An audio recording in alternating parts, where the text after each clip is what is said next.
We are the stock in the envy that falls from your brow, precious mind that they never see. We are the hope that they take away from your innocent mind that they cannot see.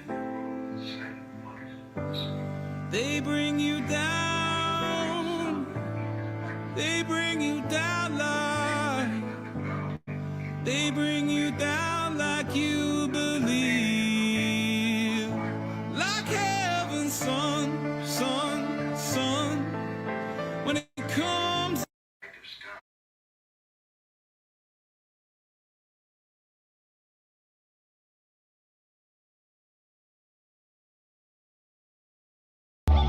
I've been losing sleep at night, 'cause what you did set my world alight. Set my world alight. Set my world alight. You get what's coming to you. I was searching, I was breaking, I was beaten by the devil in your sin. I was breaking, I was left out. You get what's coming to you. I was waiting to be played in. I was left to tell the devil that he can't win. I was searching, I was left out. You get what's coming to you. You get what's coming to you. You get what's coming to you.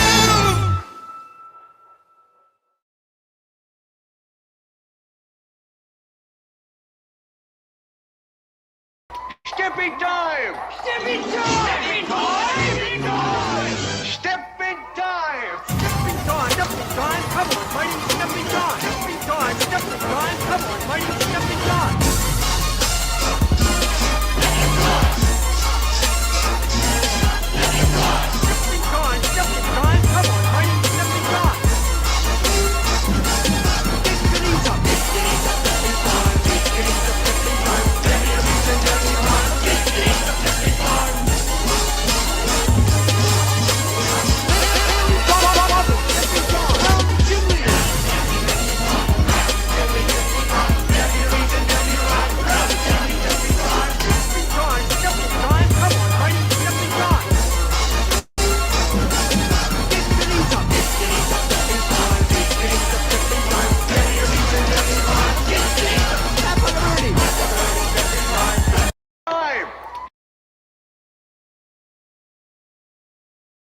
Girl hoping for a lightning bolt that will transform an ordinary teenager into a superstar. While not far away, the wiser and older girls of 19 and 20 say someone has to warn them what may lie ahead. I can't really see any solution to the problem that's in Paris at this moment, because I think there'll always be people who are sending their girls over thinking, well, she's different. Every mother believes that her daughter is different. And it's sad. I think it really is sad when she could have been going to her junior prom. She was hanging out at the bandouche with a bunch of playboys, shoving cocaine up her nose. But to be honest with you, I wanted to go. And I saw this as an opportunity. And I still see it as an opportunity. I know I was meant there to be a watcher. For me personally, my parents didn't have any idea. My parents loved me at the time. And they had good intentions. But now they don't. And so Mom and Dad, I don't understand. I don't know how you thought this day would never come. For the past 2 years, I've lived hunted and on the run, and you allowed me to sink as low as to living in the woods by myself with nothing. And I'll never understand it, and I'll never be able to express to you the depths of confusion and heartache that I feel. And all I want is my kids back. I don't care about any of this. It's not that hard to do the right thing, is it? I love you, Sid and Grace.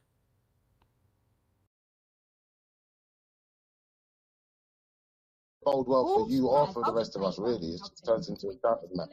All she has, because she has not looked into who I am or what's gone on with. I don't need to look into. Well, look. Yesterday, where was it? It was yesterday. She turned around and said to me, "I need to research my enemy." Yeah. So I researched my enemy, and the first thing that came up was her dead dad. Oh, Becca. So, like, what do you want me to do? And I figured out why you're so obsessed with Danny, isn't it? Because your dad's name was Danny, isn't it, Voldemort? That's why you're obsessed with Danny. You got this weird obsession, like it's weird. But anyway, I didn't know that. Yeah. Ah, right, okay. Yeah. But let me keep the smoke for later. With my children, she's jumped on a bandwagon with paedophiles, knows she's fucked up, and now all she does is go to my dead dad and kids.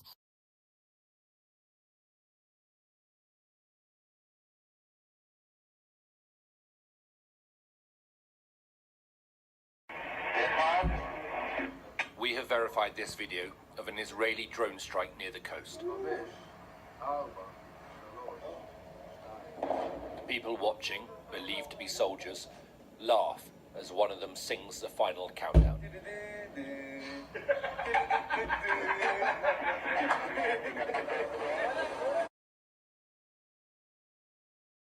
Bode well for you or for the rest of us, really. It just turns into a doubted man.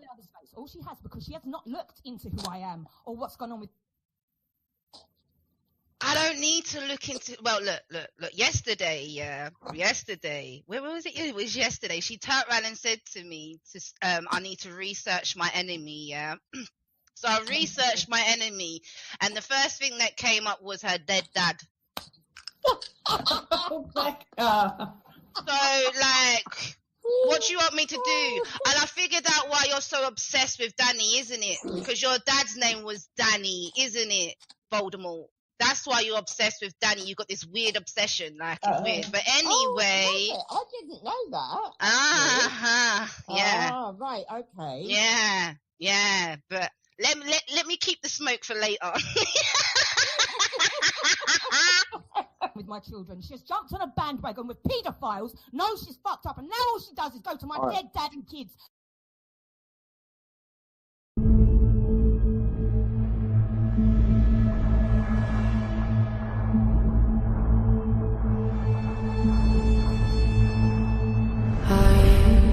Are you coming to the tree? They strung up a man, they say who murdered 3. Strange things did happen here, no stranger would it be if we met at midnight in the hanging tree. Are you coming to the tree where dead man called out for his love to flee? Strange things did happen here, no stranger would it be if we met at midnight in the hanging tree. Are you coming to the tree where I told you to run so we both be free? Strange things that happen here, no stranger would it be if we met at midnight in the hanging tree. Are you coming to the tree where a necklace of hope side by side with me? Strange things did happen here, no stranger would it be if we met at midnight in the hanging tree.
bode well for All you she or has- for the rest of us, really. It just turns into a shouting match.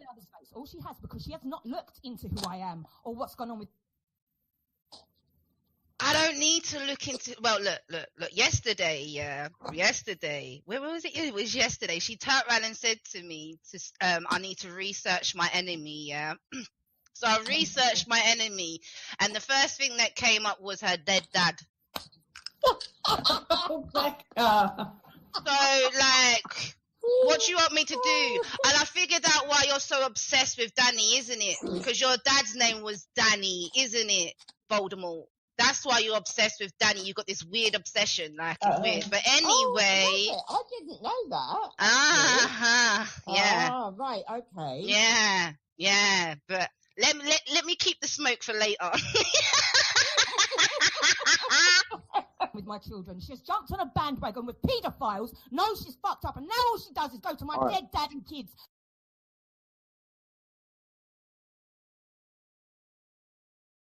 Yeah, like, fuck. None of us have ever done anything to the levels of what Esau have done. Yet you're obsessed with us. Esau, on the other hand, you're terrified of, aren't you? You are terrified of Esau. On that note, big up in the super chat. Another 1999 from Arafina. You go, we are family. Hey, hey, hey, hey, hey, hey. Hosted trolls. Oh, wait, let me think that through. We are family. Hey, hey, hey, hey. We've got all the hosted trolls with me.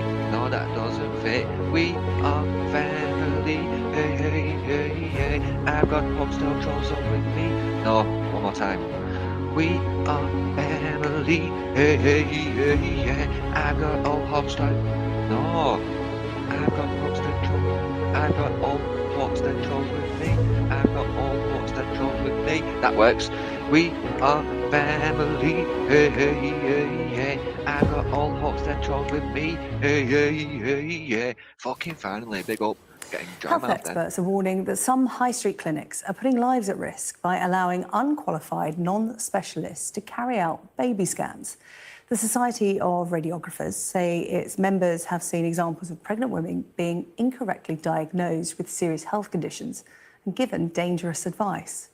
We're joining me in the studio tonight, Charlotte Tolley, mum of 3 and campaigner on this issue, alongside Amy Heath, a lawyer specialising in medical negligence. Ladies, thank you both for coming in this evening to talk about what appears to be a growing problem that isn't being talked about enough.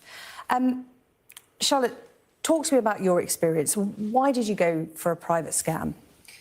I wanted extra reassurance. I'd had a previous miscarriage, which triggered some emotions going to NHS scans, and it just made me feel anxious. So I opted to go for private scans where I felt like I was going to feel more comfortable, more at home, and you do kind of tend to believe that if you're paying for private healthcare that you are getting The best of the best. Yeah, a sort of more in-depth healthcare. Yeah, that's the kind of experience that you paid for. That's what you believed you were getting. What did you actually get? Well, I specifically chose a health and wellbeing scan because I wanted to know the health and wellbeing of my baby. So it wasn't just a gender reveal scan. And the paperwork suggested they were going to check heart, lungs, brain. I made them aware of the fact that I'm not going to be doing all of my NHS scans, so I did the first one, and under their guidance, if there was anything spotted, that I would then go back to the NHS if there was any abnormalities. And I went in and we had the scan and we discussed all the parts of the baby and, you know, feet and toes and all of that stuff. And the sonographer seemed really happy, ticked all the boxes that he'd checked heart, lungs and brain, and that everything was good. And that's what I was led to believe all the way through the pregnancy. And I had 2 late scans with this private clinic. And then when I gave birth to Lucas in the March 2020, obviously it's pandemic time and lockdown started. He became more and more unwell, and he wasn't feeding, and he was losing weight.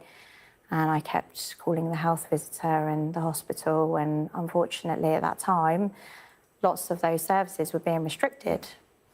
So eventually one Tuesday afternoon, I kind of was just like, this is not okay. There's definitely something wrong with my baby. And I called for an ambulance. We were rushed into hospital, and doctors crowding around him in A&E, and they said he's chronically dehydrated. He was very, very yellow. You could see all of his veins. He was so thin. His head looked huge compared to the rest of his body. And she said to me, if you'd have left it another 24 hours, he wouldn't be here. So that was obviously quite a shock. And then we spent a couple of days in our local hospital. They put him on drips to rehydrate him. And I said to the doctor, there's something wrong with him. He looks swollen. And the doctor had a quick check, and he did an ultrasound through his cranium. And straight away, the doctor looked scared and worried. And straight away, obviously, made me feel the same, because if a doctor's scared, then you should be scared. And he was rushed for an MRI. And that evening, I was sat down and I was shown images that shocked me, because you know what a brain looks like, roughly. But to look at an MRI of a brain and see half of the imaging blacked out, I knew something wasn't right. And I turned to the doctor and I said, is he going to die? And the doctor just said to me, I'm really sorry, he's got brain abnormalities, they're very serious. We are going to have to send you to a specialised children's hospital, and Lucas is going to need a lot of care. Is this something that should have been spotted by a trained radiographer, sonographer at your baby scan? Yeah, 100%. So we were sent to a specialised hospital, Southampton Children's Hospital. And in that time, Lucas was tested for everything and given loads and loads of scans. And the consultant who deals with all the ultrasounds and MRIs said to me, this must have been a terrible pregnancy for you. You must have been really stressed and really worried. And I said, no, like, I was fine. What do you mean? And she said, but you must have been told and aware, because it's so obvious. This would have been picked up on scans. And I said, no, I wasn't told. And it was then that I realised that I had been misled and that we had not been given proper care and they'd been negligent. Well, Charlotte, first of all, I'm so sorry. And you're sitting alongside Amy, who is a negligence partner at the law firm Stewart's, and you're working with Amy. And Amy, sadly, Charlotte's story isn't an isolated case. You're working with a lot of families that have had similar experiences, because there are around 200 of these private baby clinics that offer the scans to reassure mothers. But they're not properly regulated from what we understand today. No, they're not. So sonographers, it's not a regulated profession. So in the UK, we have one of the most highly regulated healthcare systems, and yet sonographers, it's an unregulated profession. As the Society of Radiographers have said today, anyone can get the machinery and go and call themselves a sonographer. And given the importance of that role, what they're looking at and the risk to patients, it's baffling. And what are some of these families telling you? Because, you know, a lot of mothers, you know, Charlotte used it instead of NHS scans, she had one NHS scan, and then, you know, there are waiting lists and things like that, so people think it's better and easier to go private. That's understandable. But many women use them as a supplementary scan, because, you know, when you think about it, you have 2 scans, don't you, during pregnancy, one at 12 weeks or one at a later stage, and it can seem like a long time not to know anything about what's going on with your baby. So many use them for reassurance, but what they don't know is that they're not looking for the right things. No, they're not. A wellbeing scan, you know, if any person looks at a wellbeing scan and you think they will check everything, but it will be on a par with a 20-week scan, for example, especially if you're going around that stage, but it's just not. Even the protocols followed by the clinics, the time allowed for the scans, it just simply doesn't allow you to check everything. that you think would be part of a proper wellbeing scan. Added to that, if you've then got someone who's actually not properly trained and not properly regulated or accountable, then you've just got something that falls far short of what people are going for. Charlotte, why are you telling your story? What is it you want to see, and what is it you want mothers to understand when they go for these private scans? To protect other mothers and children and families, because this hasn't just affected myself. It's not just about Lucas, it's about his siblings and our wider family. It's completely changed our lives and turned our lives upside down. We live by meds alarms and things now, so we've had to move house, and it's caused a lot of upset, and I just don't want other mothers to continue to be misled by these clinics and have this feeling of like they're going to be safe and they're going to be well looked after, because they're not. These clinics are looking for profit and they're money hungry, and they're not looking after their patients. They're not looking after the people that are coming through their doors. They're interested in one thing only, and that's growth of business. Well, Charlotte, thank you for coming in to tell the story. It's a really important one to hear, because so many mums going for these scans will not understand. You know, you go to a clinic and you think it's properly regulated and the person carrying out is properly qualified, and important questions to be asked and tighter regulation to be called for. Charlotte Tolley, thank you, and Amy Heath as well. Let's speak now to Katie Thompson, President of the Society of Radiographers. You'll have listened to Charlotte's story there. How concerned are you by this? At the Society of Radiographers, we're really concerned about this. We've been raising this issue of regulation since 1990. With the growth of the high street clinics over the past few years, the amount of evidence that we've been attaining to put forward to strengthen our argument about regulation has grown stronger and stronger. These kind of stories are not unusual, and we really want the government to listen to the fact that regulation is really important.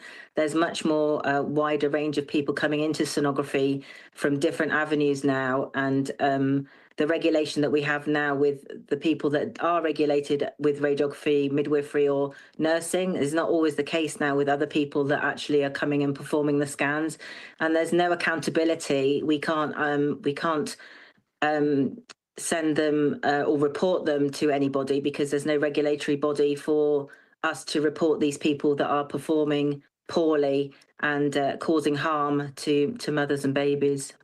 Yeah, I mean, it's quite shocking to hear just then that, you know, under current rules, anyone with an ultrasound machine can call themselves a sonographer. And, you know, you've got mums going in there wanting to know the well-being of their baby, often coming out with false information, given bad advice. What examples of poor practice have you been hearing about? Well, I'm a practicing sonographer, so I still am working clinically, and I have in the last couple of months scanned a lady that was referred from a clinic with a suspected miscarriage, and the clinic had measured an area of bleed next to a very early pregnancy sac where there was a 6-week baby, which was absolutely fine. And the parents had been told that the baby wasn't there, and that they'd had a miscarriage. So they were undoubtedly shocked, upset by the news that they'd given at the clinic, which was then incorrect. I mean, it's clear that there needs to be more regulation. How urgently do you want the government to look at this? Because, you know, that example you gave there is just absolutely awful. And we've just heard Charlotte's story as well. She felt that she was robbed of a choice to make for her family that's now affected not just her and her young boy Lucas, but the wider family as well. How urgent should this be treated? I think the urgency is increasing. We are being more and more alarmed by the amount of stories that are coming in on a far too regular basis. And we feel really strongly that this needs to be addressed now. and that regulation for sonography should be something that is in the first really important to be done now. It needs to be discussed now, and regulation needs to be put into place as soon as possible so we can protect our patients. So that if you are going for a scan with whoever it might be, whether it's in the private sector or not, that you know that the person that's carrying out this scan is appropriately qualified. And if there is any issues with regards to their practice, you have somewhere that you can go to report them if you think that they do have poor practice, so that they can be removed from the register and not allowed to scan anymore. Yeah, and Katie, just to reinforce the message that NHS scans are the most important. We were just reflecting on the fact that pregnant women only get two, one at 12 weeks and one at 20 weeks. And you can understand why women want to go for supplementary high street scans, because, you know, your pregnancy feels long and you can't see what's going on. You just want that extra reassurance. But I suppose the message today is to reinforce the fact that it's the NHS scans are the ones that you have to go for. The NHS scans are very important. There are some very good, well-run private clinics around that have appropriately qualified sonographers that also work in the NHS but do private work as well. And some ladies How can they tell the difference? That's the problem, isn't it? What questions should they be asking? So they should be asking the local hospital, their GP or midwife or sonographer what clinics they would recommend, because they know the clinics that they would go to themselves or the clinics that they would not recommend for patients to use because of the people that are being referred into them. Check that they've had a recent CQC visit. A lot are registered with the CQC, but there are many clinics that have never had a visit from the CQC, and there's a lot that aren't registered with the CQC at all. So ask friends and family, look online at the reviews, but mainly ask your local hospital or midwife. They will be aware of the clinics that have appropriately trained staff, especially if you are anxious in the early few weeks of pregnancy and you feel a scan would be helpful. But your 12-week and your 20-week scan at the NHS are very important. But yeah, just do your homework and just check that the clinic you are going to be using has the right level of governance and the right level of education for the sonographers, that you know that you are going to get a good service and a safe service. Katie, thank you so much. That's Katie Thompson, there, President of the Society of Radiographers. Good to have your time tonight. Thanks. Thank you. So to come on the programme, we'll hear about the search for a flamingo that has taken flight from a wildlife sanctuary in Cornwall. And in sport, we'll reveal why Tottenham players Jed Spence and Mickey van der Ven apologised to their head coach Thomas Frank.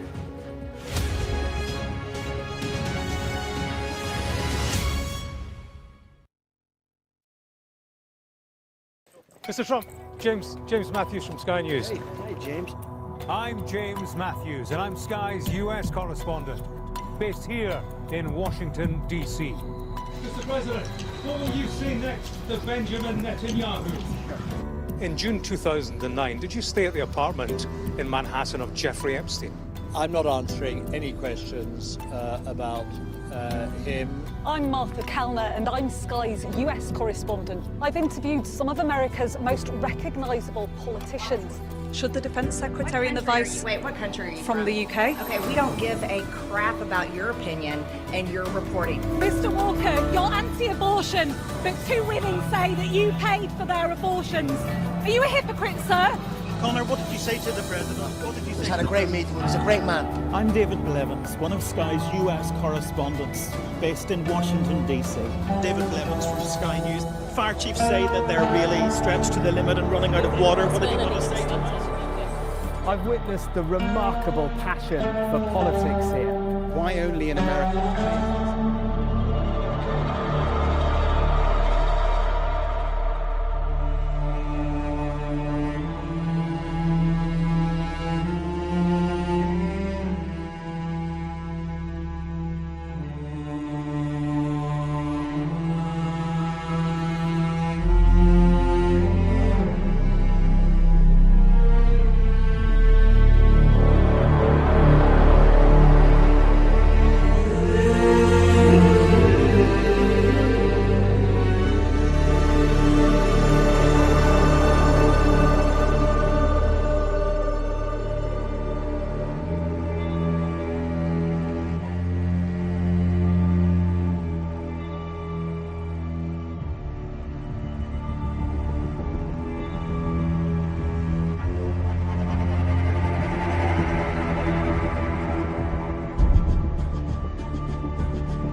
how beautiful it is to see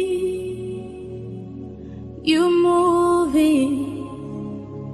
Oh, how beautiful it is to see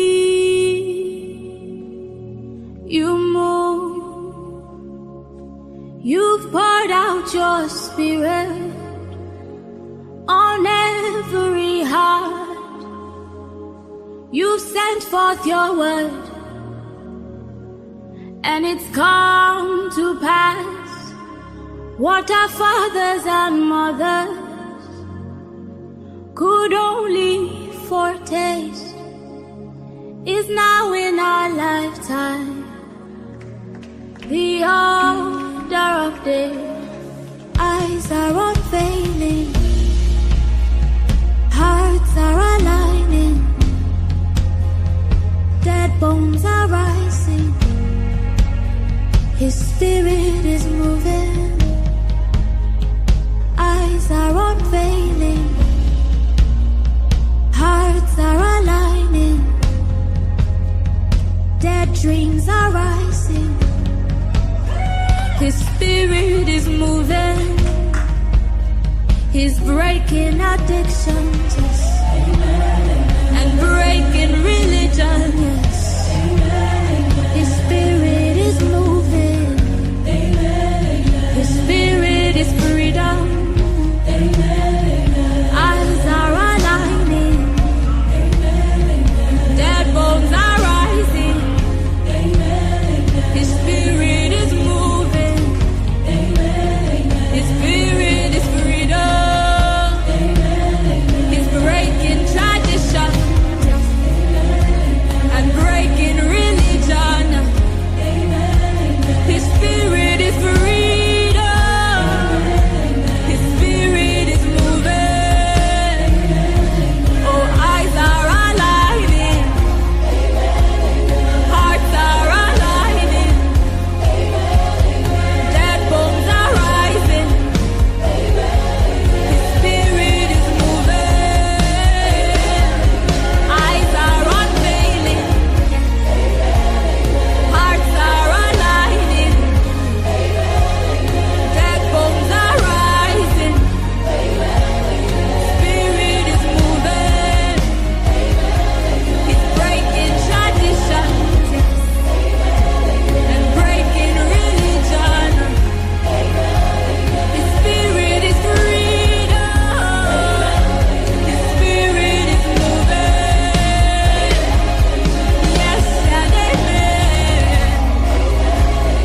yes and amen, yes and amen, amen, amen, yes and amen,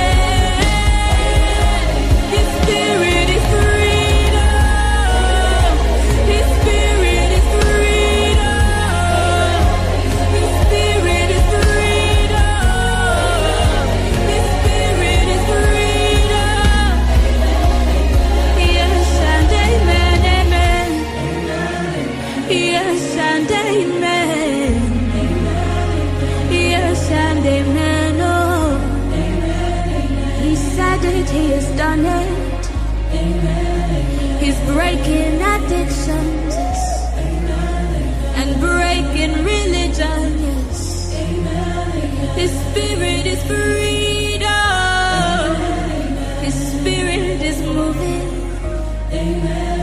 so yes and amen, yes and amen, amen, amen, yes and amen, amen, yes and amen, You've poured out your spirit on every heart. You've sent forth your word, and it's come to pass. What our fathers and mothers could only foretaste is now in our lifetime. the order of day. Just receive. Amen, amen. Just receive. Amen, amen. You can just receive. Amen, amen. You can just receive. Amen, amen. Just receive.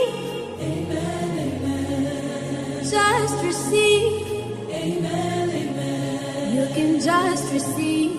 Amen, amen. You can just receive. Amen, amen. You are rebuilding the ruined walls. You are reclaiming your design. You descend as fire to purify. You are reclaiming your words. You prune as the thistles and the thorns fall away, so we may produce good fruit. For the harvest is here. The Lord has said it, and He has done it. You have said it, God. You have done it.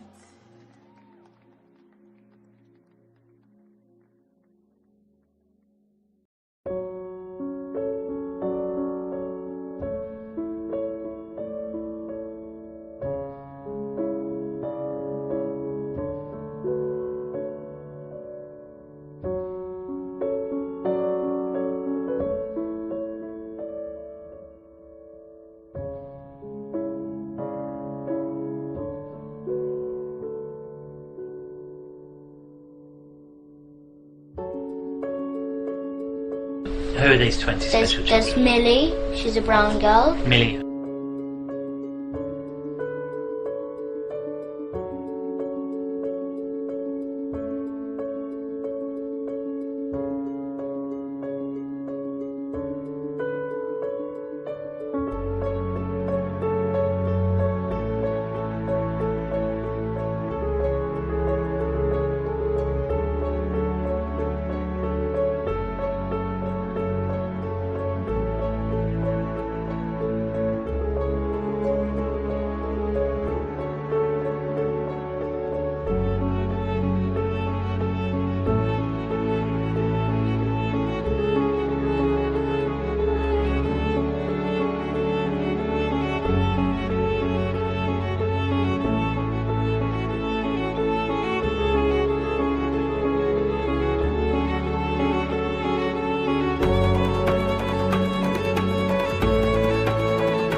There's Millie, she's a brown girl. Millie.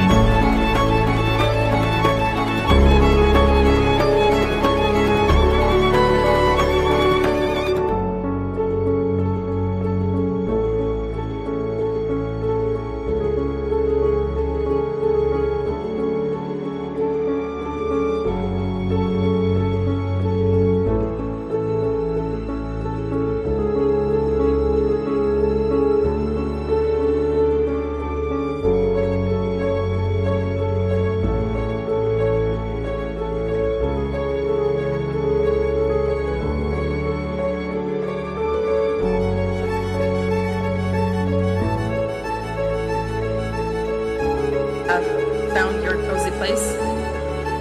Thank you, Clara Robbins, for this beautiful piano melody at the beginning. Now it's time for me to welcome you for the final session of the Gaza Tribunal here in Istanbul. For the next 3 to 4 days, we will be hearing, witnessing, we will be discussing and analyzing everything that has been going on in Gaza for the past 2 years mostly, and for the past period in general. During this conference, in 4 days, we will reach the final verdict for the war crimes and genocide happening in Gaza by Israel at the moment. And at this point, after saying welcome again, I will call Richard Falk, President of the Gaza Tribunal, to address you and wish you a good morning.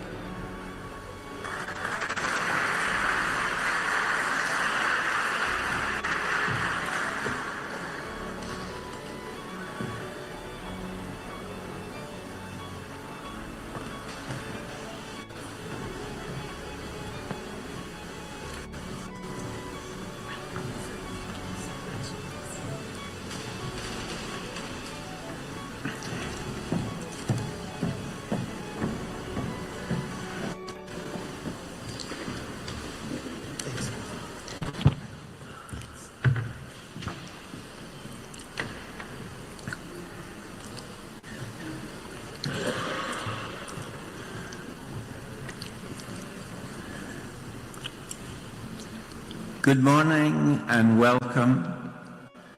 It is a special honor for me to welcome all of you, and especially our distinguished jury of conscience, to this final session of the Gaza People's Tribunal. We are also grateful to those who have traveled long distances to participate as witnesses and experts. I also want to pay tribute to all of the dedicated members of the steering committee and our 3 chambers that have worked tirelessly these past months to make the Gaza Tribunal become a reality. We are grateful to the sponsors who initially came to invite Hillel Elver and myself to take on this responsibility of organizing the tribunal, a task we have been devoted to for more than a year. Without the support of Taha Ayhan and his associates, as well as the Islamic Cooperative Youth Forum, we would not have had the resources to make this tribunal a reality. We thank him and his associates also for upholding the pledge of political independence from any interference by politicians in this endeavor and in our efforts. Finally, we thank the University of Istanbul for providing us with the hosting auspices. We convene at a critical moment of paused genocidal assault on the Palestinian civilian population of occupied Gaza, with lethal spillover effects in the West Bank. Although thankful for this pause in bombardment and drone missiles and surveillance and disastrous effects consisting of prior periodic cutoffs in the delivery of humanitarian aid, it is far from enough. We should be on our guard against supposing that the genocide is over or that a just peace is on its way. This is the time for vigilance, not a time to suppose that the urgent challenge posed by the Gaza genocide has become a matter of history. We must remind ourselves that the surviving Gazan population continues to be struggling day by day with homelessness, hunger, disease, injuries, the pain of lost and mutilated loved ones, induced chaos, and a variety of Israeli violent provocations. Gazans continue to be confronted with the instabilities of an ultra-dangerous wasteland, undoubtedly haunted by fears that the high-intensity genocide of preceding months could resume at any moment. The global media, the Arab and Muslim majority countries, have shifted their focus from genocide to the Trump diplomacy, creating this widespread illusion that peacefulness is taking over. The Trump initiative has yielded a fragile ceasefire, to be sure, properly welcomed by most of the world, and especially by the desperate survivors of the past 2 years in Gaza. The Trump diplomacy claims to go further, boasting of having found a solution for the underlying conflict by way of a 20-point plan crafted with the approval of Israel's government, a plan that harkens back to colonial times. It is even overseen by a so-called Board of Peace headed by Donald Trump, to be administered under the direction of Tony Blair. There are no provisions for accountability in relation to the crimes that have been committed. Quite the contrary. Both the perpetrator of genocide and the chief enabler have suddenly assumed the mantle of peacemaker before the stunned eyes and ears of the world. We should be aware that Israel has not even renounced the genocidal goals of establishing Greater Israel by absorbing the Palestinian territories within its sovereign territorial space. It is against this Janus-faced background that the final session of the GPT meets. Janus is the Roman god who faced in two directions. One face looked at what has gone before. The other face looks at what is to come. It is the god of transitions and also of false hopes. So it is with the Gaza Tribunal. In the coming days, the jury will listen to survivor testimony from persons who have lived through this terrible ordeal in Gaza that started days after the Hamas attack of October 7th, 2023.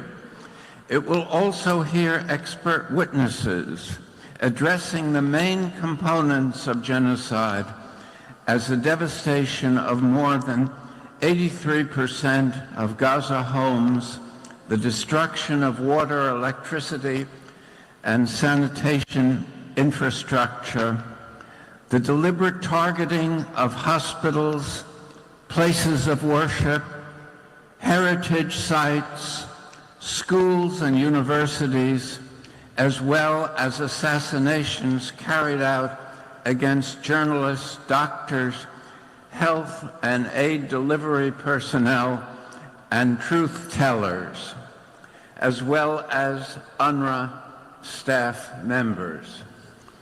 We wish to make clear that the Gaza Tribunal is not trying to compete with or mimic conventional courts by adjudicating between antagonistic parties from a starting point of neutrality.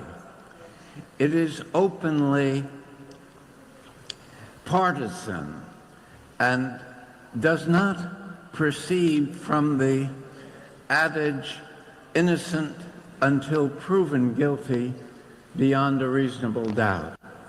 At the same time, we take note of the judicial professionalism of the International Court of Justice and the International Criminal Court that provides a firm grounding in international law for the work of the Gaza Tribunal and its pronouncements.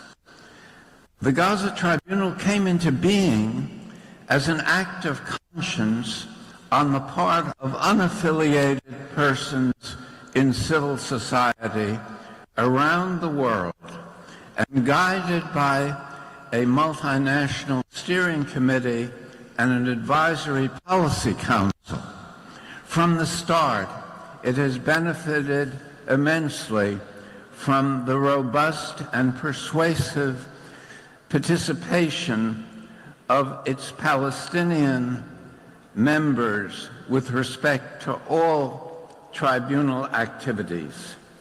The Gaza Tribunal should be considered as one of several instruments for providing people with a truthful account of the horrifying events unfolding in Gaza over the past 2 years, and acting as a call to action on behalf of a justice-oriented, durable peace achieved through Palestinian participation throughout, which has not been allowed to occur at this point to any extent.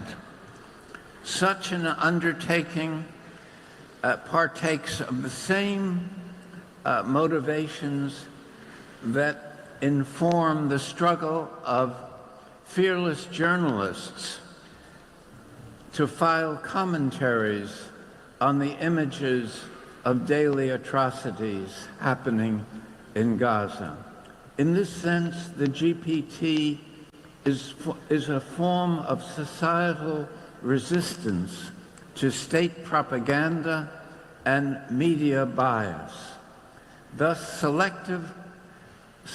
which selectively filter news imports so as to convey a pro-Israeli slant.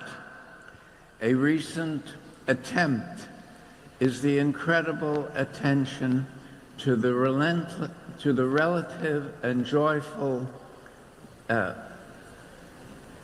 reception of 20 living Israeli hostages taken captive during the Hamas-led attack. This attention, confronted with treating the comparable release of 1,900 Palestinians, mostly arbitrarily imprisoned and badly abused, without being worthy of the slightest notice. The contrast, the double standards in reporting this hostage prisoner release reinforces the central aim of the Israel propaganda machine to present itself as victim rather than as perpetrator. The Gaza Tribunal also gives credit to the UN efforts to circumvent the geopolitics that paralyze preventive enforcement actions that could have challenged the genocide at its initial stage. As long as the geopolitical muscle of the Western liberal democracies stood shoulder to shoulder with Israel's military campaign, the UN was politically paralyzed. What the UN did do, and deserves credit for doing, is to join the symbolic politics of the legitimacy war that is won or lost by the side that gains control of the legal and moral public discourse. The UN did this by the special procedures of the Human Rights Council that established a Gaza Commission of Inquiry composed of international law and human rights experts that released a month ago an 82-page report that documented in detail the Gaza genocide. Even more dramatic were the 3 superbly researched reports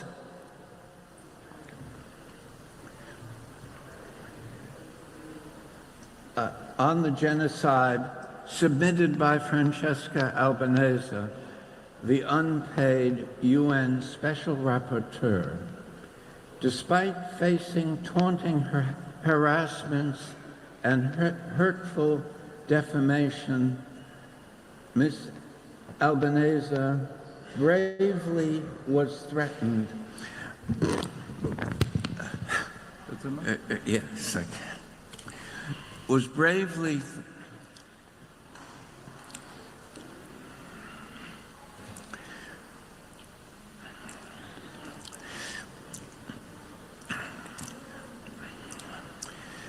threatened in her heroic efforts to carry the truth to a wider public to counter the official lies and propaganda. For her efforts, she was subjected to unprecedented sanctions by the U.S. government, barring entry to the U.S. to deliver her report to the General Assembly and having her American assets frozen, all in violation of the U.S. obligation to uphold the host country treaty. In another brazen move, the U.S. denied visas to representatives of the PLO while welcoming the Israeli Prime Minister. Unsurprisingly, the President of Colombia called for the movement of the UN from the U.S., which prompted Washington to take punitive action in the form of the cutoff of all economic aid to Colombia. As the proponents of the genocide in Gaza use their hard and soft power to seek to make people swallow lies, the Gaza Tribunal, UN Special Rapporteurs, and indeed journalists and witnesses struggle with words, resistance, and solidarity to make truth triumph. The gradual consensus that Israel has become a pariah or rogue state is solid evidence that Palestinians are winning or have won the legitimacy war. The record of colonial wars since 1945 is that the winner of the legitimacy war eventually controls the political outcome, although often at the cost of great human suffering.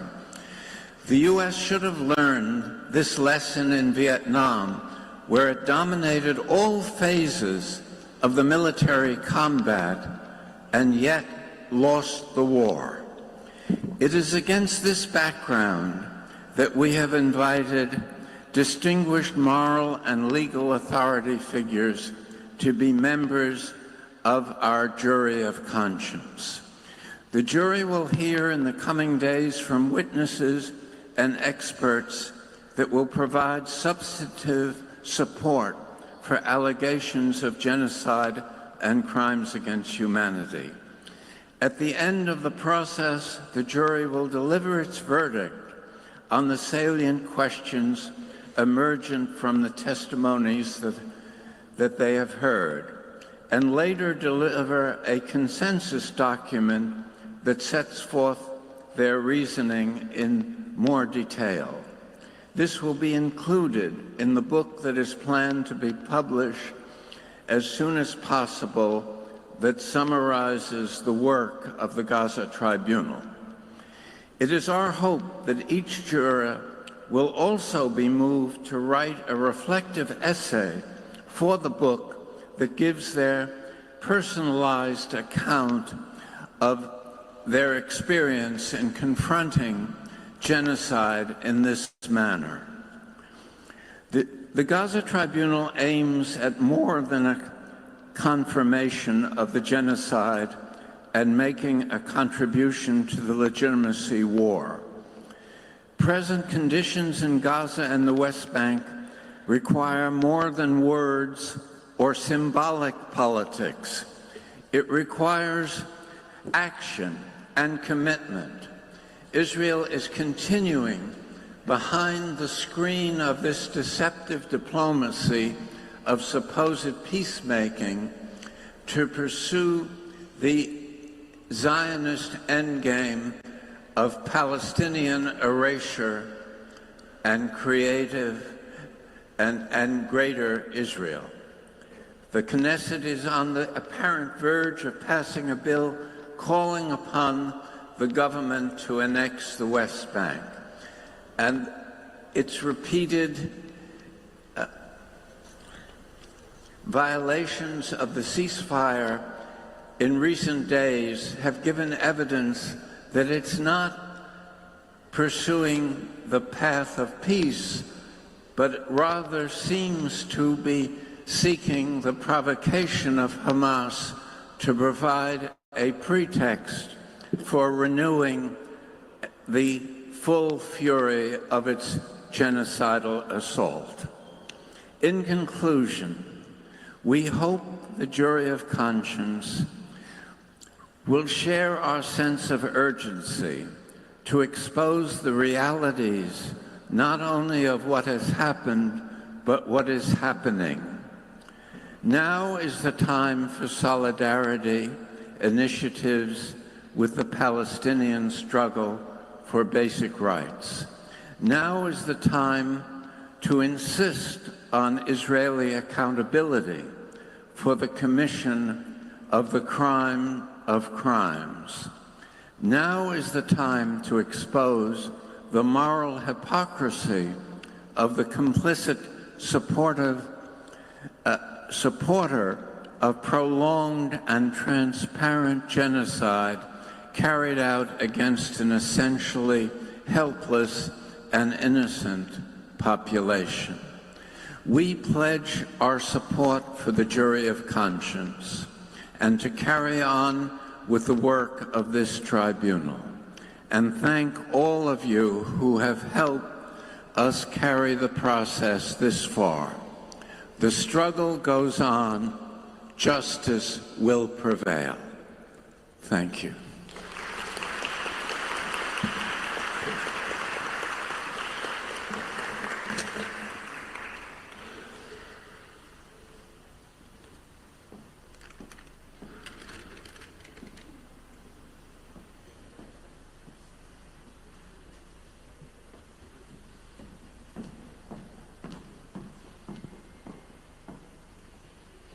Thank you, Mr. Folk.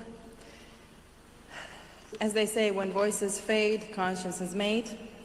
Now, I will introduce you, jury of conscience, and each one of you, as I mention your name, I will ask you kindly to just step on the stage and sit into your chair. So, Christine Chenkin is the first member of the jury. She's a professor of FBA, SMG, is Emerita Professor of International Law at the London School of Economy and Global Law Professor at the University of Michigan. She's author or co-author of several books on international law, including The Boundaries of International Law and Feminist Analysis in 20.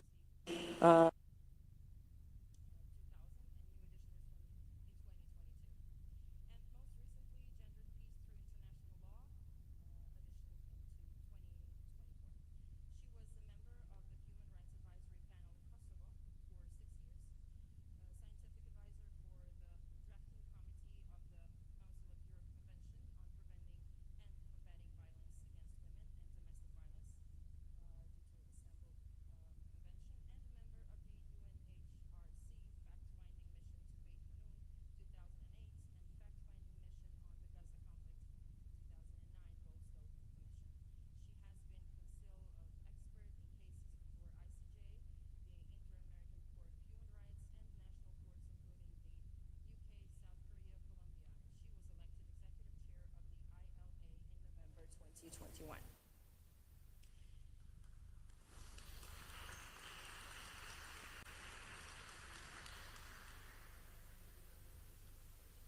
We also have Kaniz Murad. Kaniz Murad was born in Paris to a Turkish mother and an Indian father. Before studying psychology and psychology at the Sorbonne, she met a real family and discovered her Muslim roots at the age of 18. From 1969 to 1982, she reported for the French weekly news magazine Le Nouvel Observateur, specializing in the Middle East and the Indian subcontinent, covering, among the other major world events, the Lebanese Civil War, the Ethiopian Revolution, and the Palestine-Israeli conflict. In 1980, Princess, which was largely based on the life of her mother, an exiled Ottoman princess. This enjoyed huge success both in Kaniz's native France, but also around the world, being translated into 30.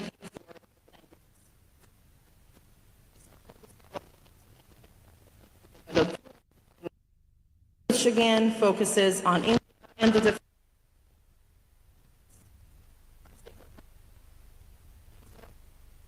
and testimonies of ordinary people in a war-torn society, published in English by is the translation of its major work. But since then, all her books have been boycotted by the French media, very much under Zionist influence.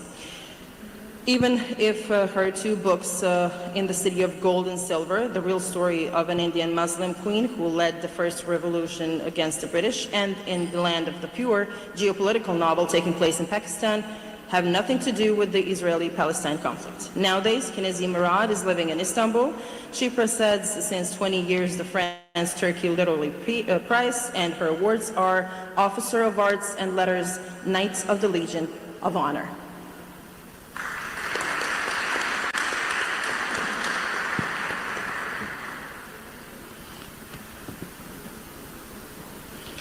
We also have Chandra Muzaffar. Dr. Chandra Muzaffar is the president of the International Movement for a Just World, an international NGO based in Malaysia, which seeks to critic global injustice and to develop an alternative vision of a just and compassionate civilization guided by universal spiritual and moral values. He has published extensively on civilizational dialogue, international politics, religion, human rights, and Malaysian society. The author and editor of 42 books in English and Malay, many of his writings have been translated into other languages. Among Chandra's latest publications are A Changing World, Emerging Realities, it's an ebook, and Palestine Reflecting on One of the Noblest Struggles for Justice, ebook 2. Today, apart from his role in JUST, Chandra sits on the board of a member of a number of international NGOs concerned with social justice and civilizational dialogue. Chandra was a professor and the director of the Center for Civilizational Dialogue, University of Malaya from 1997 to 1999, and a professor of global studies at University Sens Malaysia 2007 to 2012. Chandra is the recipient of a number of international awards related to his scholarship and social activism. Chandra is married to Mariam Mokhtarsin, and they have 2 daughters.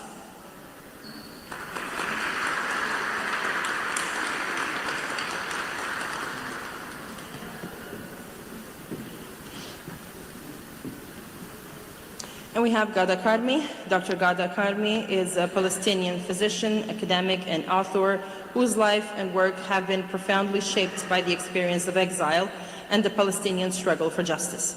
Ghada Karmi was born in Jerusalem and was forced to leave her home with her family as a result of Israelis' creation in 1948. The family moved to England in 1949, and she pursued higher education and earned a medical degree from the University of Bristol. She later specialized in public health, particularly on migrant health and support for undeserved communities. Karmi began to engage more directly with Palestinian political activism. She co-founded the first British-Palestinian medical charity that aimed to address the healthcare needs of Palestinians living under occupation and in refugee camps. Dr. Karmi has become one of the most prominent voices articulating the Palestinian narrative in both scholarly and public forums. She has taught at SOAS at the University of Exeter and has written extensively on Middle Eastern politics, identity, and displacement. Her acclaimed books include In Search of Fatima, A Palestinian Story, Married to Another Man, Israeli's Dilemma in Palestine, and Return, A Palestinian Memoir. Beyond her books, Karmi has contributed articles and commentary to numerous international outlets. She has also appeared in documentaries and public debates, consistently advocating for Palestinian rights and challenging dominant media narratives that marginalize Palestinian perspectives. Dr. Karmi continues to speak and write internationally, combining her medical, scholarly, and activist perspectives to advocate for justice, equality, and the right of return for Palestinians.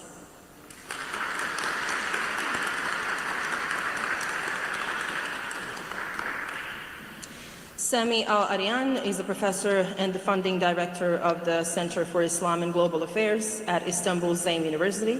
He lived in the United States for 4 decades, where he was a tenured academic.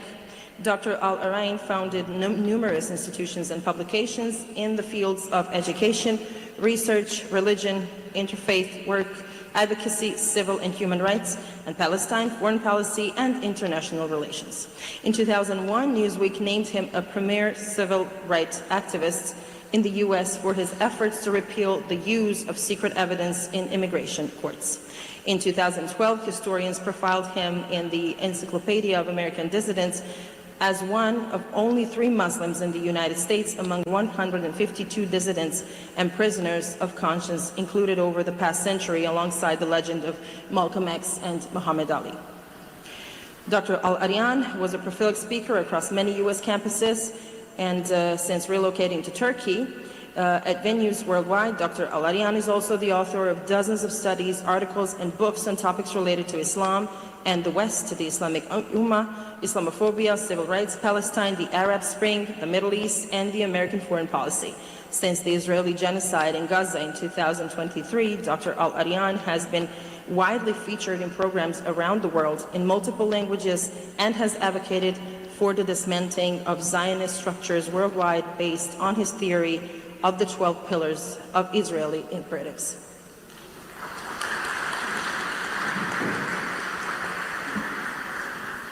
And Biljana Vankovska. Biljana Vankovska is a retired professor of political science, peace studies, and international relations from Skopje, is in North Macedonia. She serves as the board member of the Transnational Foundation for Peace and Future Research in Lund, Sweden, and is a member of the No Cold War International Collective. Throughout her career, Professor Vankovska has held several distinguished academic and research positions, including guest senior research fellow at the Copenhagen Peace Research Institute, faculty member of the European Peace University in Stadtschlaning in Austria, and senior fellow at the Geneva Center for the Democratic Control of Armed Forces. She was also actively involved in the RECOM Initiative for Truth and Reconciliation in the territory of the former Yugoslavia.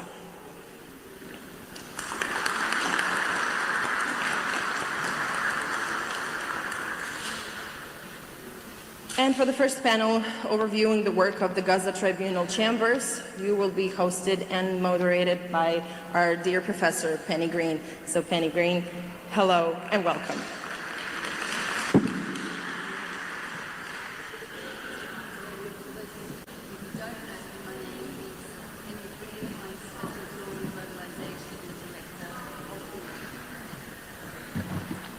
I'll start again. My name is Penny Green. I'm Professor of Law and Globalisation and Director of the International State Crime Initiative at Queen Mary, University of London. I'm on the steering committee of the Gaza People's Tribunal, and I'll be moderating today's session. I just want to remind, though Richard did mention this in his talk towards the end, that this is a people's tribunal. It is not a judicial court. And I think it's very important for us to understand that we exist in the tradition of the Russell Tribunal and the Permanent People's Tribunal that was based in Rome. So the jury will listen to all of the expert and witness testimony that will be delivered today and over the course of the next 3 days. And they will then ask questions of those who are delivering testimony, if they require to do so. And then at the end of the 3 days, they will deliberate and basically prepare a concluding statement on all that they have heard. Before we begin the next session, I just want to remind speakers that we are sticking to a very tight 10-minute delivery time. We're already running a little late. It's not too bad, but and there are moments where we can catch up. So I think now we will move to the chambers.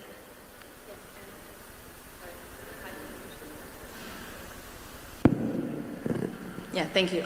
Just before we start, my apologies for interrupting. If anyone from the audience needs a simultaneous translation, you can find it at the entrance. Our team made sure that you all hear everything today and understand. Thank you.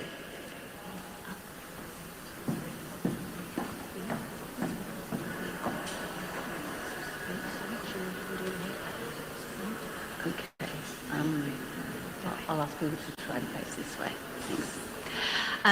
Okay, so as Richard mentioned, the tribunal, the initial segment of our People's Tribunal was organised around 3 chambers, basically one relating to international law, another to international relations and world order, and the third, history, ethics, criminology and philosophy. So I'm going to start off and welcome to discuss a tight summary of all of the work that Chamber 1 on international law did. And I'd like to welcome to the stage Susan Akram. Thank you, Susan. And could I ask speakers, because in order for the jury to hear adequately, to slightly face towards the jurors, if that's possible. Good morning, and welcome all of us to Istanbul. It's always a pleasure to be here in this wonderful historic city. My task is simply to introduce the objectives and the work of the International Law Chamber of the Gaza Tribunal. In the face of a complete failure of international law to prevent or halt a genocide, we as civil society have only the power of our voices and the ability to name the criminals, create a record of the crimes, and provide the evidence for accountability in the future. These were the objectives of Chamber 1, the International Law Chamber of the Gaza People's Tribunal, some of whom you will hear from today, while the testimonies of others were presented at the Sarajevo session and at another tribunal-related session in Alicante, Spain, earlier this year. Our task has been to assemble and assess the available evidence on the crimes and violations of human rights that Israel has been committing, including war crimes, crimes against humanity, crimes of aggression and genocide.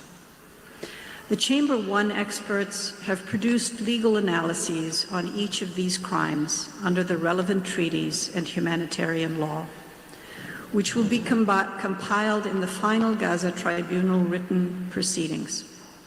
It's important to note that our aim was not, as Richard Falk mentioned, to duplicate what has already been analyzed in the cases pending or decided by the International Criminal Court or the International Court of Justice, but to supplement and fill the gaps in those proceedings.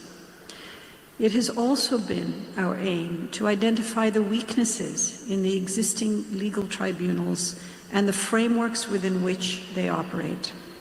For example, we attempted to frame issues that are not adequately covered in existing law, such as ecocide, scholasticide, ethnic cleansing, the use of technology to target and massively kill civilians, and identify weaknesses in occupation law and the right of occupied people to resist.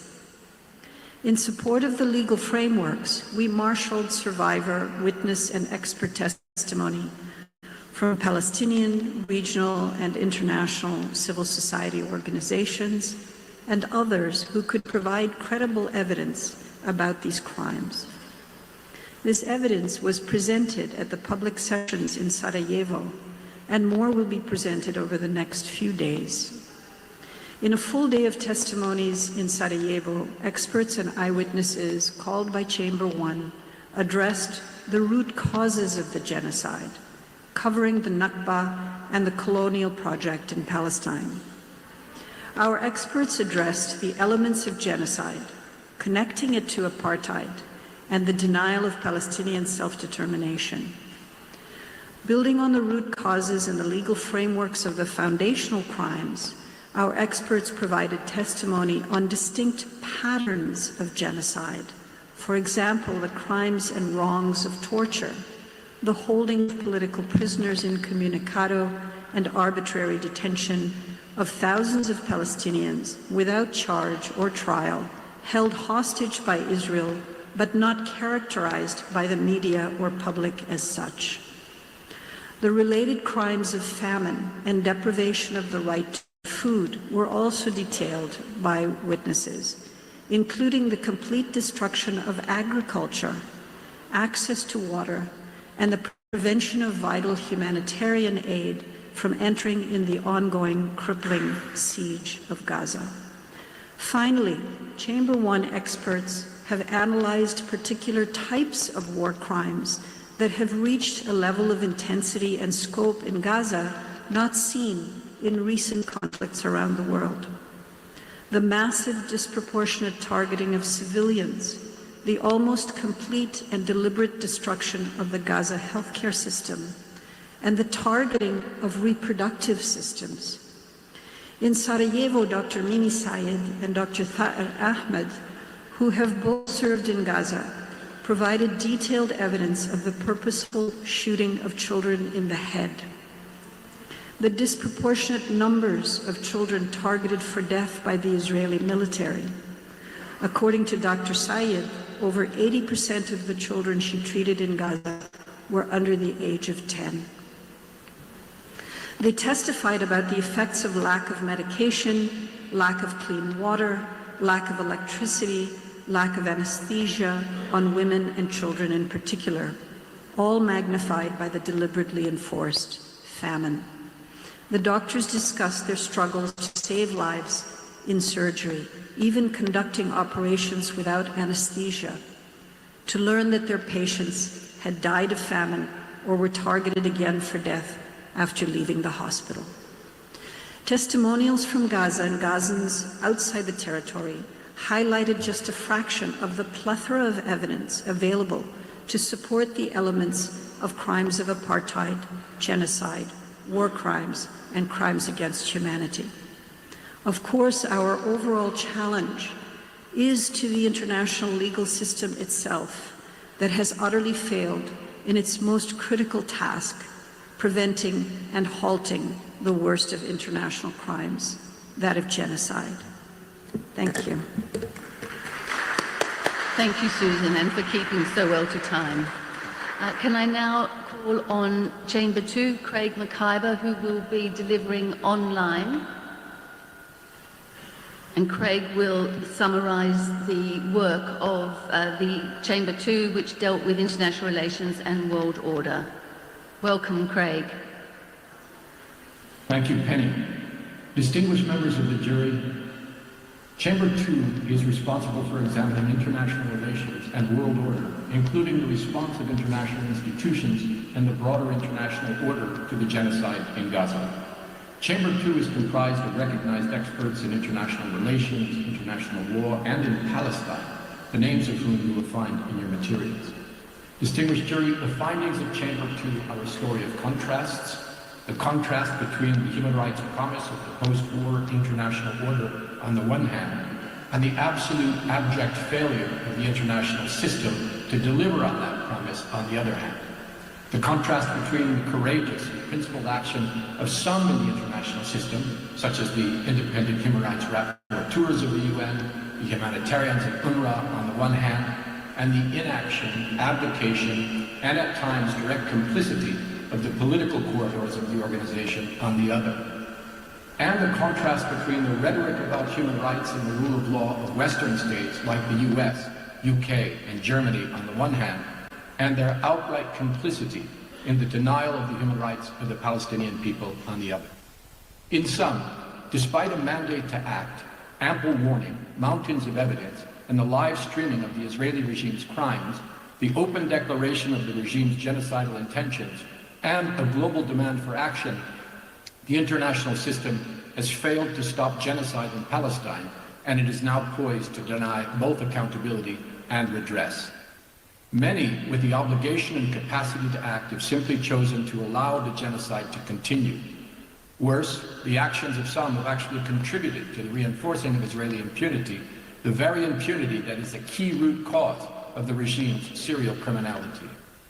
As a result, those actors in the international sphere, the institutions they represent, and the broader international system in which they are situated, have suffered a serious, perhaps fatal blow to the legitimacy and ultimately to their sustainability. The work of our chamber reveals that these failures have been absolute in the genocide in Palestine and in the century of Nakba endured by the Palestinian people. It shows that the Gaza genocide is only the latest and most extreme phase of the ongoing Nakba, which Lara Alborno described as, quote, a century-long violent settler colonial process aimed at eliminating the indigenous Palestinian population to consolidate Jewish-Israeli settler sovereignty over an ever-expanding territory. Here, too, the failures and complicities of the international system are evident, beginning with the original sin of partitioning the land against the will of the indigenous people in 1947, and continuing with the reinforcing of the Israel exception to international law until today.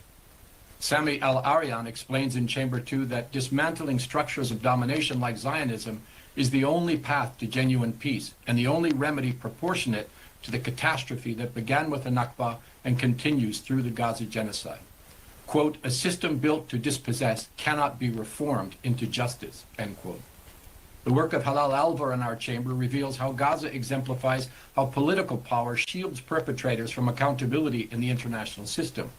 By way of proof, she points to the overwhelming scientific evidence of famine that was suppressed for months, how action was obstructed by Israel and the United States, and other Western states attacked UNRWA, allowed the GHF aid ruse to act as a tool of oppression and control, and intentionally avoided the use of the words famine and genocide, even trying to silence UN experts. And Professor Penny Green in Chamber 2 writes of a, quote, pandemic of disabilities in Gaza, with thousands of Gazans subjected by the Israeli forces to the horror of limb amputation, spinal cord injury, life-changing burns, and acquired brain injury, together with the intentional and systematic destruction of the healthcare system, meaning that for many, she says, permanent disability is assured. Day after day, for 2 years, the international system has allowed this to continue. Gianni Tognoni, for his work in the chamber, notes that while the evidence of genocide has been long widely recognized by experts and international bodies and by the people of the world, what has been lacking has been accountability for the regime's crimes and redress for the Palestinian people. And members of the jury, Richard Falk and Paulina Chan, in their contributions to Chamber 2, point to a contradiction at the very core of the United Nations. While the UN Charter sets out a promise of a new approach to global peace and security based on international law, the structures that it creates, in their words, were, quote, designed to give the winners of World War II geopolitical control over global security through permanent membership on the Security Council and the right of the veto. That veto would be used 6 times by the US as a co-perpetrator in the genocide in Palestine to prevent a ceasefire and action to stop the bloodshed. Nor are any of these challenges particularly new. My own work in the tribunal has revealed how the Israeli exception to international law and the complicity of the international system in creating and sustaining that exception dates back to the earliest days of the post-war order, of the UN, and of the Israeli state itself. Allowed to grow and fester for 8 decades, the virus of exception has now thoroughly infected the political corridors of international institutions like the UN. The genocide of the past 2 years in Palestine and the inaction and even complicity of some international institutions has revealed the depth and breadth of that infection. But I would ask the jury to note that there are in fact 2 UNs, one committed to the norms and standards of the Charter and of the human rights instruments, and another more empowered in the international order that operates in obsequious deference to state power. As a result, and despite historic developments in the ICJ, skilled and principled work by the special procedures, and heroic work by UNRWA and other humanitarian actors in the UN system, the response of the overall international system to the genocide in Palestine has been wholly inadequate. The Security Council has been paralyzed by the US veto, and the General Assembly, despite some important action, has continued to allow Israel's full participation and has failed to mobilize protection for Palestinians or any accountability for Israel, although it is empowered to do so, including under the Uniting for Peace mechanism. And that the UN Secretary General and senior secretariat leaders, including those responsible for human rights and for genocide prevention, have failed to even call out the genocide, taking refuge instead in the safe language of conflict or both sides or humanitarian aid and the amorphous promise of a two-state solution someday. Members of the jury, Ramzi Baroud of Chamber 2 shows the long historical continuum of colonial domination that has been met with Palestinian sumud, or steadfast perseverance, quote, rendering Palestinian resistance an enduring moral and political assertion of existence, sovereignty, and dignity in the face of relentless colonial erasure and external domination. And beyond the resistance and steadfastness of the Palestinian people, Chamber 2 has also examined the role of global solidarity in advancing accountability where official institutions have failed to do so. Phyllis Bennis, in her work for Chamber 2, points to the model of the 1980s global anti-apartheid campaigns against South Africa, which compelled governments to respect ostensibly non-binding UN resolutions and brought enough pressure to bear that even the US was forced to give in to domestic demands for sanctions.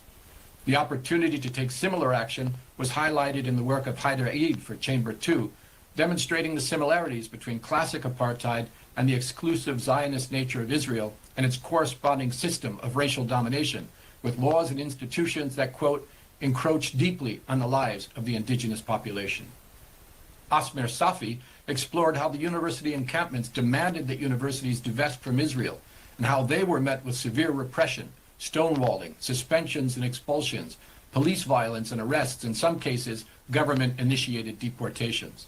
And Phyllis Bennis has also reported on the massive protests beyond universities that erupted in U.S. cities, bringing together Palestinian and Jewish and Arab and Muslim and Black and other communities, and spreading rapidly across the globe with actions in virtually every major city. In their testimony to the tribunal, Asla Bali, Allah Haj Yahya, and Basuki Nasia show how international law has been, quote, an enduring reference point for Palestine, as well as an enduring source of frustration. Citing the myriad failures of international law and international legal institutions, such as the ICC and the ICJ, they argue that alternative initiatives like the Gaza Tribunal have the potential to address these shortcomings by embodying alternative jurisprudential paradigms. To conclude, distinguished members of the jury, Chamber 2 has found that the international legal and political system, constructed 80 years ago on the ruins of brutal colonization, unfettered capitalism, wars of aggression, and serial genocide, has failed in its promise of never again. Sometimes by design, and at others through abdication, key components of that system have taken no effective action to prevent or end the genocide, to provide accountability for the perpetrators or a redress for the victims or survivors, or even to name the crime out loud, genocide. Instead, it has deferred to powerful states, including states complicit in the perpetration of these crimes, effectively abandoning the victims and the vulnerable people of Palestine. The exceptions to this general finding, evident in the courageous and principled work of the UN's independent human rights rapporteurs, commissions of inquiry, the ICJ, or the heroism and sacrifice of UNRWA and other humanitarian workers, do not excuse the abject failures of the political leadership and the intergovernmental bodies of the UN. But the Chamber 2 reveals that there is an international body beyond and above the Security Council. It is the collective of global civil society, the movements, the unions, the human rights defenders, the peace activists, the people. They have been active where official institutions have been absent, in the people's encampments on university campuses, the people's demonstrations in capitals across the world, the people's marches through the Sinai, the people's flotillas sailing the Mediterranean to break the siege, the people's movements like BDS, and the people's tribunals like this one. And it is these movements of people that provide a light in what has otherwise been one of the darkest moments in human history. I hope the jury will hold them up as beacons of morality and justice, even as you hold accountable the international institutions that in trepidatious deference to power have abandoned their mandates, abandoned the Palestinian people, and abandoned we the peoples of the United Nations. I thank you.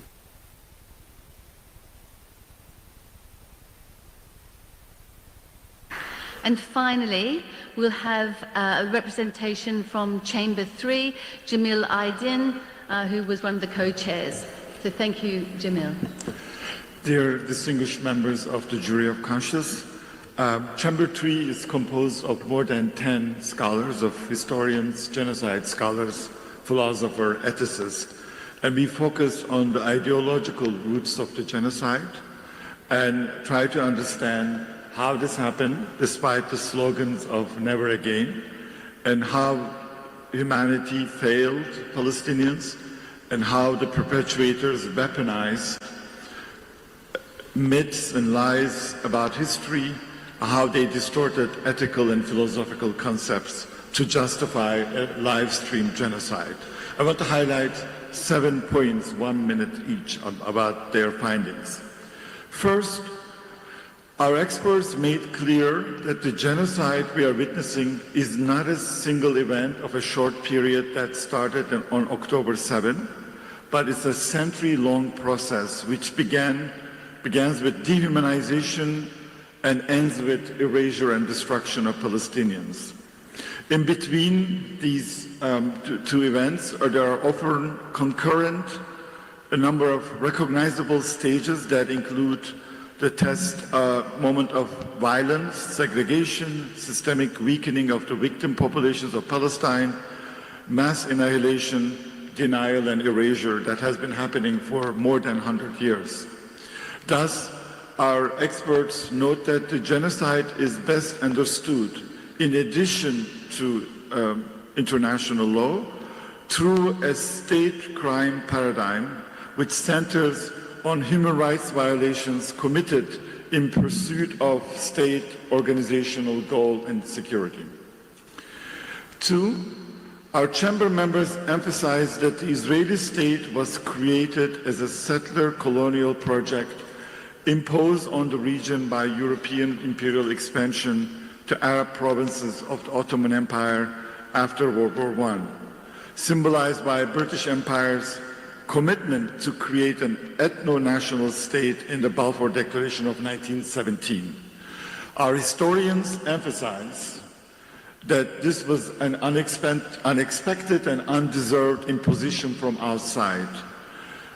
Cosmopolitan Palestinian populations composed of Muslims, Christians, and Jewish Arabs were equal citizens of the Ottoman state, with representatives in the Ottoman Parliament in Istanbul before World War I and British colonial rule. We repeat that there was no clash among the different religious communities in Jews and Christians and Muslims before the British colonial rule and its imposition of Zionism to justify what happened afterwards.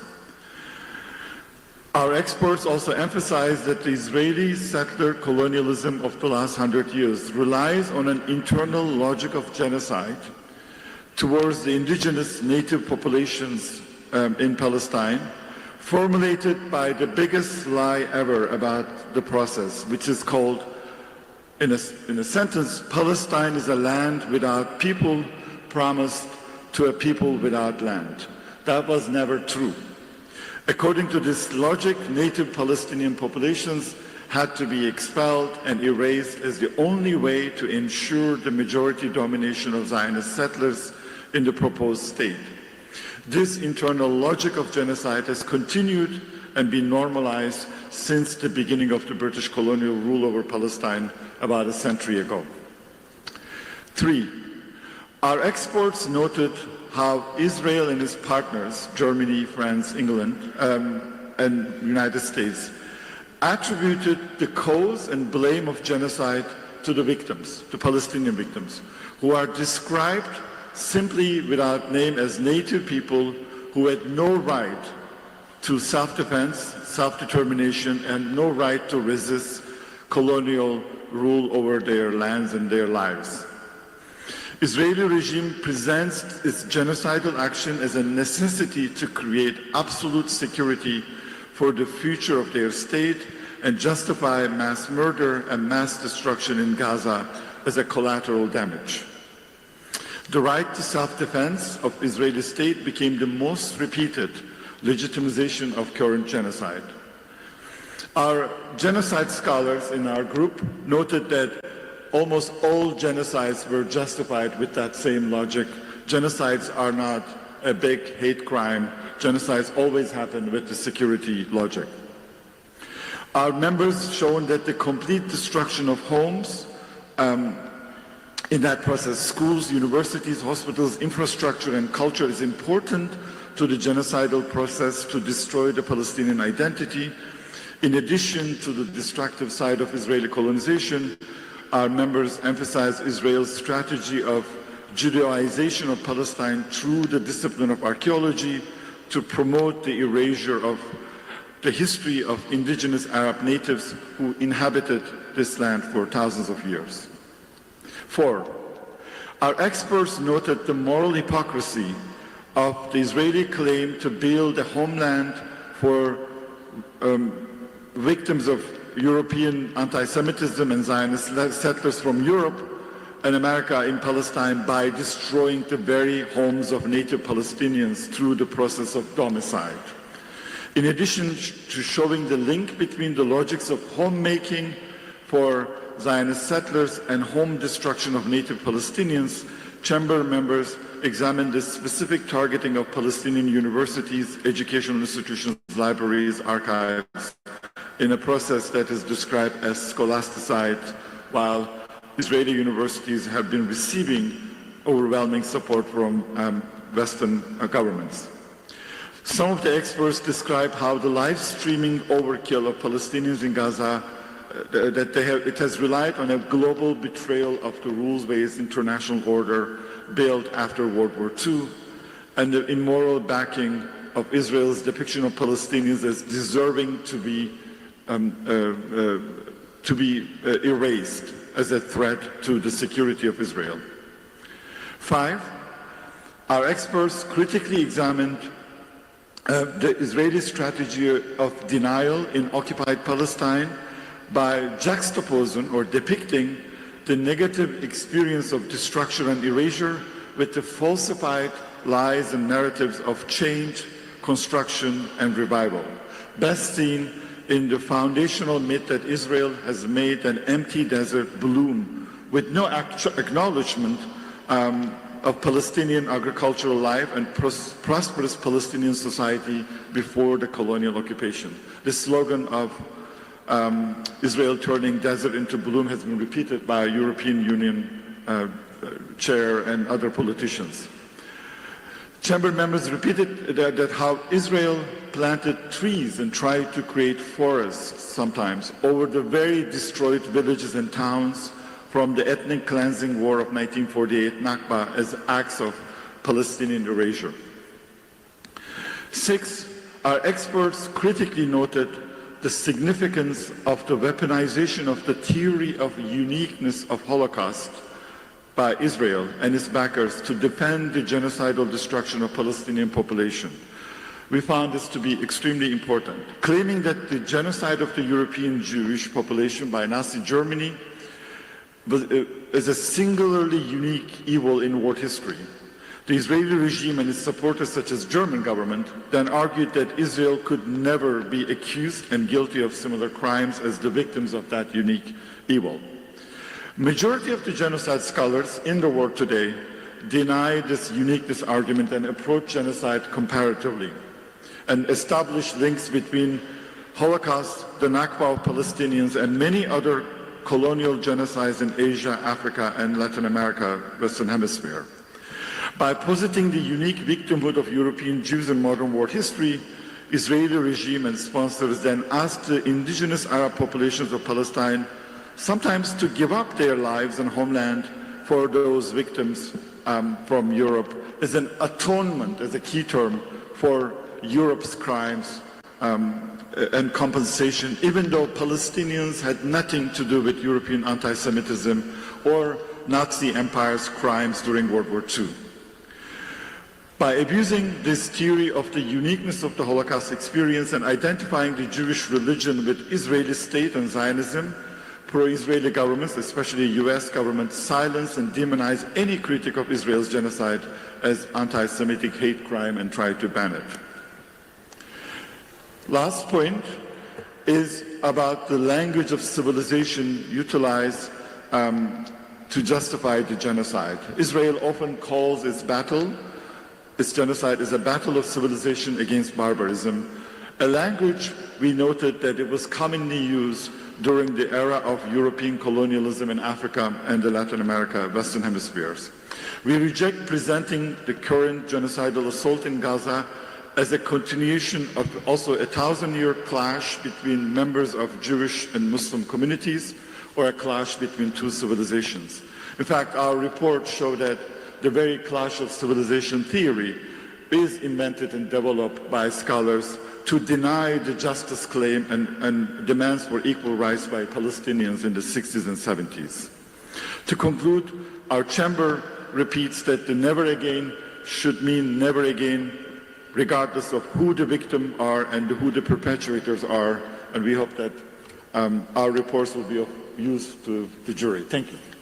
Thank you very much, Jamil. Now I'm going to briefly step out of my moderator role and discuss a little bit about what happened in Sarajevo.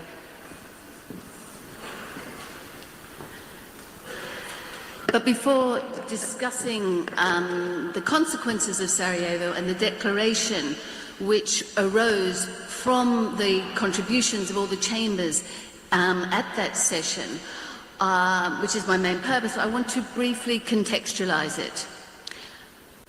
The world has arrived at a dangerous precipice. Palestine has exposed the fissures and the fractures that so glaringly divide our capitalist world.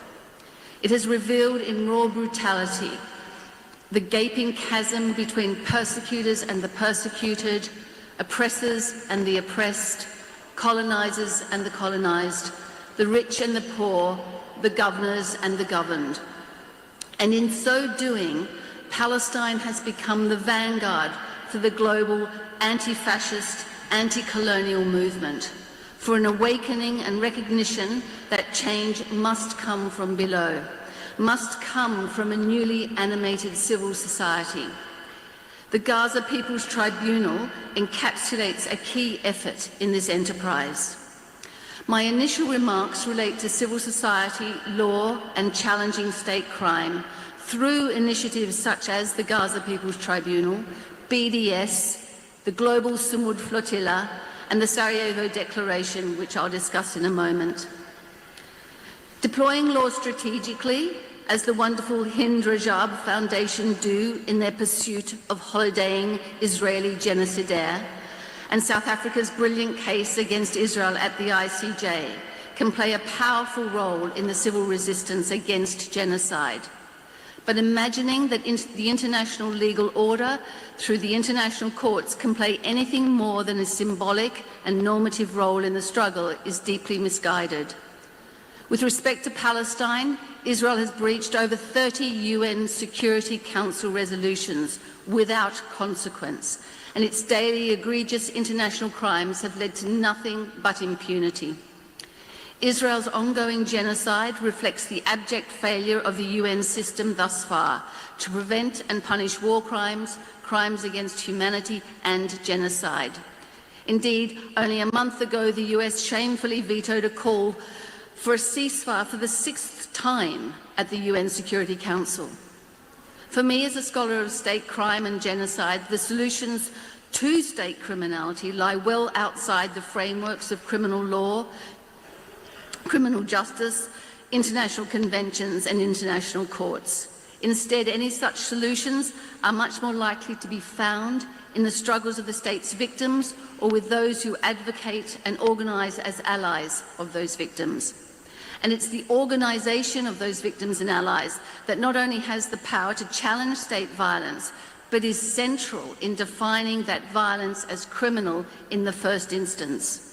Civil society has proven itself to be a much more effective force than international law in identifying, gathering and analysing and naming and challenging the devastating crimes of states, particularly through campaigns of civil disobedience, mass strikes, boycott, divestment and sanctions, and as with the global Samud flotilla, maritime attempts to break Israel's illegal blockade. Civil society enjoys widespread legitimacy as an authoritative check on the power and actions of the state.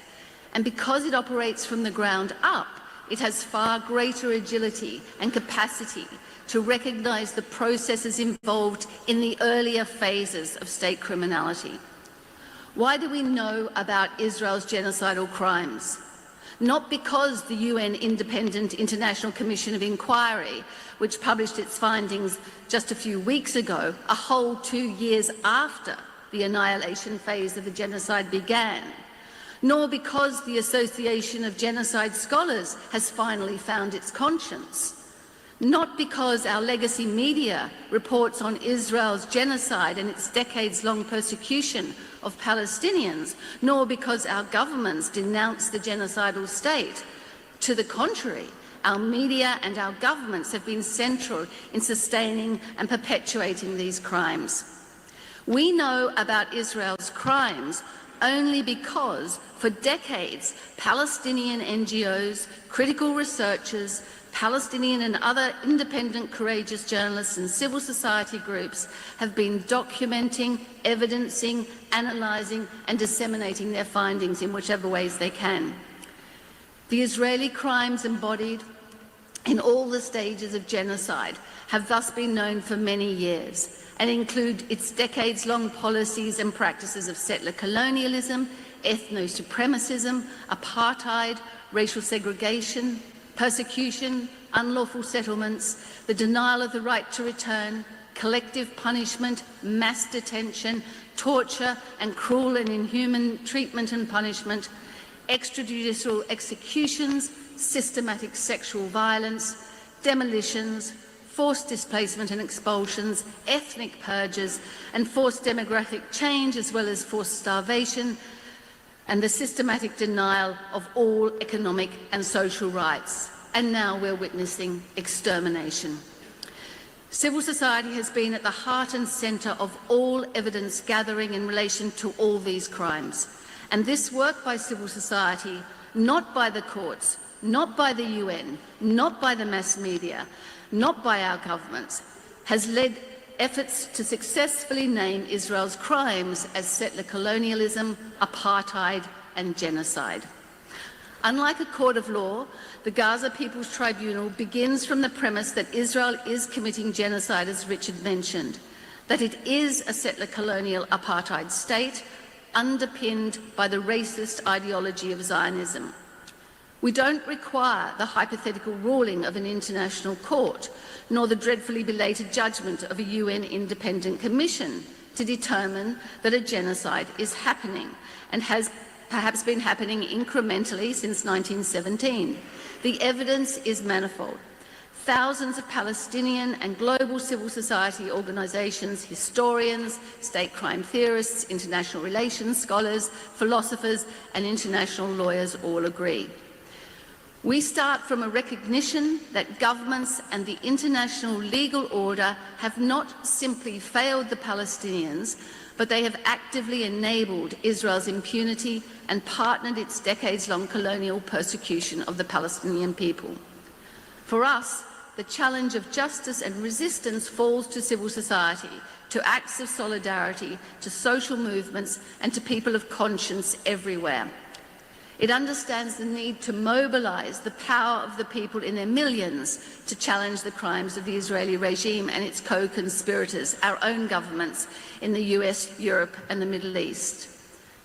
The tribunal seeks to counter the forces of evil with the forces of justice by bringing pressure to bear in every sector and making clear that genocide will not be normalised, that apartheid will not be normalised, that colonialism will not be normalised, that Israel and its Zionist underpinnings will not be normalised. And in doing so, ensuring that fascism will not be normalized. We know that the Zionist regime is committed to seeing out its genocide, and we know that its principal genocidal partner, the United States government, is equally committed to this genocide and to the erasure of Palestine. At the same time, we know that other Western governments, like the UK and Germany and complicit Arab states, have fully endorsed Israeli impunity and continue to do so. So the question is, how, in the face of such powerful forces of carnage, do we stop a genocide? How do we dismantle the Zionist state and those global powers whose ultimate goal is the erasure of Palestine, knowing that law and its international mechanisms are not the answer? The tribunal is clear. Genocide will only end through the steadfastness of the Palestinian people, coordinated resistance against Israel's genocide, the solidarity of the rest of the world, and the isolation, weakening and dismantling of the Zionist regime and the global political and economic structures that support it. And so to the Sarajevo Declaration, which was the culmination of our work in Sarajevo. We laid out, as we've heard, the context for Israel's genocide in Sarajevo. And over the course of 4 days, we listened to testimony on the history and ideological foundations of the genocide, on the crimes Israel and its partners have committed, and on the geopolitics fueling the genocide and its impunity. The Sarajevo Declaration was the culmination of the work of the tribunal to date, and it was both an unequivocal condemnation of Israel's genocide and a clarion cry to global civil society, an urgent call to action, and a commitment on the part of the Gaza People's Tribunal to work with partners across global civil society to bring an end to this genocide. So the declaration embodies a series of demands around which civil society is already organising, demands which speak directly to the myriad crimes we've heard about. The declaration thus demands, amongst other things, an immediate withdrawal of Israeli forces from Gaza and an end to the genocide, to all Israeli military action, an end to forced displacement and expulsions, an end to the settlement activities, an end to the siege of Gaza and to restrictions of movement in the West Bank. It calls for the immediate and unconditional release of all prisoners, including the thousands of Palestinian women, men and children held most often without charge in abusive Israeli detention facilities. It insists on the immediate resumption of humanitarian aid to all of Gaza without restriction or interference, including food, water, shelter, medical supplies and equipment, sanitary equipment, rescue equipment and construction materials that are required for the rebuilding of Gaza. It also calls for a complete withdrawal of Israeli forces from Lebanese and Syrian territory, and of course would have included a demand for the immediate cessation of Israel's bombings and targeted assassinations in Iran, Yemen, Qatar and Tunisia had they occurred before May 2025. The Sarajevo Declaration recognises the dangerous forces in both the state, corporate and supra-institutional spheres are pushing us towards the void, towards a future in which humanity itself is threatened.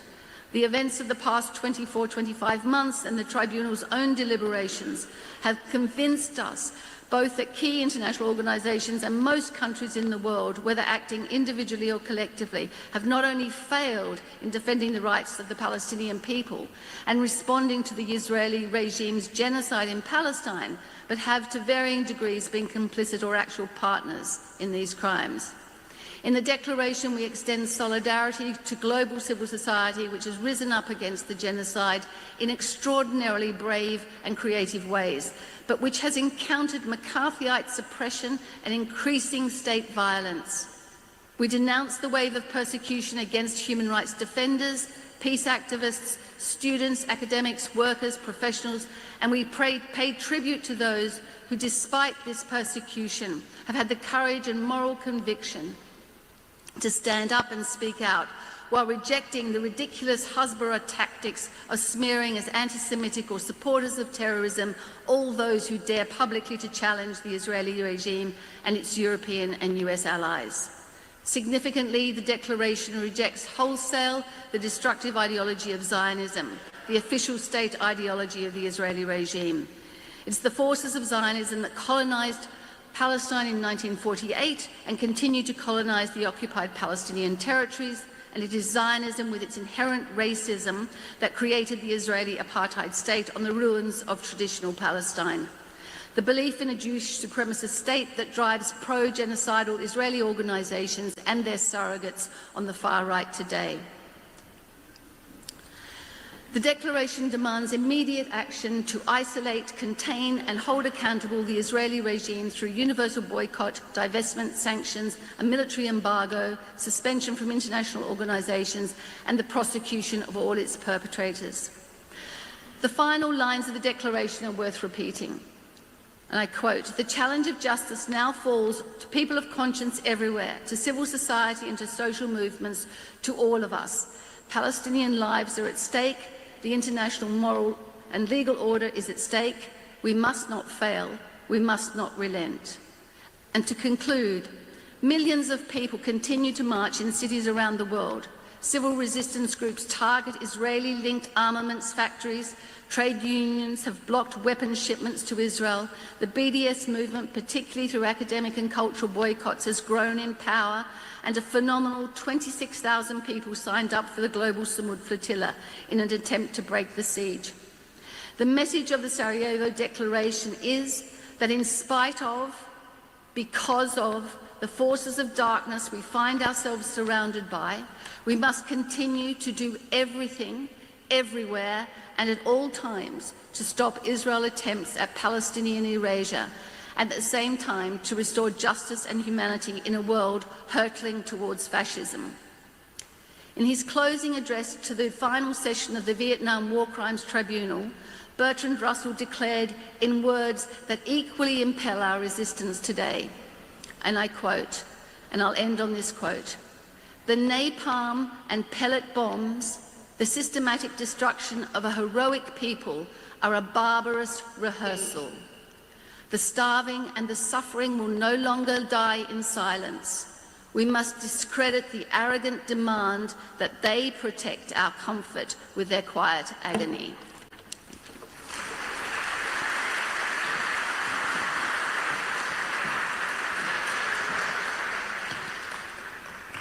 Thank you, Professor Green. This would be the first session today, overview of the work of the Gaza Tribunal Chambers. Now we give you 15 minutes of coffee break, and then we head back to listening global statements of conscience and discuss.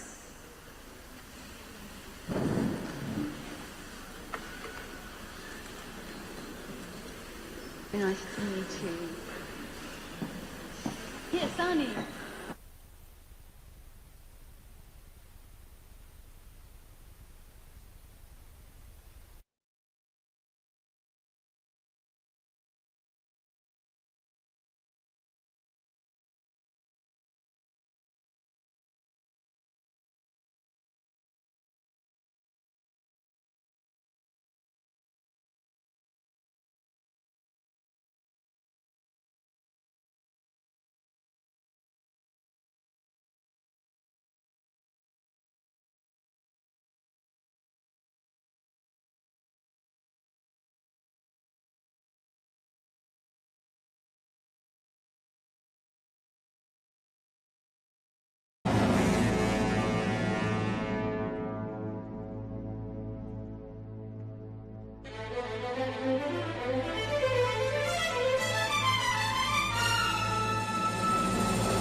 first is Raji Sarani.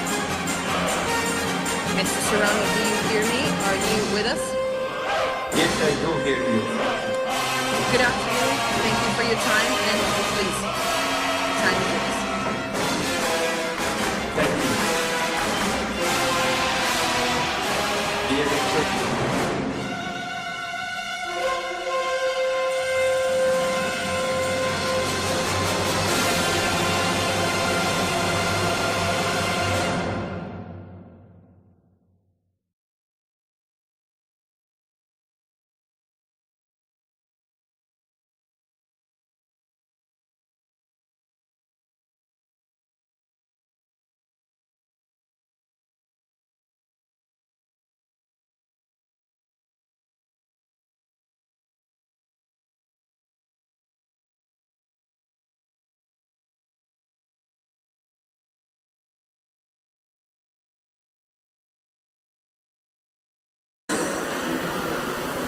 And the first is Raji Sarani. Mr. Sarani, do you hear me? Are you with us? yes, I do hear you. Thank you. Good afternoon. Thank you for your time, and please, the time is yours. Thank you. Dear Richard, dear jury's member, it's very special in introduce you and talking to you for people who are conscious about justice and dignity of man, who are looking for this unprecedented grave crimes committed against Palestinian people in the occupied Palestinian territories. I think what makes this tribunal unique and special, three issues. First, I think that for the first time and in an unprecedented way, the world justice system, ICC and ICJ, subject to unprecedented attack by superpower like United States, and for the first time we are seeing, in Palestine case precisely, designation and sanction be imposed on prosecutors, judges, and lawyers and human rights organizations. This is unique and unprecedented. Why? That's because of Palestine. So the problem is not really with the world justice system. The problem is related to the political will of the world community. The second, I think what we are having right now, there is ongoing genocide. They spoke about peace, they spoke about ceasefire, but actually the genocide, the apartheid, the ethnic cleansing with the conditions existing makes definitely the crime going on. And the third point, it's related to the Convention of Prevention and Punishment of Genocidal Crime. The title of the agreement itself shows in a clear-cut way the most important part of it, the prevention, not to have it. And most of the states, when they signed, they said, never again for this crime.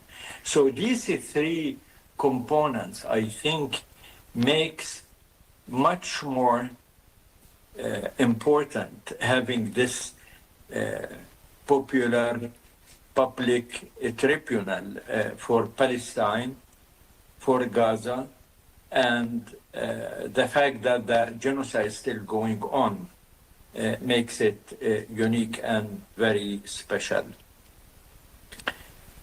We have serious problem related to the world legal system. We are aware and know that the ICJ issued 3 provisional measures decisions.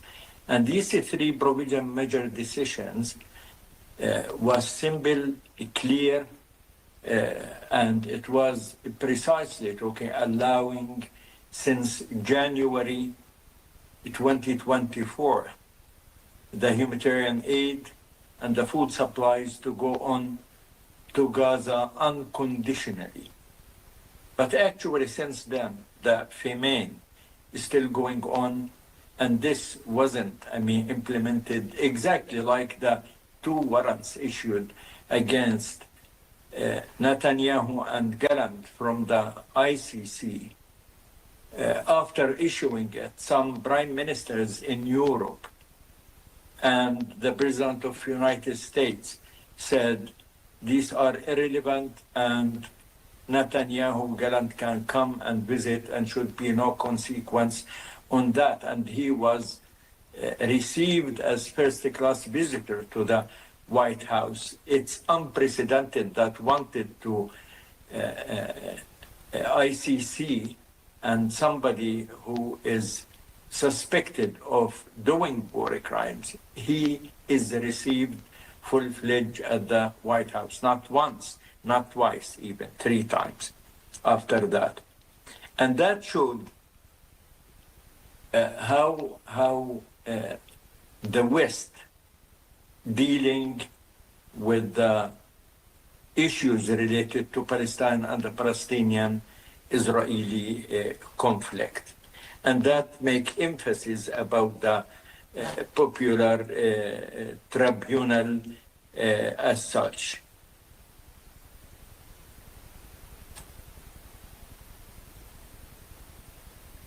I want to say for the first time ever, we have a clear-cut consensus among international human rights organizations, among the UN bodies, among the Palestinian human rights organizations and the Israeli human rights organizations about describing the situation and having the solid conclusions about what's going on and describe in very detailed and precise words that what's going on, it's a genocide against the Palestinian people. So the problem, it's not at all related to how we describe really what's going on, what's the legal definition of what's going on, or what we are having as concrete evidence related to the situation in the Gaza Strip. Facts, standards, conclusions are simple, direct, and clear. The problem, it's with the political will. The Palestinian-Israeli conflict didn't begin October 7th. Long history before that. The short version, 58 years since the occupation began, and the long version since the Nakba in 1948. And the Israeli crimes evident and clear before October 7th. They are occupying power, and the occupation by itself a crime of aggression as it defined in the ICC Rome Statute.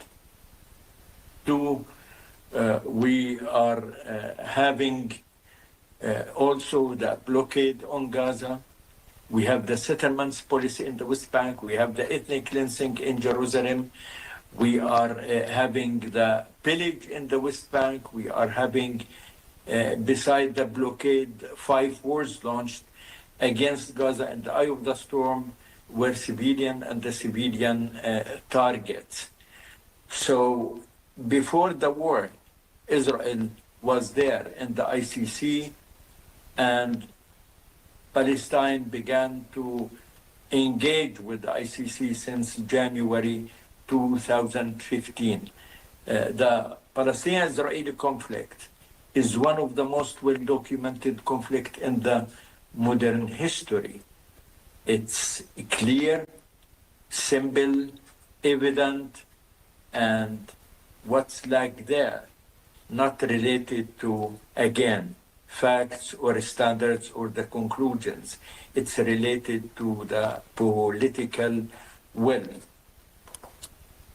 Most recently, we have had something called Trump plan.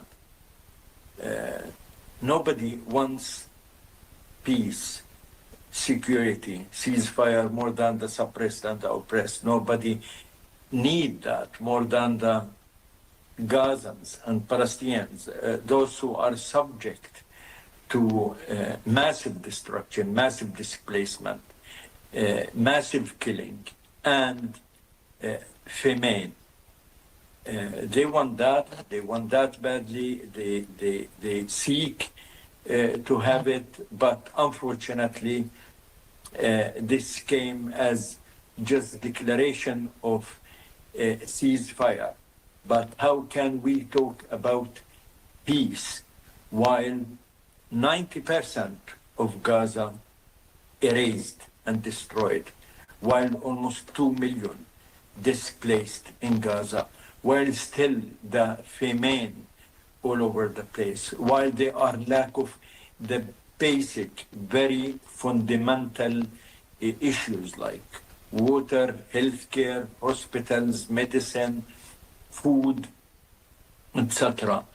So the current situation in Gaza, making genocide going on, making ethnic cleansing going on, without horizon, without agreement about ending the occupation, without agreement on having the Palestinians the right of self-determination, to achieve their unalienable rights of the Palestinian people, without having justice, dignity, and accountability for the criminals who committed these things. It's very hard to speak about peace. The word peace, yet, it's a word used as mirage. It's not reality on the ground. What is going on till this moment, ongoing genocide, ongoing ethnic cleansing for the Palestinian people. Only, Palestinian people can enjoy the peace when they achieve, their right of self-determination and independence and ending the occupation. When they feel the genocider and those who practice the war crimes, the crimes against humanity, ethnic cleansing has been held accountable. I think with what's going on, it's very hard to see horizon for that. That's why it's very and vitally important to keep the popular tribunal on Gaza and to keep such work, because it's obvious yet the US and Western European countries at large is still in clear-cut support for the occupation, still recognize Israel's right of self-defense, and they are the victim, not the victimizers, and still, don't recognize the full political right of the Palestinian people of self-determination and independence and having justice and dignity. Thank you.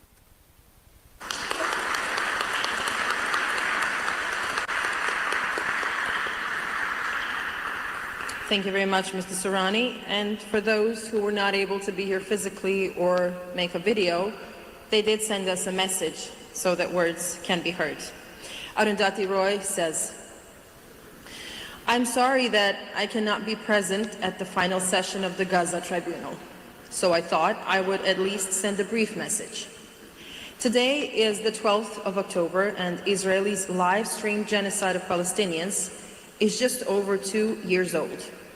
Despite being armed and supported by the richest countries in the world, It has not succeeded militarily in its stated aim of wiping out Hamas as retribution for its October 7th attack on Israel.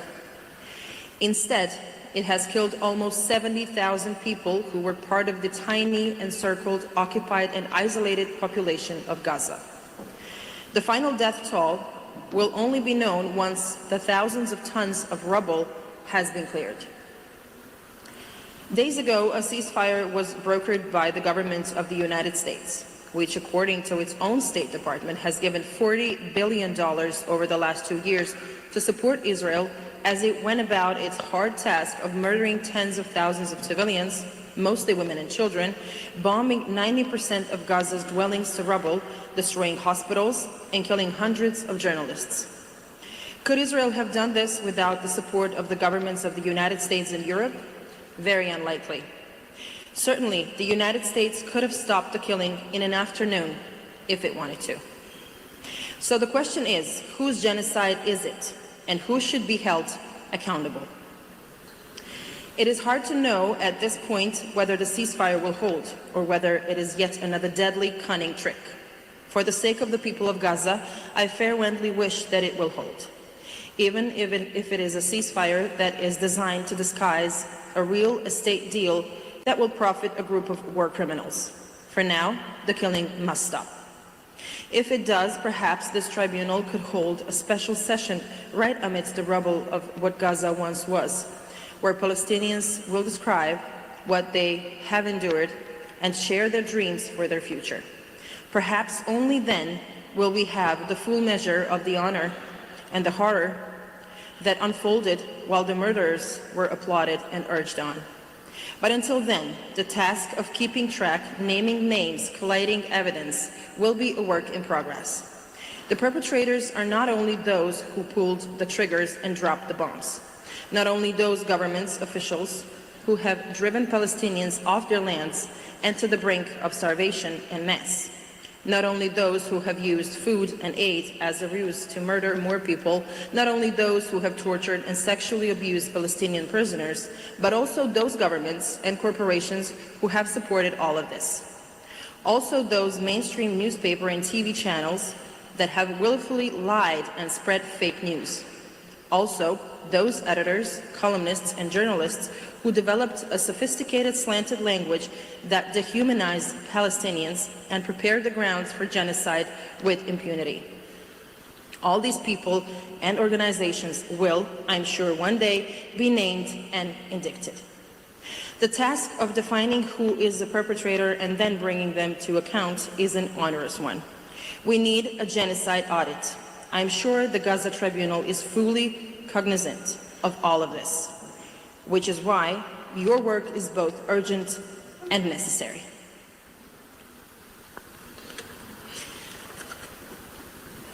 So that was Arundhati Roy.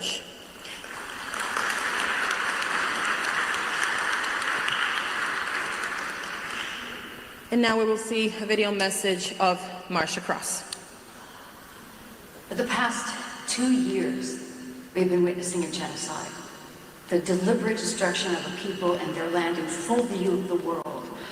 Every day has brought new evidence, entire families wiped out, people buried under rubble, children shot by snipers or blown to bits, their parents forced to pick up remains of their tiny bodies and put them into plastic bags. Neighborhoods have been flattened. In fact, 85% of all of Gaza has been decimated. Hospitals and their heroic doctors obliterated or taken hostage, and the list goes on and on. With the international community unable or willing to stop it, the legal and political systems designed to protect life have failed. International law, the very architecture meant to safeguard our common humanity, has been paralyzed by politics, by double standards, and by men who lack any conscience, who are in power with stockpiles of bombs at their disposal. And laughter, used to describe the use of newer and specialty weapons, asked for, given to, and used on the Palestinian people. In this vacuum of justice, the Gaza Tribunal was born, a moral court created by civil society to document the truth to preserve evidence, to hold power accountable when official institutions refuse to do so or are unable to do so. My own awareness of the situation in Gaza happened in the summer of 2014. My daughters were 7 years old and we were on a family road trip through the national parks. I would lie in the back seat of our SUV to avoid being car sick and scroll through my phone to pass the time between our stops. And randomly, I came across a post about Gaza. And until then, I knew almost nothing about Palestine and Israel. I just thought it was a place that was far away, and I was told it was beautiful and that I should visit it. And I thought maybe I would one day. But then I started reading, and I couldn't look away. The number of Palestinians being killed was absolutely horrifying. There seemed to be no number that would satisfy the Israeli government in their retaliation. And I later realized that this was one of many, many battles, if you want to call them that. This one was called Operation Protective Edge. And I thought I needed to know more, so I began listening to Israeli soldiers from Breaking the Silence, speaking about the occupation and about checkpoints and about raids that terrorized citizens, waking them up in the middle of the night, taking over their homes. And I watched documentaries, and I saw with utter horror what was happening in this conflict that we were told was too complicated to understand. And I was horrified, but shamefully I went back to my life, raising children, caring for my family, and I looked away. And then came October 7th, and of course at first I reacted with horror at the attack, but I wasn't surprised. And soon the retaliation unfolded and the threats to annihilate Gaza were openly declared, and I watched with terror, because I knew from what I had learned in the past that the reaction by Israel would be bad. And when the civilian death toll in Gaza doubled the Israeli losses on October 7th, well, I thought, well, this must be enough. I mean, surely this is going to stop. But it didn't stop. I kept going, and I was riddled with grief and panic, because I thought, who am I? Who am I if I stay silent? And who, of course, who would I have been at another time, in another place, when others were being annihilated and good people said nothing? I couldn't function. I couldn't live with myself. This was 2 weeks in. I had no idea it was going to last for 2 more years, maybe longer, God forbid. And so I wrote on my social feeds, ceasefire. And for that, like hundreds of others to come, I was accused of hate. Friends I'd known for decades suddenly saw me not as a fellow mother, not as a woman begging for the killing to stop, but as someone they believed hated Jews. I was shocked. I mean, how could this happen? I mean, what kind of conditioning leads someone to erase decades of friendship, knowing me, in just a moment? To believe that empathy for one people must mean hatred of another, or that it even had anything to do with their religion. I didn't care. I was dumbfounded. And then, after sitting with that pain, I understood something much deeper. That those reactions, they weren't spontaneous. They were the product of years and years of indoctrination, the belief planted young that everyone was out to get them, that criticism of a state is hatred of a people, and that those who demand justice or liberation are enemies. And even more to the point, that those others, those Palestinians, were animals, monsters, unworthy of empathy. And this is the soil in which dehumanization grows, the mental and moral ground that allows atrocities to continue unchecked. And that's why I'm here. Because my conscience, our conscience, cannot stop at sympathy. It has to It has to move toward action. And the Gaza Tribunal is that action. It is the organized conscience of civil society, documenting, archiving, and exposing the crimes committed against the people of Gaza, including those that meet the legal definition of genocide. It exists because official systems have failed. It exists because silence, no, it's not an option. And it exists because truth, it must be recorded for the victims, so many victims, for history, and for the future. I'm inviting you to join this journey of conscience, to listen, to bear witness, to help amplify the truth. Please come to the final session of the Gaza Tribunal. It's taking place in Istanbul on October 23rd to the 26th, or you can follow online and stand with those who refuse to look away. Because as we see, justice is not inevitable. It must be willed into being through courage, through witness, through action, to help amplify the truth.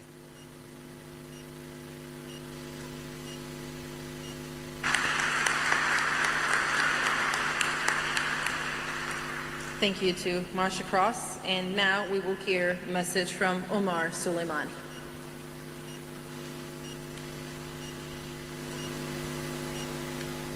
Bismillah ar-Rahman ar-Rahim, in the name of God, the most compassionate, the most merciful. First and foremost, I want to thank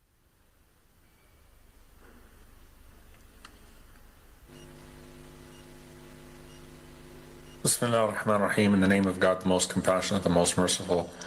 First and foremost, I want to thank you all for the incredible work that's been done with this tribunal to establish the facts that have been so obvious to anyone that's been paying attention, even with the bare naked eye, that this genocide has been the most horrific of our lifetimes, and it's one that must be sufficiently recorded, and it's one that must be sufficiently stopped, met with action. And you cannot record enough of the facts on the ground in every single dimension of this genocide's undertaking, whether it be in the destruction of the healthcare system, whether it be in the destruction of the ecology of Gaza. All of it comes together and is absolutely important for us, critical for us, to record each and every single part of it, because the story of the Palestinian people has been a story of redemption, a story of renewal after the Nakba, after removal. And for over 7 decades, the people of Palestine have insisted that whether they live physically in their land of Palestine or whether they remain only as emotional and spiritual dwellers in their historic homeland, that they will not allow for anything that has been a part of them to be forgotten, and that they intend to renew and to restore and to maintain the legacies that have been passed down to us throughout generation. I want to share one thing which I think is extremely important for us as we are undertaking this exercise, that you can never assume that history is going to be recorded properly in the moment. You know, many times we think that because things are so obvious, we don't have to worry about losing them in that moment. But if we don't record the story now, then our children won't know how to tell it. So it's important to establish the facts on the ground now so that we can have immediate and urgent action. The Palestinian people have suffered for long enough. The people of Gaza have suffered for long enough. But it's important that the story is also preserved and told for generations to come, because it may be that there's another generation that will certainly need to build upon the restoration. That's assuming the best case scenario of what we are able to achieve together.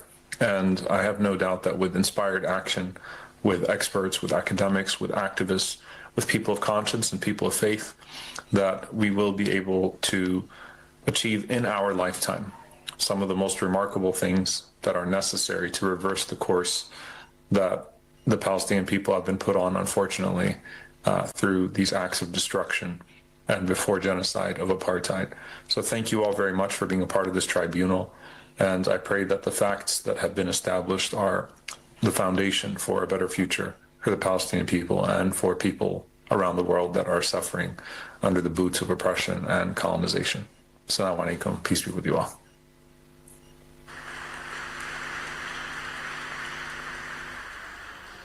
And after Omar Soleimani, we will hear Roger Waters. He's also on the video.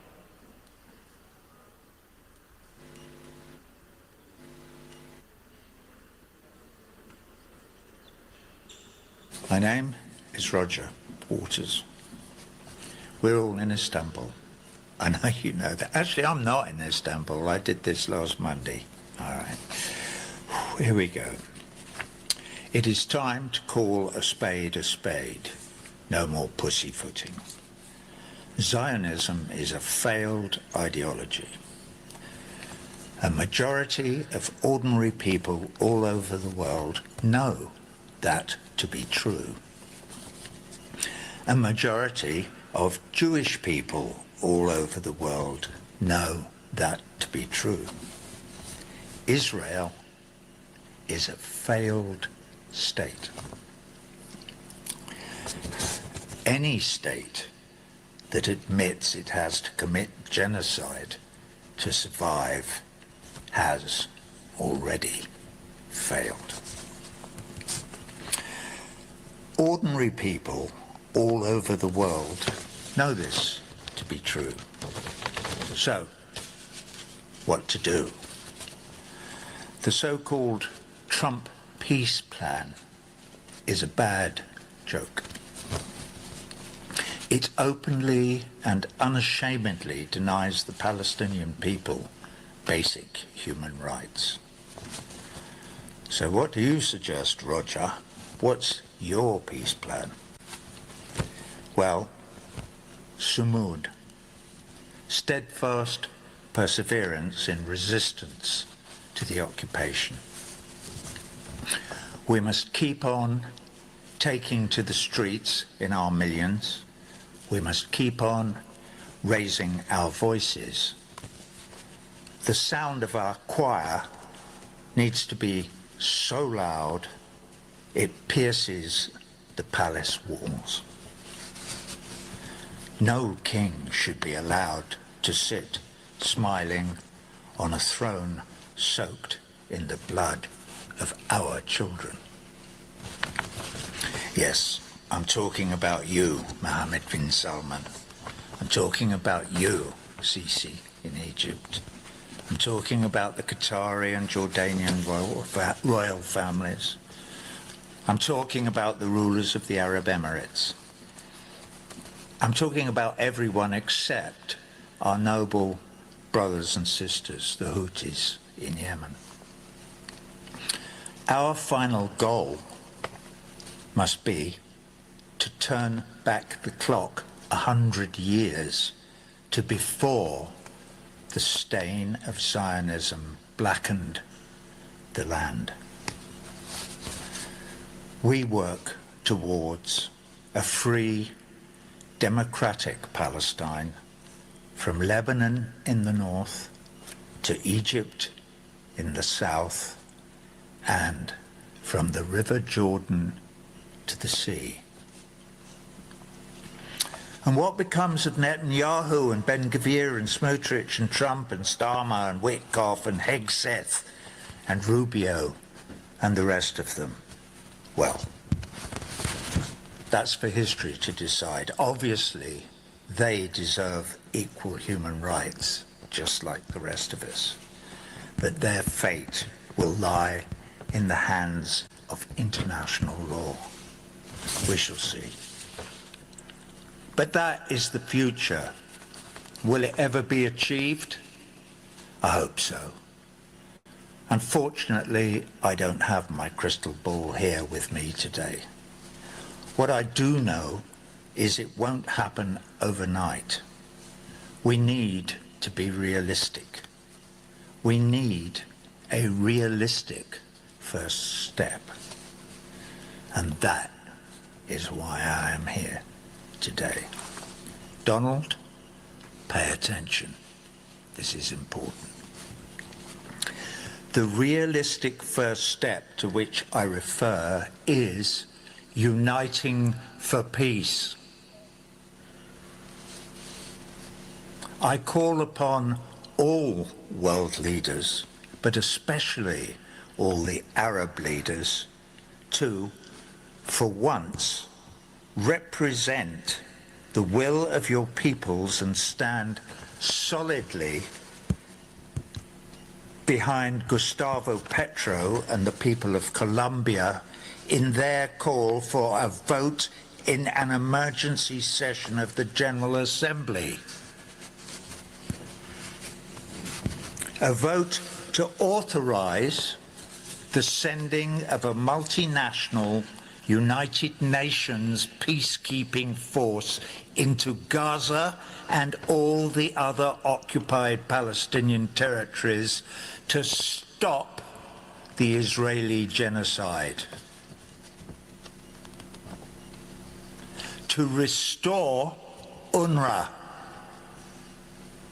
in its great work of provision and aid to those beleaguered people, and to remove the illegal Israeli army of occupation. That is the first step we need. And Gustavo, my good friend, we, the people of the world, need that draft resolution on our desks first thing tomorrow morning. Thank you.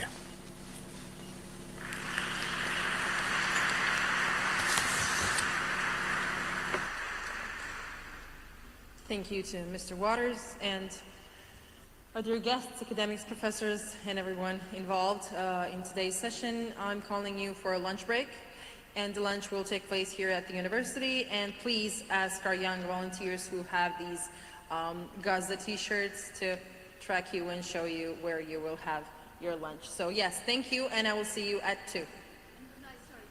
Yes, Penny has a point, sorry.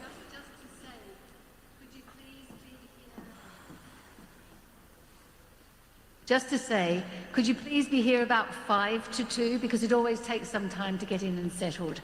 And we caught up, which was marvellous this morning in terms of time, and we want to do the same this afternoon. So thank you very much. Enjoy your lunch.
2, 3, 4, 5, 6, 7, 8.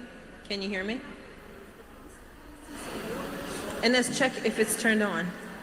Yeah, it's on. Okay.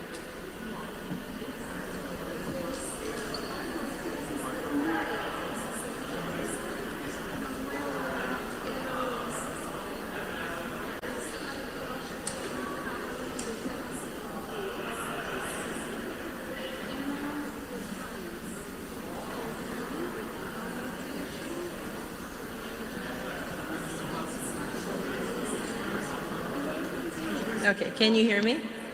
Is it okay?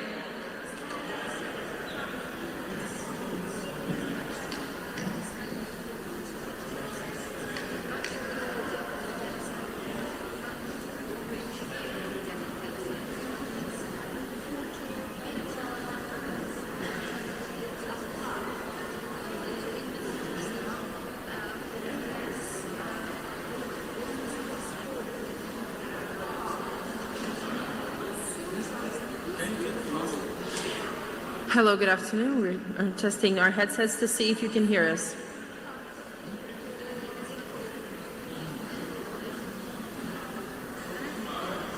One, two, three, 4, 5, 6. Yeah, it's taking off. What is the problem?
heard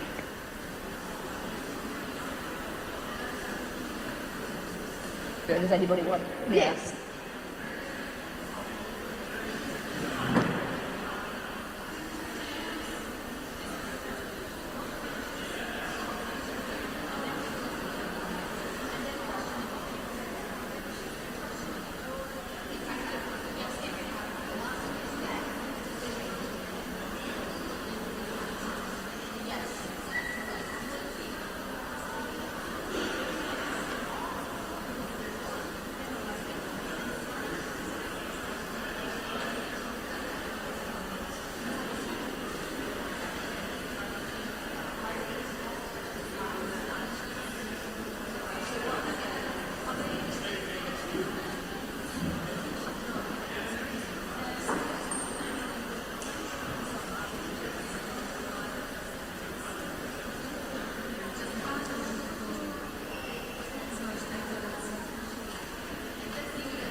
Can we show start?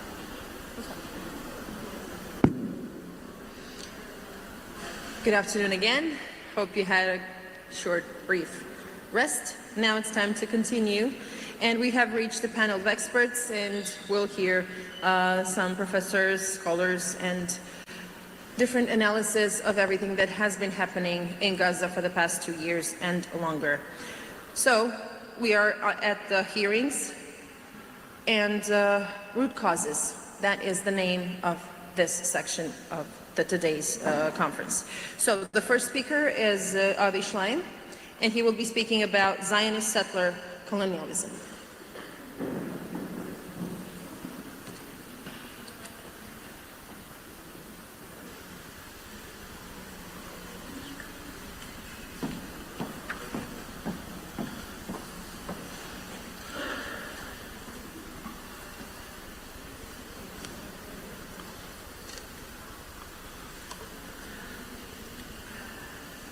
The Zionist movement was a settler colonial movement, and Israel is a settler colonial state. The logic of settler colonialism is the elimination of the natives as a prelude to taking over the land and its resources. The undeclared but real objective of the Zionist movement from the beginning has been to build a Jewish state on as large part of historic Palestine as possible, with as few Arabs inside its borders as possible.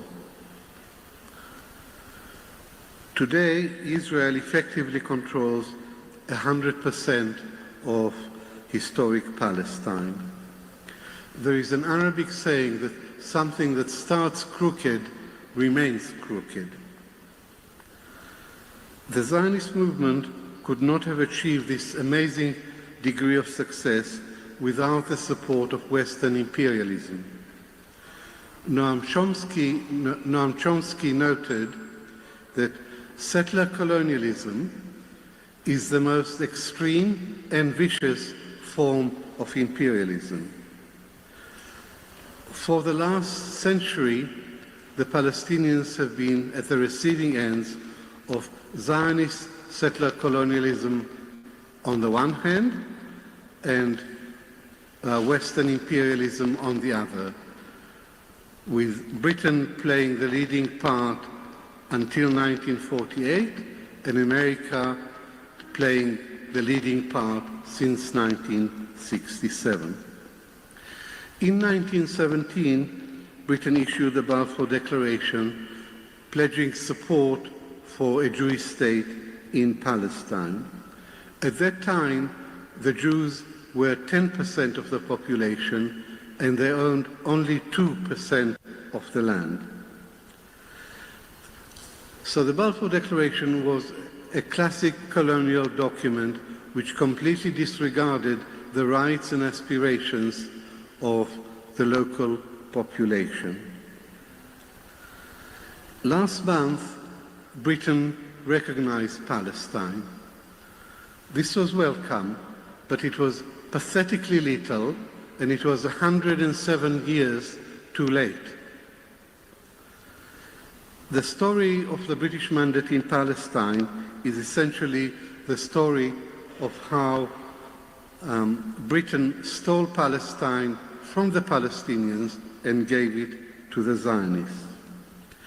The cornerstone of mandatory policy was to withhold elections, to avoid democracy, for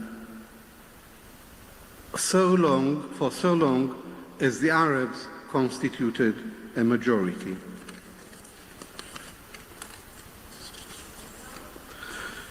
The Jews only became a majority as a result of the ethnic cleansing of Palestine during the 1948 war. 750,000 Palestinians became refugees, and the name Palestine was wiped off the map. This is the Nakba, the catastrophe. The Nakba, however, is not a one-off event, but an ongoing process of displacement and dispossession of the native population by the colonial power. This process reached its cruel and indeed its sadistic climax with the genocide in Gaza and with the ethnic cleansing of the West Bank in the aftermath of the Hamas attack of the 7th of October.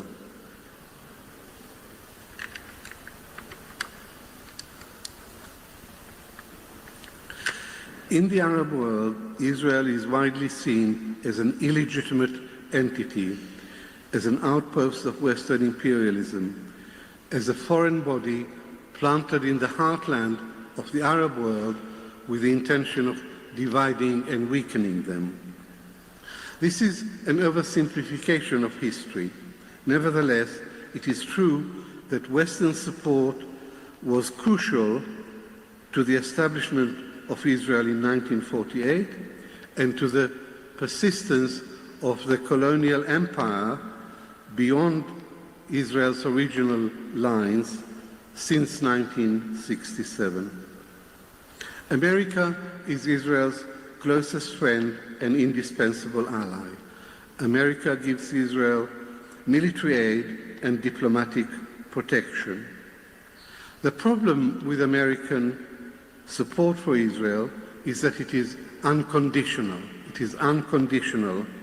It is not conditional on respecting Palestinian human rights or international law. This is how Israel gets away literally with murder. This is why Israel can continue to act with complete impunity.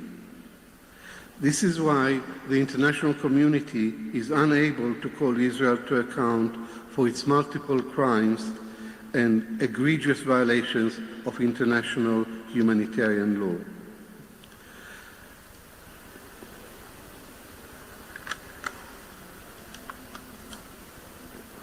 Benjamin Netanyahu's current government embodies all the most negative aspects of Zionist settler colonialism. It is the most far-right, reactionary, crudely populist, messianic, overtly racist, and territorially expansionist government in Israel's history.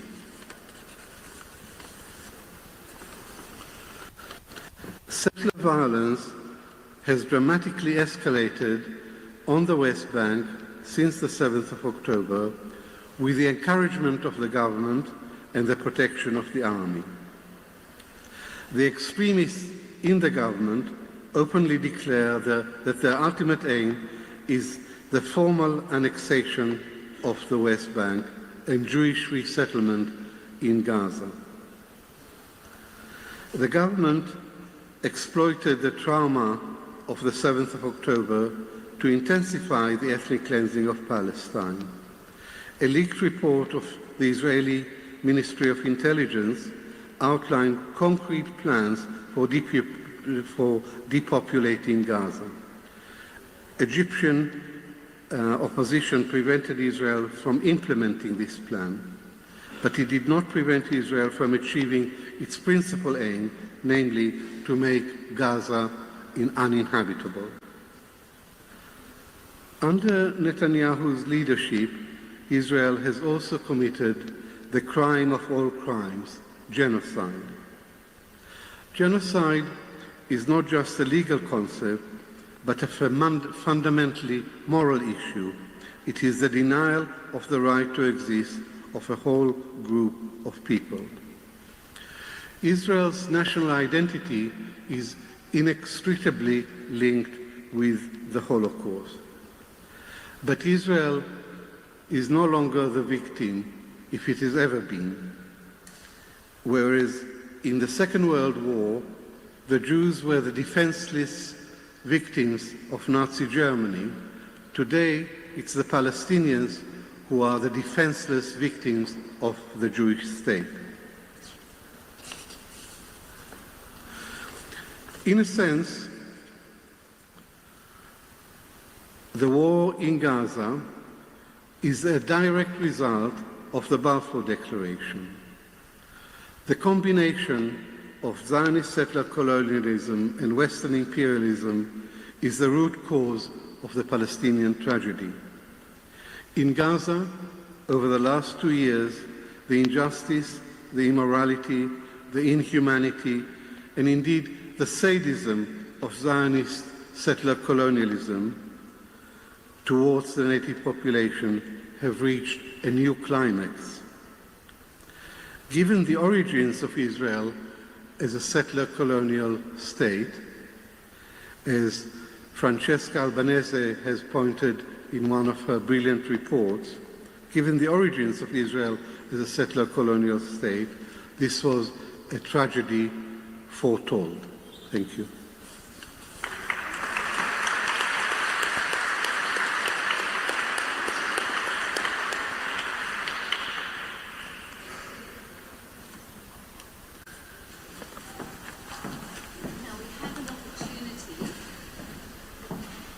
Thank you very much, Avi.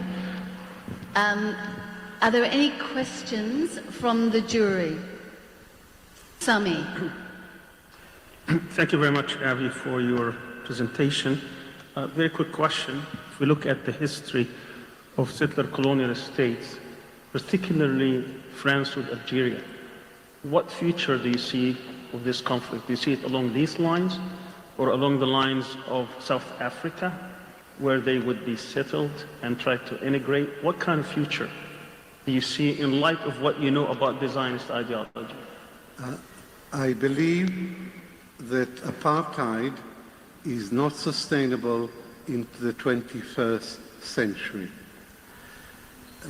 White apartheid in South Africa ended as a result of international pressure, and I believe that eventually Israel will go down the same way.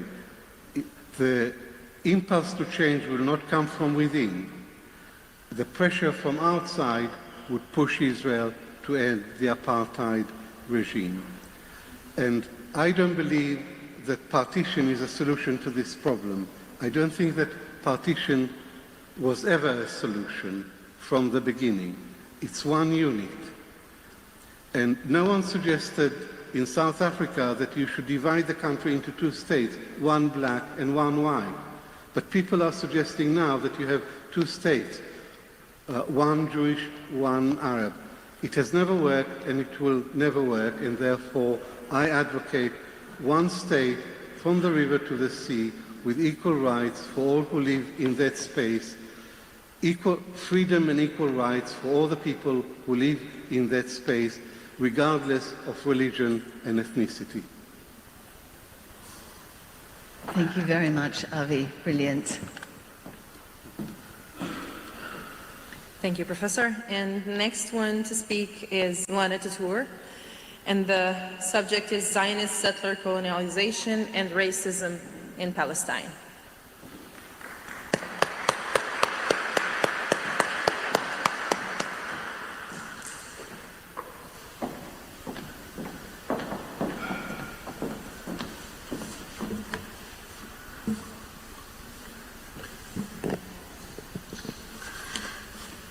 In the 10 minutes I have, I will address specifically the topic of the relationship between Zionism, race, and racism. There is a consensus in the international human rights community that Israel's actions in Gaza amount to genocide. Reports were issued by human rights organizations such as Human Rights Watch, Amnesty International, Il-Haq, B'Tselem, and others, as well as by UN Special Rapporteurs and the UN Independent Commission of Inquiry on Palestine. Genocide studies experts have also determined that Israel is committing genocide. This is, of course, a welcome recognition. However, while these reports and statements acknowledge the genocide and address the dehumanization of Palestinians as core element of it, they do not address Zionism as a form of racism, nor do they name and recognize Zionism as the racial ideology that drives the colonization of Palestine and the genocide in Gaza. This omission, I believe, is something that the jury should take note of and rectify.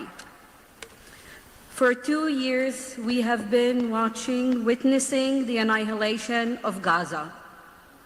As Israel announced its genocidal campaign, Israeli officials, including at the highest levels of government, have called for a second Nakba, describing the Palestinians in Gaza as human animals, the children of darkness, monsters, Amalek to be eliminated from infant to the elderly, and evil, and I'm quoting, to be uprooted so that there will be good for the entire region and the world.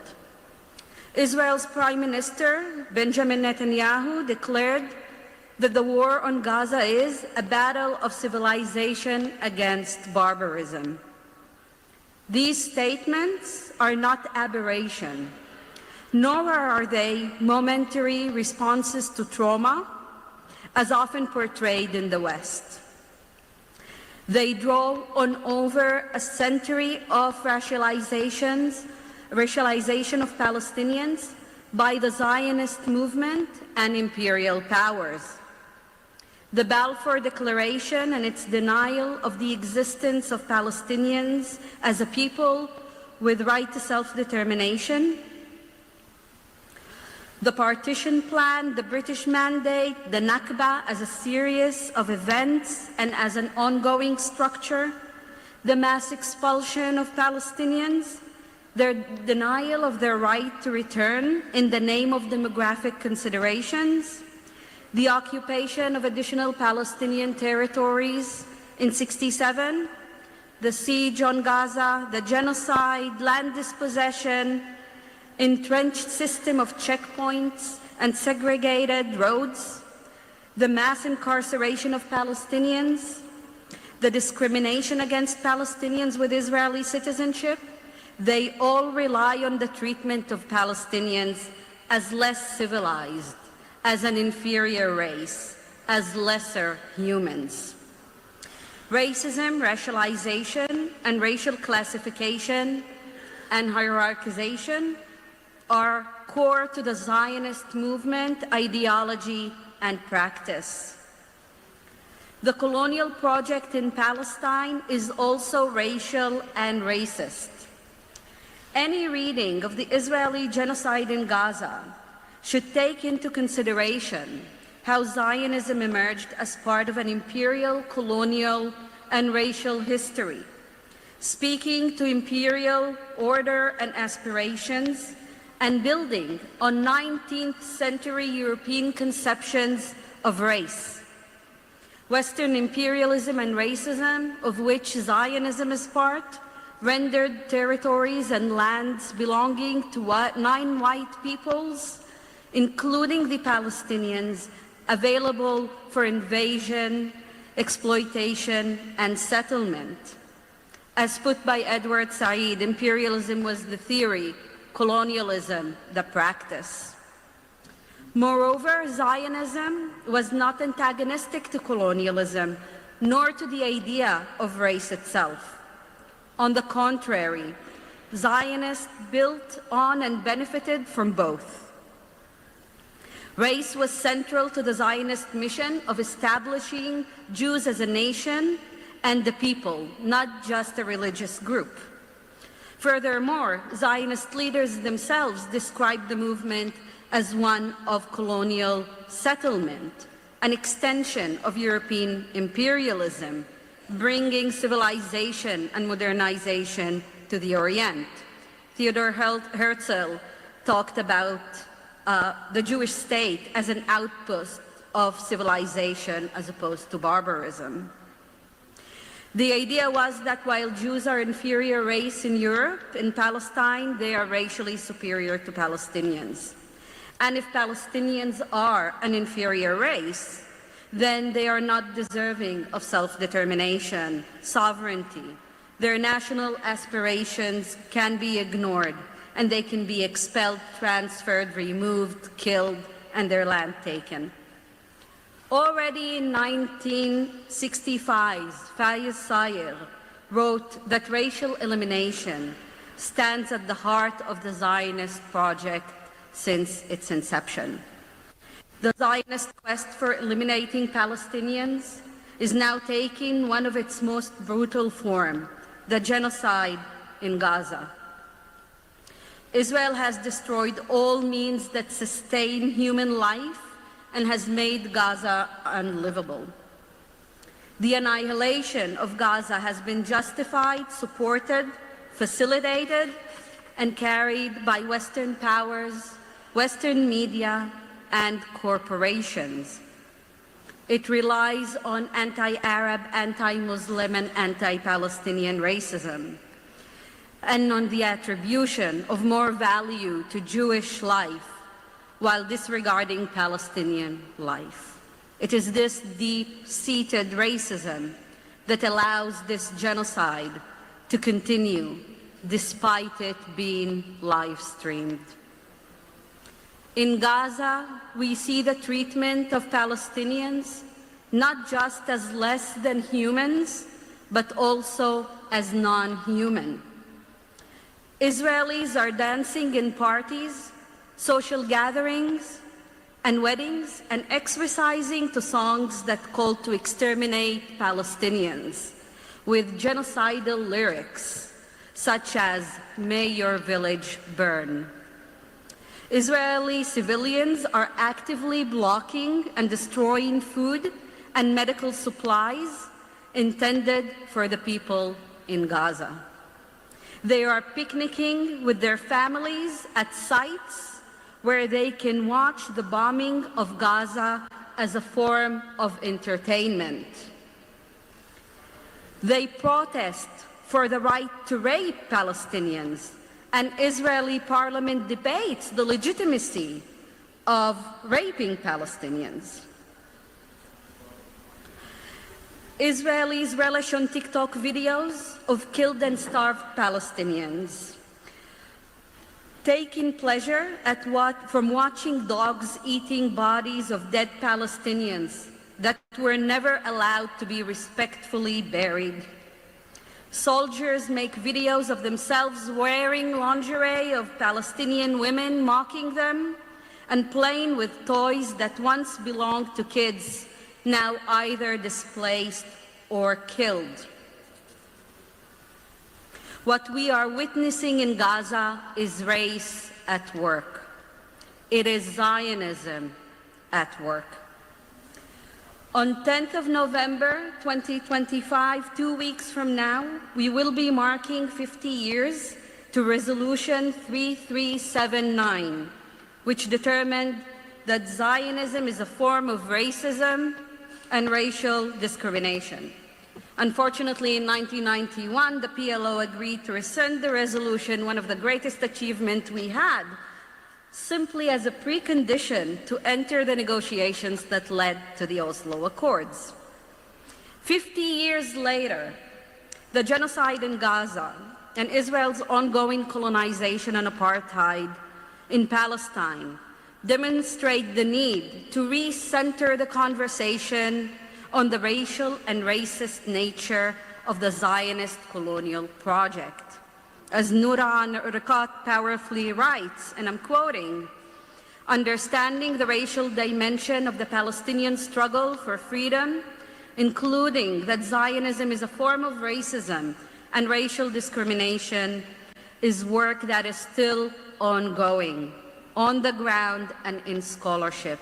It remains our unfinished business," end of quote.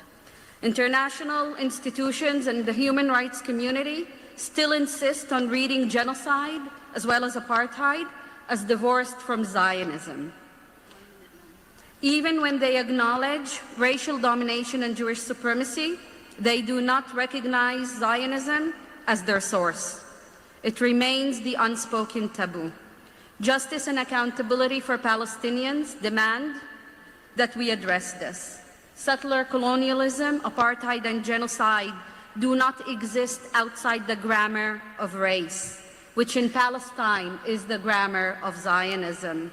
I call the jury to address Zionism as a colonial project and a form of racism in their consideration of Israel's genocide in Gaza. Thank you.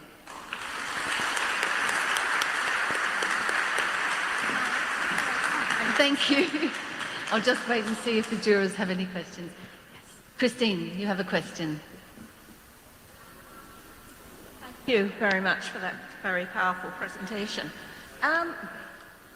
You described correctly Zionism as a colonial settler project grounded in 19th century views of coloniality, racism, etc. In so many other areas, that has been discredited, and we have moved on, I hope, in our ideas of racism. So why does it still persist here? Why have we got this historical continuity without it being broken? Very big question. Thank you. Sorry? Can you repeat the question, Christine? I'm sorry. Can I repeat it? But into the microphone. Yeah, sorry, was it not into the mic sufficiently? There was a horrible echo, which is why I was trying to come away from it. The concept of Zionism as a colonial racist ideology, dating from at least the 19th century European views of colonialism, is clear. But in so many other areas, we've moved on, and we have a more modernist, contemporary understanding of racism and have rejected racism in so many areas. So why have we got this continuity? Why has it persisted in this way for over 100 and however many years it is now? I mean, it's a difficult question, and but have you any thoughts at all as to why that is the case? I actually really need to think about it, but I mean, race and racism exist. These kind of intersections between imperialism, race, and racism are still apparent globally and in the international system and international law. I think what the genocide in Gaza has really emphasized is that we are able to see the racial and racist roots from their origins from 19th century in such strong way today, and seeing how it has never actually ended. And it is because it goes back to Zionism and settler colonialism in Palestine being still as strong as it was decades ago and over a century ago. And the perception in Israel that the Zionist project is unfinished business, because Palestinians have not been eliminated, because the territory has not been taken in full. And in Gaza, with the annihilation, and the attempts to justify the annihilation, we saw this kind of crude racial discourses and frameworks and conceptions put at play in a very visible way and without any shame. What is more striking is not the Israeli discourses, maybe not striking but disappointing, but actually seeing the impunity with which Israel is operating, which again speaks to the deep anti-Palestinian racism and to the less value of life that is given to Palestinians. Thank you. Thank you, Lana.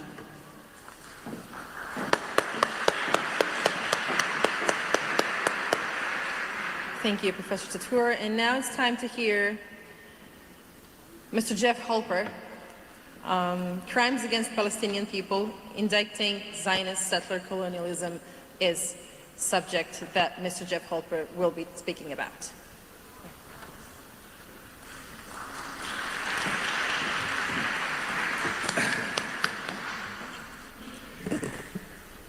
I hate to read, but so I'm sure I stay within my 10 minutes. I'm going to do that. I apologize. My name is Jeff Halper. I'm the director of ICAD, an Israeli-based anti-colonial organization dedicated to resisting the Israeli demolition of Palestinian homes, the Zionist colonization of Palestine, and for establishing a shared democracy between the river and the sea. I'm here in my capacity as an expert on the crimes of house demolitions and settler colonialism. In the few minutes I have, I'll address specifically the need for the tribunal to look up from the specific areas of crime being committed by Israel in Gaza in order to hold accountable the very system, Zionist settler colonialism, that spawns those crimes. The crimes of which Israel is accused, from plausible genocide, war crimes, and crimes against humanity, to specific and myriad violations of the Fourth Geneva Convention and the International Convention on the Suppression and Punishment of the Crime of Apartheid, among others, cannot be addressed only as crimes in and of themselves. For justice to be advanced And to ensure that these crimes never happen again, the political and ideological system from which they emerge must also be dismantled. This was recognized in a way when the UN General Assembly adopted the Zionism is Racism resolution in 1975. Although that wasn't an operational resolution, but merely declarative, and it was repealed, unfortunately, in 1991. The verdict regarding Israel's operations in Gaza must relate not only to specific criminal policies and actions, but also then to the criminal system that spawned them. Zionism's very purpose, to Judaize Palestine, by definition, violates the right of the Palestinian people to self-determination as guaranteed in the UN Charter. The principle that all peoples have an inalienable right to complete freedom, sovereignty, and territorial integrity has risen to a point of customary law. Settler colonialism, however, isn't a concept with a clear and adjudicable definition that can be applied in international law, like, for example, occupation or apartheid. This weakens the ability to apply international law to cases of settler colonialism. I would therefore like to shift the focus of the accusations from the crimes this tribunal is considering to the broader illegal colonial system of Zionism, which gives rise to them. Settler colonialism, in both its ancient and modern forms, is a form of colonization in which settlers arrive in another country with the intent of taking it over. It can arise out of nationalist ideology, as in the case of Zionism, or as a policy of grabbing and integrating territory, as in the Sinification of Tibet, the Iraqi attempt to Arabize Kurdistan, or the Russification of Eastern Europe. Whatever the steps taken by the settlers, they follow a similar pattern. Displace or eliminate the indigenous population, take control of its lands, replace the native population with the settler one, a process which in Zionism is known as Judaization, and ultimately to normalize the new country. In the case of Zionism, to normalize the transformation of Palestine into Israel, in the image of the settlers themselves. This process then disappears the indigenous population. Palestine and Palestinians are disappeared, and the settlers become the new indigenous population. Genocide, cultural and physical, is therefore built into the settler project. As the Zionist leader and former Prime Minister Moshe Sharett said as far back as 1914, "We have not come to an empty land to inherit it. We have come to conquer a country from a people inhabiting it that governs it by virtue of its language and savage culture."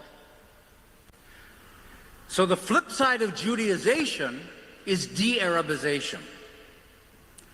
Already in 1937, David Ben-Gurion, who was a vocal proponent of compulsory and total transfer, established a committee on population transfer within the Jewish Agency.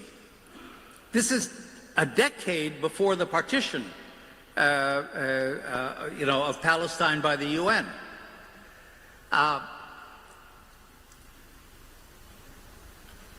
And the whole idea of transfer was given its best expression by Joseph Weitz, who was the director of the Jewish National Fund's Land Settlement Department before '48.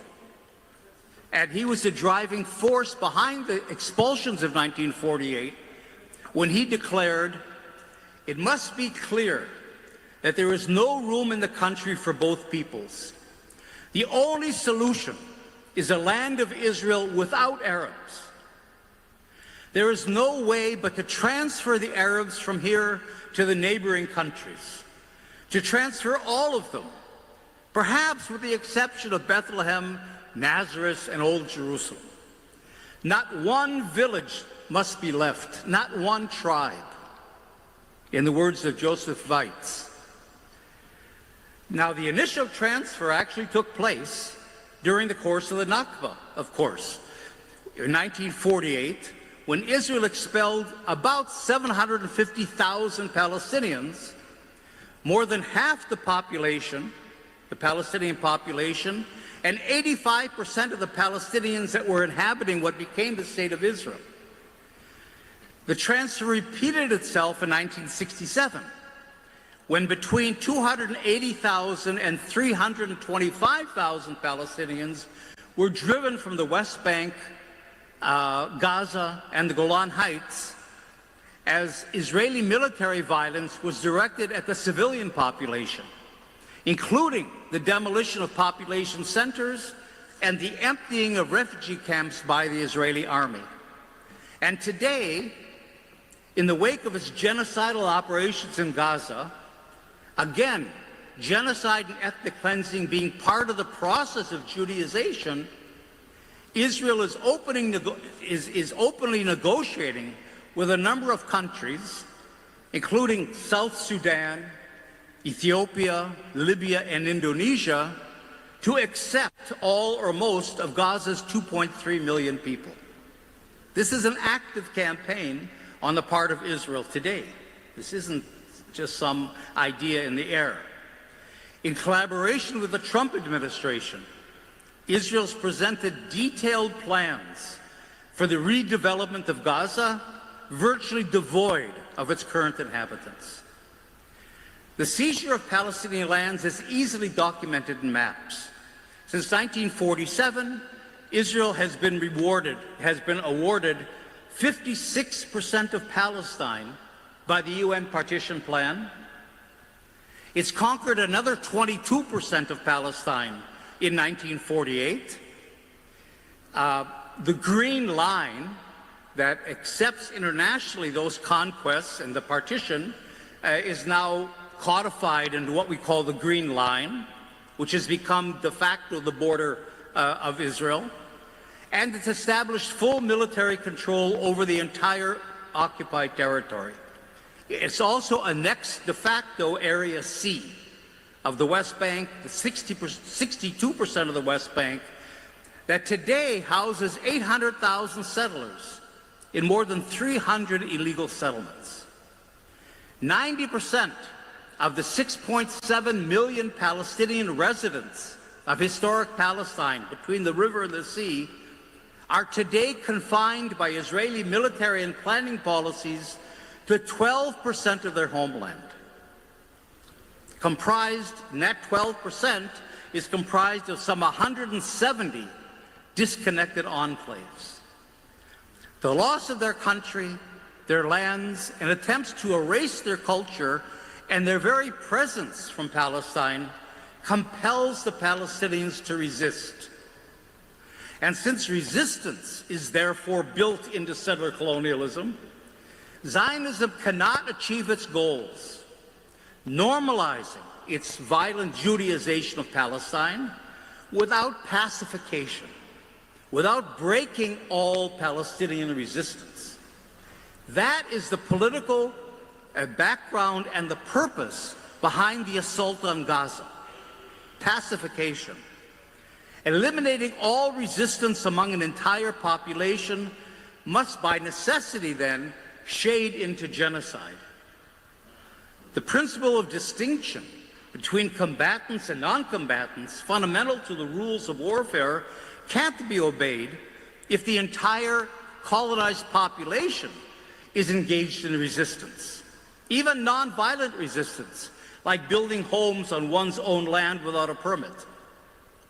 But because the native population must be displaced and pacified for the settler project to succeed, Israel can't refrain from committing war crimes and crimes against humanity. All this compels the tribunal, in my view, to hold the very system of Zionist settler colonialism accountable, in the understanding that the system is illegal in international law by its very nature and purpose, and the fact that it is the source of the crimes the tribunal is investigating. I appeal to the members of the jury to do so. In addition, as the head of ICAD, I call on the members of the jury to address the issue that while democide, herbicide, and scholasticide are all aspects of cultural genocide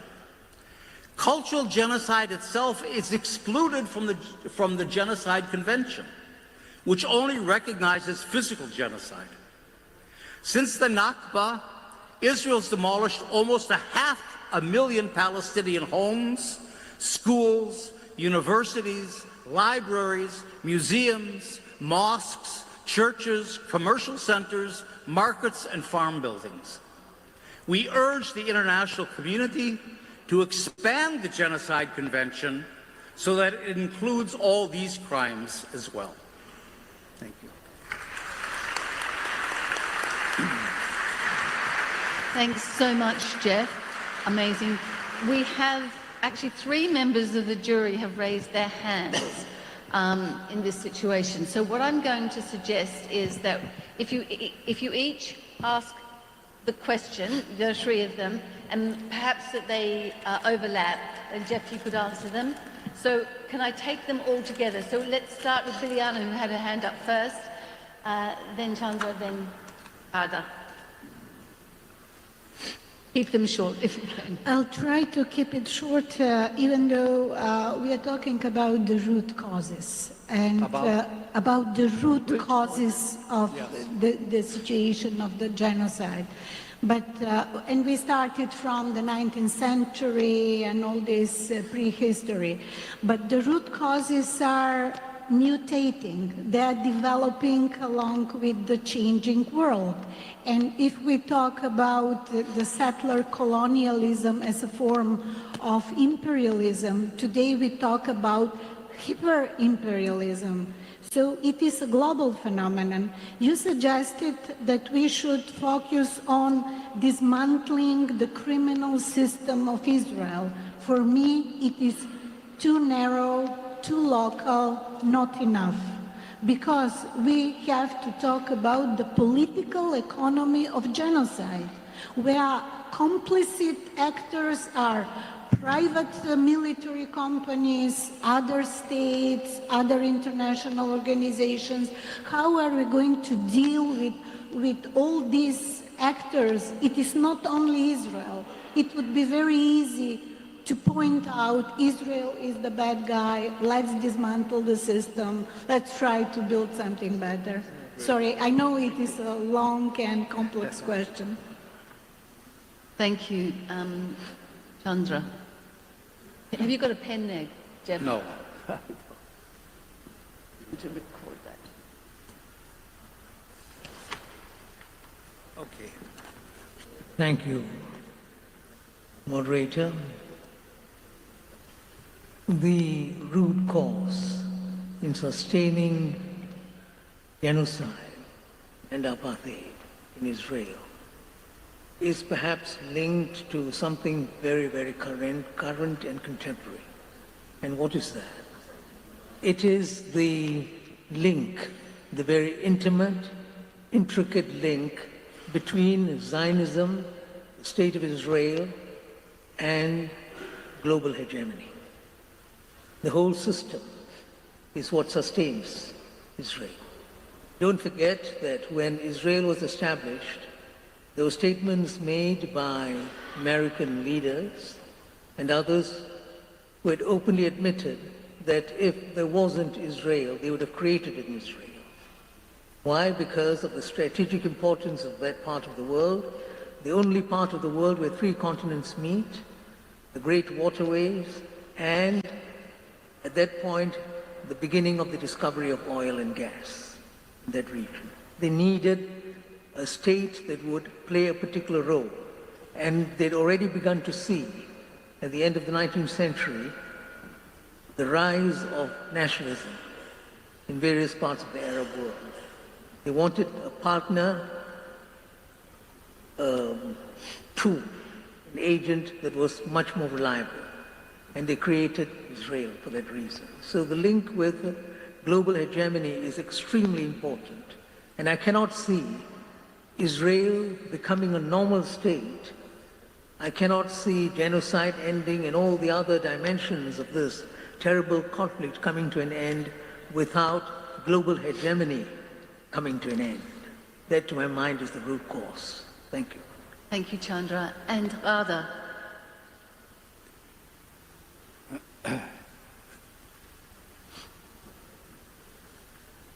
That's on. Okay.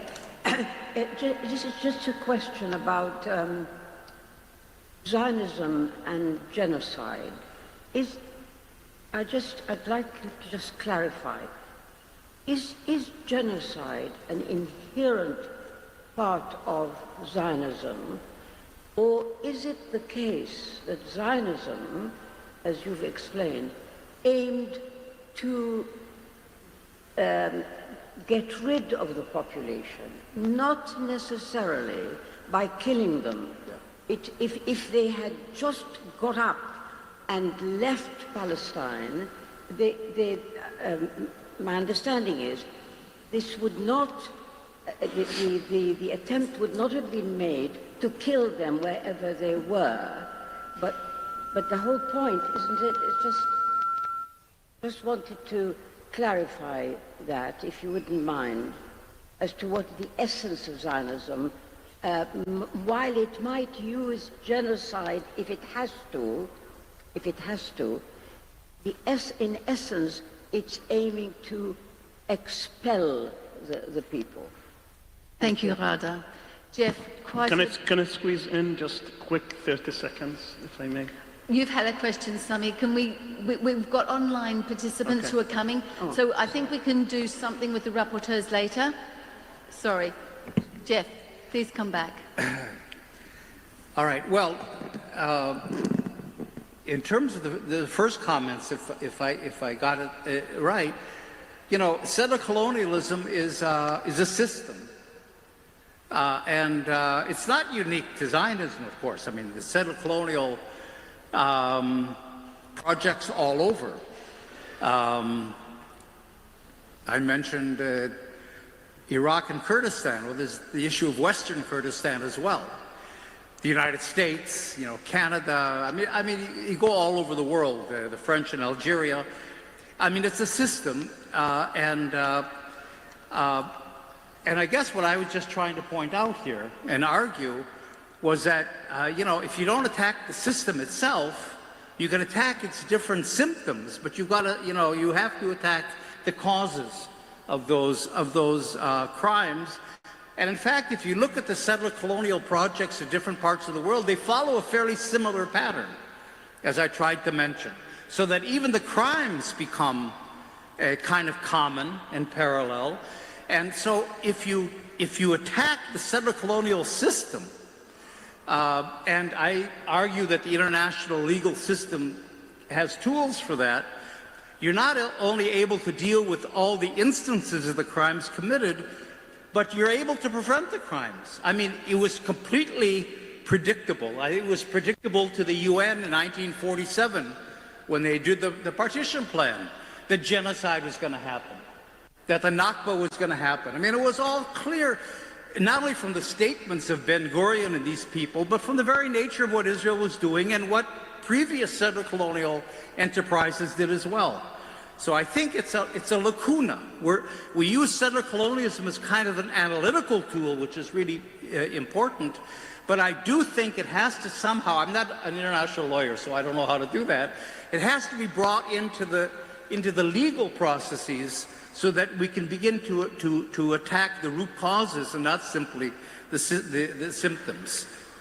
In terms of global hegemony, I write a lot about that. I wrote a book called War Against the People. and it was subtitled Israel, the Palestinians, and Global Pacification. I talked about the pacification of Gaza, but Israel, in a sense, on the basis of what I call the Palestinian laboratory, you know, its 130-year war against the Palestinian people has developed tactics of population control, technologies of repression, surveillance, and weapons, you know, for wars against the people that countries don't have. You know, the Pentagon might have $1 trillion budget a year, but it didn't prevail in Iraq or Afghanistan. Wars against the people that especially arise out of the capitalist system we have are really Israel's niche. It's its specialty. Enforcing capitalism at a time when, with neoliberalism, of course, more and more people, including the middle-class young people of the global north, are being excluded from the global economy, from the job market, and so on. So that it serves that purpose, and it also serves to give support to repressive regimes. Let's not forget the Pegasus system in Khashoggi's telephone that Israel had supplied to Saudi Arabia. So, you know, this whole issue of Israel serving the hegemons, that was an essential principle of Zionism since Herzl went to the Sultan here in Istanbul to try to get a charter for Palestine. And when that didn't happen, he went to the German Kaiser, met him in Jerusalem to try to get a charter. Serving the hegemons has always been Zionism's strategy, because otherwise it's a small little movement of a few Jews somewhere. It doesn't make any sense. But if you could insert yourself into the global system, and Israel's very good at reading the needs of the different countries whose support it needs, then it's able to succeed. And in fact, I think there's a co-hegemony developing in the Middle East between Israel, which is becoming the military hegemon of the region to a large degree, certainly the Arab part of the Middle East, and Saudi Arabia, which is becoming the economic hegemon. And, you know, so those kinds of considerations, it's true, really, you know, give even a wider context to how Israel succeeds in its settler colonial project. And finally, just really quickly, I think the, you know, genocide, that's what I was trying to argue in this presentation, but genocide isn't only physical genocide. It has to do, you know, when Raphael Lemkin developed the concept of genocide, he got the United Nations to accept the physical genocide part, but not the cultural genocide part. But cultural genocide also prevents peoples from reproducing themselves. If they don't have land, if they're expelled, if they're scattered, if they're oppressed, they can't, if they're diseased, they can't reproduce themselves. So that part of genocide should be brought, that should be a campaign of ours to expand the Geneva Convention, so that genocide can mean killing a population, which Israel has done, and also expelling them, you know, which Israel has done in mass, and also marginalizing them, which is what Israel is doing in terms of, like I said, confining the Palestinians to 12% of their country today. And I'll end on this, that Israel really has given the Palestinians, this is reflected in this, a very stark option of three things. Israel has said to the Palestinians, you submit to us. If you recognize this country as a Jewish country from the river to the sea, and you submit, and you know your place, and you shut up, and you stop resisting, of course, we'll let you stay. So in a sense, submission is also kind of a part of this genocidal, or get out. Israel says to the Palestinians, you're living in a prison. You're in a prison, but the back door is open. Go out, however you want to go out, and go settle somewhere else, or die. And I think that's the message of Gaza especially. Submit, leave, or die. And those are the, I think, different aspects of genocide, and we shouldn't reduce genocide only to the physical wholesale killing of a people. Thank you very much, Jeff.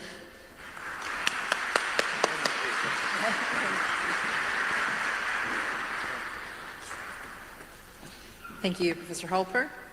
And now we will continue with the online sessions, and apologies for a bit of a delay, considering we have had these discussions right after the speaking of previous speakers.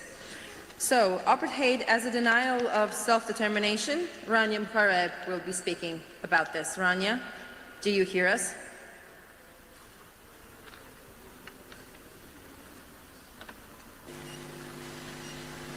Okay. Okay, Rania, you have your time. Thank you.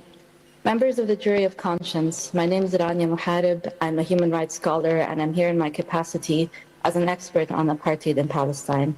I will address Israel's crime of apartheid as a denial of the Palestinian people's right to self-determination. Distinguished members of the jury, apartheid is a colonial system of domination. It is fundamentally a denial of the right to self-determination.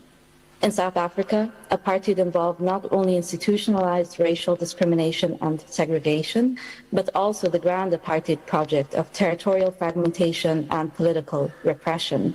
It was understood as a denial of self-determination against which the General Assembly affirmed the legitimacy of people's struggles for independence, territorial integrity, national unity, and liberation. Through efforts of the anti-apartheid movement in South Africa, apartheid was enshrined as a crime against humanity in the 1973 Apartheid Convention and the 1998 Rome Statute of the International Criminal Court. It is an institutionalized regime of systematic racial oppression and domination, prohibited as a peremptory norm of international law, and constitutes a threat to international peace and security. Members of the jury, Israel's apartheid regime has been widely recognized.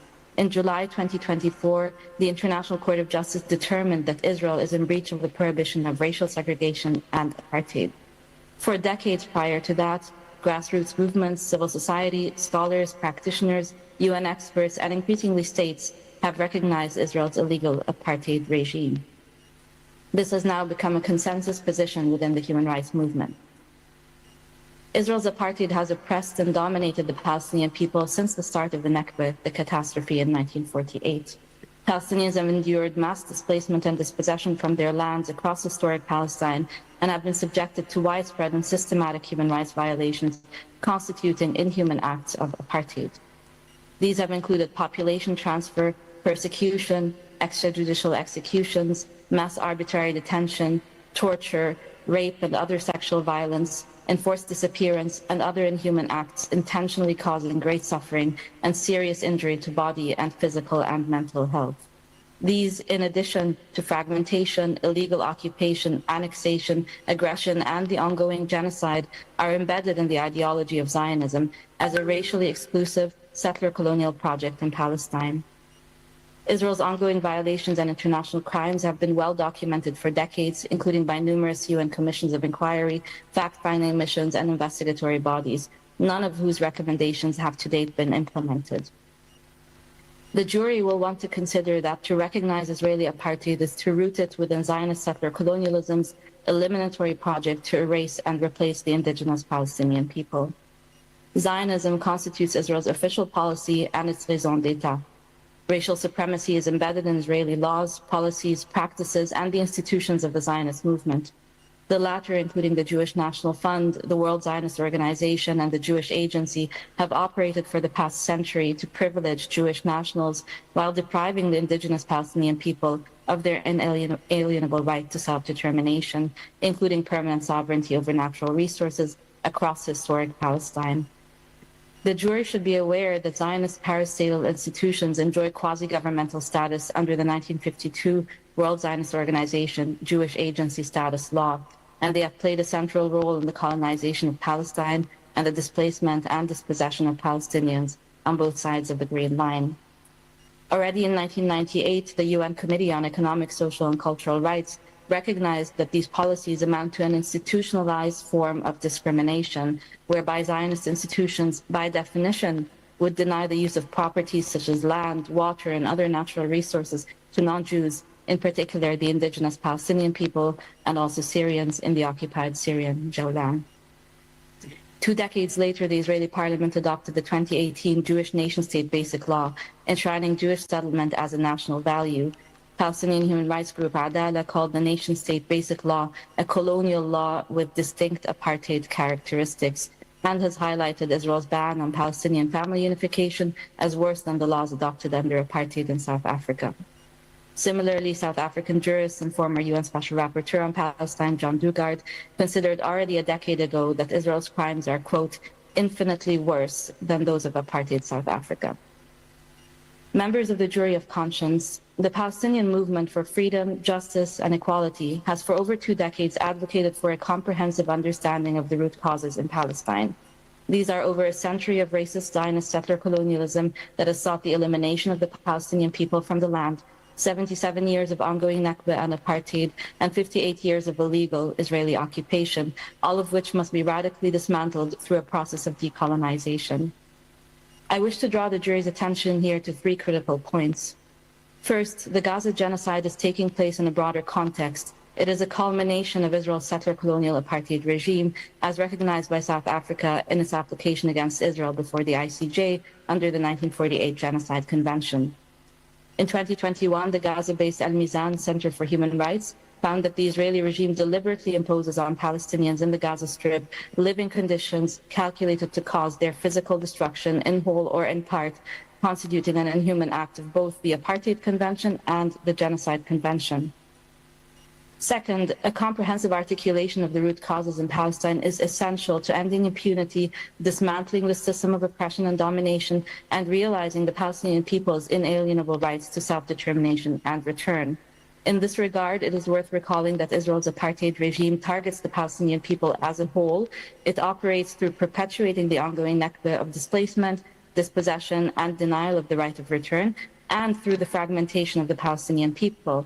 In the Gaza Strip, under illegal siege, blockade, and enduring the ongoing genocide, in the occupied West Bank, including Jerusalem, in 1948 Palestine, and in forced exile. The jury may recall that in 2011, the Russell Tribunal on Palestine concluded that, and I quote, Israel's rule over the Palestinian people, wherever they reside, collectively amounts to a single integrated regime of apartheid, end of quote. Despite this, Israel's apartheid has often been addressed in a piecemeal manner, focusing only on some areas of Israeli control rather than the nature of the Israeli regime as it targets the Palestinian people as a people. Even the International Court of Justice in July 2024 considered Israel's breach of the prohibition of racial segregation and apartheid only with reference to its illegal practices in the West Bank, including East Jerusalem, without addressing the totality of the Palestinian experience as part of the ongoing Nakba. Third, and finally, recognition of Israel's illegal apartheid regime necessitates the activation of international justice and accountability mechanisms. Indeed, Palestinian human rights organizations first advanced the apartheid framework in order to trigger international responsibility and to end the ongoing Nakba. Third states have a legal duty not to aid or assist in the maintenance of this illegal situation and to cooperate to end it through lawful means, including through sanctions, arms embargoes, and other effective measures. Perpetrators must be held accountable, while institutions, including companies, universities, sporting and cultural associations, must fully and immediately divest from and cut ties with Israeli apartheid and genocide. These measures are long overdue and have been advanced by the Palestinian movement for freedom, justice, and equality as the most meaningful forms of solidarity with the Palestinian people. Global civil society has also demanded for over 2 decades the reactivation of the General Assembly's anti-apartheid mechanisms, comprising the UN Special Committee Against Apartheid and the UN Center Against Apartheid, to direct global efforts toward the dismantlement of Israel's illegal apartheid regime. To conclude, Israeli apartheid operates as a tool of Zionist settler colonialism, both of which must be radically dismantled if the inalienable rights of the Palestinian people are to be realized. At the forefront of these are the right to self-determination and the right of return of Palestinian refugees and displaced persons to their homes, their lands, and properties, of which they have been illegally and violently displaced and dispossessed ever since the start of the Nakba. I thank you. Thank you very much, Rania. Could you please stay online? Could our participants online please stay online, because there will be an opportunity for the jurors to ask questions when all of the online participation is finished. Yes, there will be time for discussion. Thank you, Penny, for calling them. Next to speak is Rabia Agbaria, as you can see on our screen behind our back, towards Nakba as a legal concept. Rabia, the time is yours. Thank you. Can you hear me? Yes. Members of the Jury of Conscience, my name is Rabia Agbaria, and I'm a lawyer and legal scholar writing on the Nakba as a legal concept. I speak to you today at a time when many rushed to declare the Gaza genocide over. Yet Gaza remains in ruins. Its devastation is unlike anything we have witnessed before. Israel has violated the so-called ceasefire over 45 times since it was announced just 2 weeks ago, killing over 50 Palestinians since. The acts of extermination have clearly not ceased. But even if they did, what we know is this: a genocide does not simply vanish. It does not miraculously evaporate. It is embedded in a deeper and darker systems of injustice and oppression. The genocide in Gaza over the past 2 years is not an isolated aberration. It is a culmination of a century-long process rooted in a political ideology, Zionism. Destructive ideologies mirror the calamities they produce and often become defined from the perspective of their victims. The Nazi ideology produced the Holocaust, and Afrikaner nationalism generated apartheid. Both ideologies are inseparable from the atrocities they committed. This jury may want to ask, what has Zionism birthed?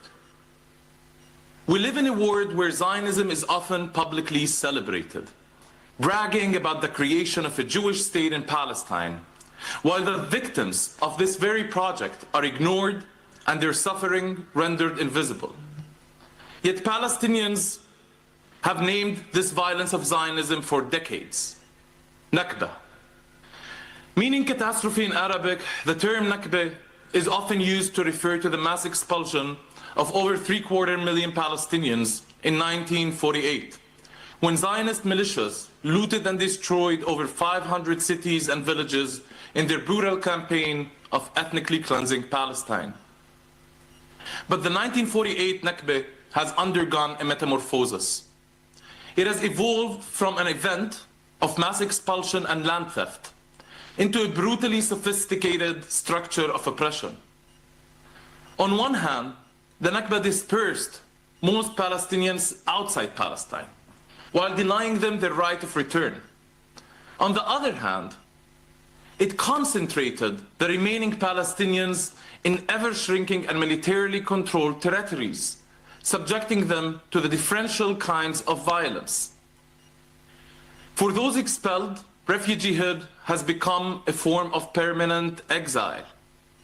For those who managed to remain within the territories Israel claimed, 19 years of military rule followed, marking the beginning of institutional subjugation and second-class citizenship. For those in the West Bank, the Gaza Strip, Jerusalem, or the Syrian Golan Heights, the extension of the Israeli occupation in 1967 has brought about further displacement and decades of military domination, imposing divergent realities on each of these locales. Gaza specifically is home to 2 million Palestinians, the majority refugees or descendants of refugees expelled in 1948. Their confinement in this small strip of land is not accidental.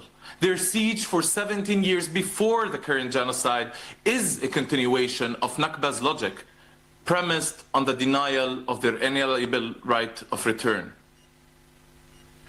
What we must consider today is this: even if the genocide in Gaza ends, the Nakba continues. For every household, there is a Nakba story. For each refugee, a stolen home. It is precisely in this moment of suffocating absence of words, it is when language fails to capture that this end is not really an end, that a ceasefire is not a synonym for freedom. It is now that we must turn to name the Nakba in all its continuity.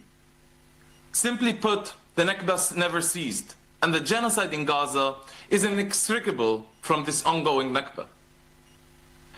Members of the jury, the Nakba was born in 1948, the same year the Genocide Convention went into effect, and the same year that apartheid was institutionalized in South Africa. Yet the Nakba remained the forgotten sister of both genocide and apartheid, two crimes against humanity that, in contrast, gained global recognition.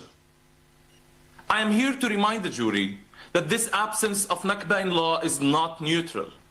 It is complicit.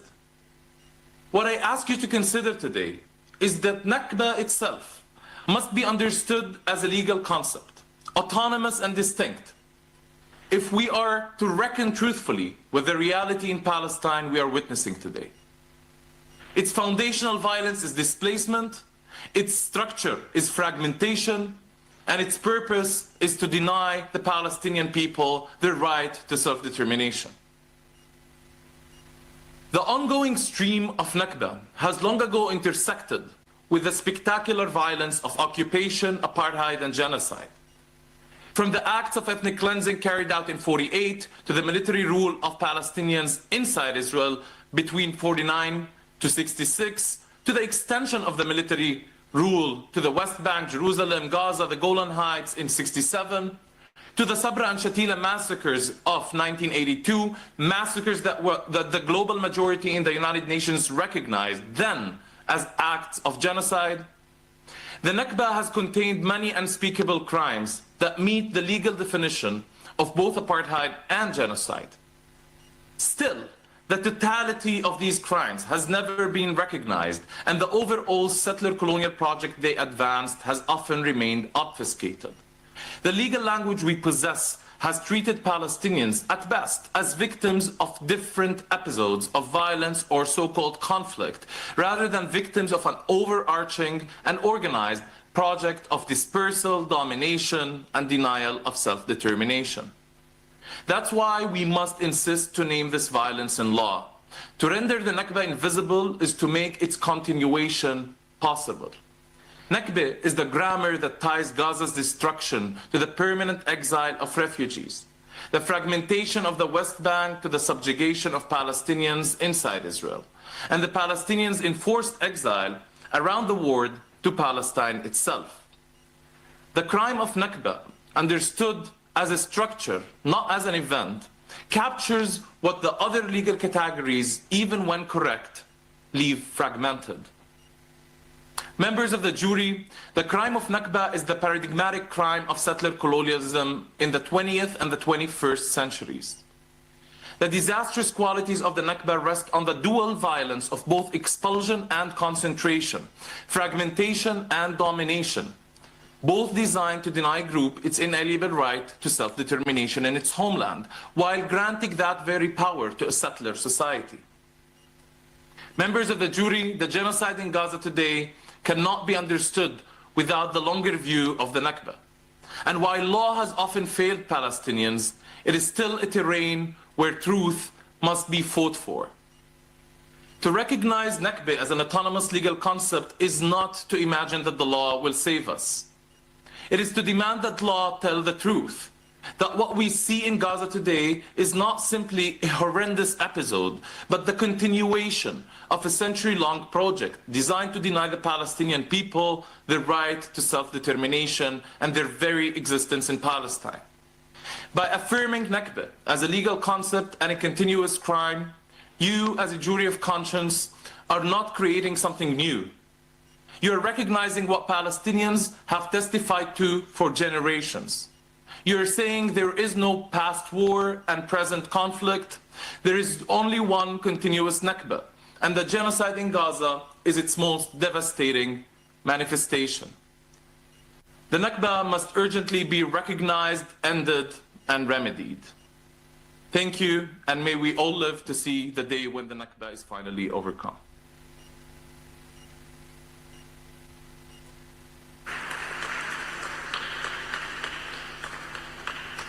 Thank you, Mr. Igbaria. Next is Mr. Yanis Varoufakis, Capitalism and Related Structural Dynamics Behind the Genocide. Mr. Varoufakis, do you hear us? Yes, I do. Thank you. Okay, thank you. The time is yours. My name is Yannis Varoufakis. I'm an economist, a politician, and an activist representing Greece's Mera25 party, as well as the pan-European radical movement TM25. And I'm here in my capacity as an expert on the manner in which capitalist dynamics are fueling and reinforcing the genocide of the Palestinian people. Today, with a view to assisting the jury to reach an informed verdict, I shall address the economic forces underpinning the complicity of global capital in initially the ethnic cleansing of Palestinians and more recently their genocide. The jury should want to keep in mind that genocide pays, and I shall be arguing later, it pays a great deal more now that a new form of capital has evolved and is involved in the execution of genocide. To begin, the jury should want to acknowledge that capitalism thrives on human misery and in sheer destruction. There is therefore no great paradox in the fact that at a time when demand for goods and services, production, and consumer confidence are falling precipitously in Israel, nevertheless, at this very same time, the Israeli story of change not only did not fall since the Gaza genocide began, but in fact it rose by more than 160%.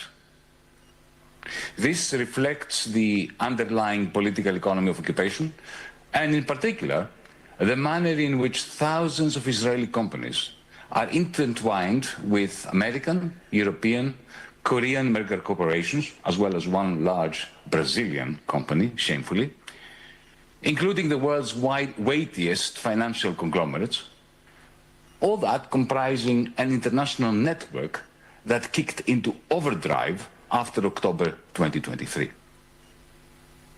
The moment the Israeli defense budget doubled, it crowded into Israel's financial circuits large investments and therefore enablers of its killing machine. For more detailed information on this, the jury should take into account the excellent report to the United Nations published by Francesca Albanese, the United Nations Special Rapporteur on the occupied Palestinian territories. Francesca's report is entitled From Economy of Occupation to Economy of Genocide. Of course, none of this is new, per se.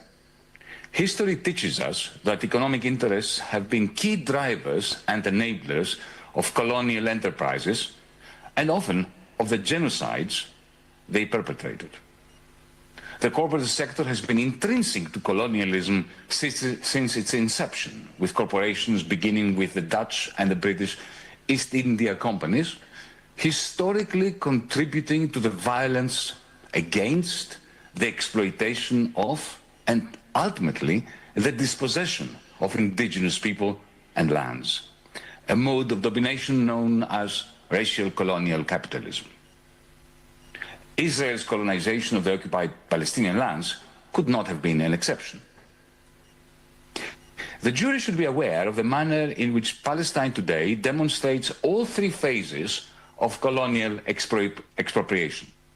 First came the phase of unsophisticated, brutalist expropriation, the brutal plunder of land and the conversion of indigenous people into either refugees or, more likely, cheap and even slave labor. That phase, which led to the rise of capitalism in the 18th century, has been evidenced in Palestine at least since the Balfour Declaration, and much, much more so during and in the aftermath of the Nakba. Palestinian land was brutally expropriated, and the Palestinians either turned into refugees or encased in Bantustans, which ended up, until at least the Second Intifada, providing cheap labor to the colonizers.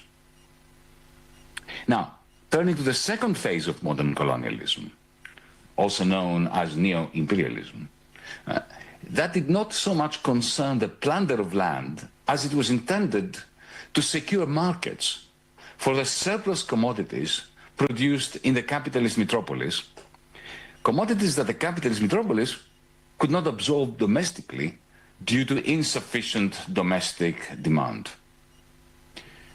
The neo-imperialist dimension also made its appearance in Palestine in connection to the plight of the Palestinian people, as Israel began to absorb massive quantities of weaponry imported from the United States, from Germany, from the United Kingdom and elsewhere, imports into Israel that contributed significantly to the aggregate demand of the exporting countries. More recently still, the Israeli arms manufacturers have managed to enter this game as exporters by exporting high-tech weaponry tried and tested on the Palestinian population, exporting those technologies to foreign countries, including, shamefully, to my own country, Greece, but also to Arab countries too. Let's not forget that. And that brings me to the third phase of contemporary capital accumulation, feeding expropriation at home and colonialism abroad. The phase which I like to refer to as the techno-feudal phase, a phase underpinned by the accumulation of a new radical form of capital, which I've called cloud capital. War, ladies and gentlemen, was always lucrative. Arms dealers made fortunes from supplying weapons to the highest bidder. Indirectly, all sorts of capital, including capital that produced consumer goods, accumulated faster at times of war and destruction. But in this techno-feudal age phase that I'm referring to, cloud capital, this new radical form of capital, accumulates new powers in the battlefields. How? Directly by improving its algorithms' capacity to understand and to manipulate humans. Nothing helps cloud capital improve its efficiency than the real-time experience of monitoring and manipulating the behavior of combatants, of target selectors, those people in the military who select targets, of the politicians that enable these target selectors, and yes, tragically, of the population targeted for annihilation. The jury will want to note that cloud capital is a network of machines comprising smartphones, tablets, servers, algorithms, a network of machines which does something remarkable. We train it, this network of machines, to train us, to train it, that network of machines, to know us well enough, and eventually to manipulate our behavior, therefore imparting, giving the owners of this cloud capital exorbitant powers to do things to us against our will in their interest. In this context, the jury should want to take into account the fact that no country in the world has given as much access to a population's biometric data as Israel has given, let's say, to a company like IBM. And since the Gaza genocide began, Microsoft, Amazon, Alphabet, that is Google, and Palantir, let's not forget Palantir, have been expanding their cloud capital penetration at a breathtaking pace. Face recognition software, target selection algorithms, and automated execution systems are being tested in real time, at will, and with fewer ethical constraints than in the case of experiments on laboratory rats. America's big tech, Silicon Valley, could not be happier with the genocide. The jury should therefore be aware of the fact that today's AI targeting devices that maximize death and destruction in Gaza will tomorrow morning power up the Amazon or Google or Microsoft algorithms, which make us buy stuff we neither need nor want, algorithms which poison our conversations in our social media here in the West, that drive increasingly dispossessed proletarians, drivers, nurses, and warehouse workers. In other words, I call upon the jury to note that what is happening in Palestine, the unfolding ethnic cleansing in the West Bank, East Jerusalem, the genocide in Gaza, is totally intertwined with the forms of exploitation and the toxification of our social milieu in the rest of the world. In this sense, yes, our freedom in the rest of the world is certainly connected with the liberation of Palestinians from colonialism, expropriation, fear, and manipulation. To conclude, I would like to thank the jury for its important work and to implore its members to pay attention to the manner in which capitalist dynamics, especially the capitalist dynamics underpinning the reproduction of cloud capital, the way that these dynamics are fueling and reinforcing the genocide of the Palestinian people should be a significant part of your deliberations. Thank you.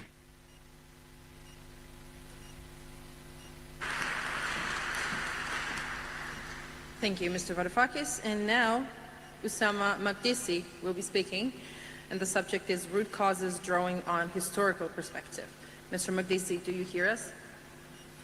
Yes, can you hear me? Okay, yes, loud and clear. Thank you very much, and the time is yours. All right, thank you.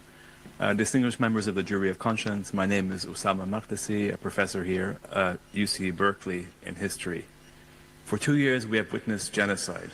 And for 2 years, the question that has haunted me and still haunts me is why across so many parts of the liberal West that so solemnly proclaims the universality of law and human rights is the professed concern with Jewish life consistently predicated on an obvious devaluation of Muslim and Christian Palestinian life. The question that concerns me and us is why and how Palestinians have been systematically dehistoricized. That is to say, how and why Palestinians have been rendered a people without history, without ethical or political importance. A people whose past, and therefore present and future, has been overwritten by a deeply pro-Israel, Eurocentric narrative. This overwriting of Palestinian history is a key prelude to the dehumanization and the genocide that we have witnessed. This devaluation of Palestinian and, of course, Arab and Muslim life more broadly in fact, has a long history. After the Crusades and beginning with the Reformation, Protestant enthusiasts and theologians in Europe and North America fantasized about the idea of a return of the Jews to biblical Palestine, but they had no interest in the actually existing diverse population of actual Palestine, or for that matter, of the Jews of Europe. In the 19th century, the Zionist Jewish nationalist movement emerged among European Ashkenazi Jews, such as Theodor Herzl. But the Zionist movement too, at first, also ignored the native Palestinian population. Part of this, of course, was geography. Zionism was not born among the ancient Jewish communities of the East, but in Europe. Its leaders were not Arab or Eastern or Sephardic Jews, but European Ashkenazi Jews. Its ethno-religious nationalist ideology was forged not by the pluralism of the Middle East, but by the competing racial and ethnic and linguistic nationalism of Europe. The racial anti-Semitism of the West, that was one of the main catalysts for European Jewish nationalism, was alien, of course, to the rhythms of religious difference and coexistence, so familiar to the diverse inhabitants of the Ottoman Islamic East. As Abe Shleim and Lana Tatur have just explained to you, the Zionist project developed as an openly colonialist project in an era, in the 19th century, when European empires routinely segregated humanity into a hierarchy of superior and inferior races. So while leading Zionists such as Herzl grappled with the racial anti-Semitism of Europe, they were also desperate to belong to this Europe.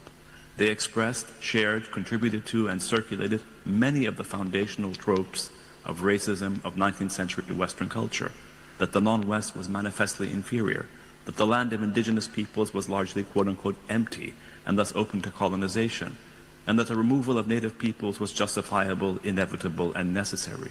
Recall, of course, one of the most notorious slogans of the Zionist movement was "a land without a people for a people without a land." The underlying point here is that both Christian and Jewish versions of colonial Zionism were predicated on solving Europe's so-called Jewish question, these are European terms, by removing or restoring Jews en masse to Palestine as if Palestinians did not exist and more fundamentally did not matter. What is astonishing is just how many significant proponents of colonial Zionism in Palestine, from Theodor Herzl to Arthur Balfour to W.E.B. Du Bois, all made variations of the same argument, that the Jewish people could not be assimilated into the Christian West, that they needed a national home of their own, that Palestine was a logical place to send them out of Europe. Thus, the transformation of multi-religious Palestine into a Jewish state was necessary to resolve Europe's so-called Jewish problem. The anti-Semitism in the Zionist proposition was either acknowledged obliquely or proclaimed or admitted openly, that Jews could not belong in Europe, and thus for their sake they had to be encouraged out of Europe, to build a European state outside of Europe. The racist Orientalism that regarded the native Palestinian population as dispensable was simply taken for granted. From the outset of the Zionist colonial project in the 19th century, Palestinians were consistently deemed inferior, lacking history, and thus utterly irrelevant to a changing Western understanding of itself, whether we're talking about the 19th century, that explicitly was racist and colonial, or in the post-World War II era that claimed to repudiate anti-Semitism, that is to say the West. So note that after World War II, members of the jury, US politicians rejected allowing the survivors of the Holocaust into the United States, just as Arthur Balfour himself had at the turn of the 20th century rejected Eastern European Jewish immigration to England. But at the same time, US politicians, journalists, and intellectuals across the United States and in Europe supported sending hundreds of thousands of Jewish displaced persons to Palestine in the name of decency and humanitarianism. Native Palestinians were entirely shut out of this decision-making process that most directly affected them. In November 1947, despite the fact that the overwhelming majority of the population of Palestine was Palestinian, and despite centuries of Palestinian belonging on what had always been their land, their villages, their towns, and their homes, there was no consideration given to the fact that the idea of resolving Europe's Jewish question and then the question of displaced persons, in other words, Jewish survivors of the Holocaust, at their expense, should be seriously challenged. Virtually every Western state that voted for partition in 1947 recognized that Palestinians existed, and this is what's different from the 19th century version.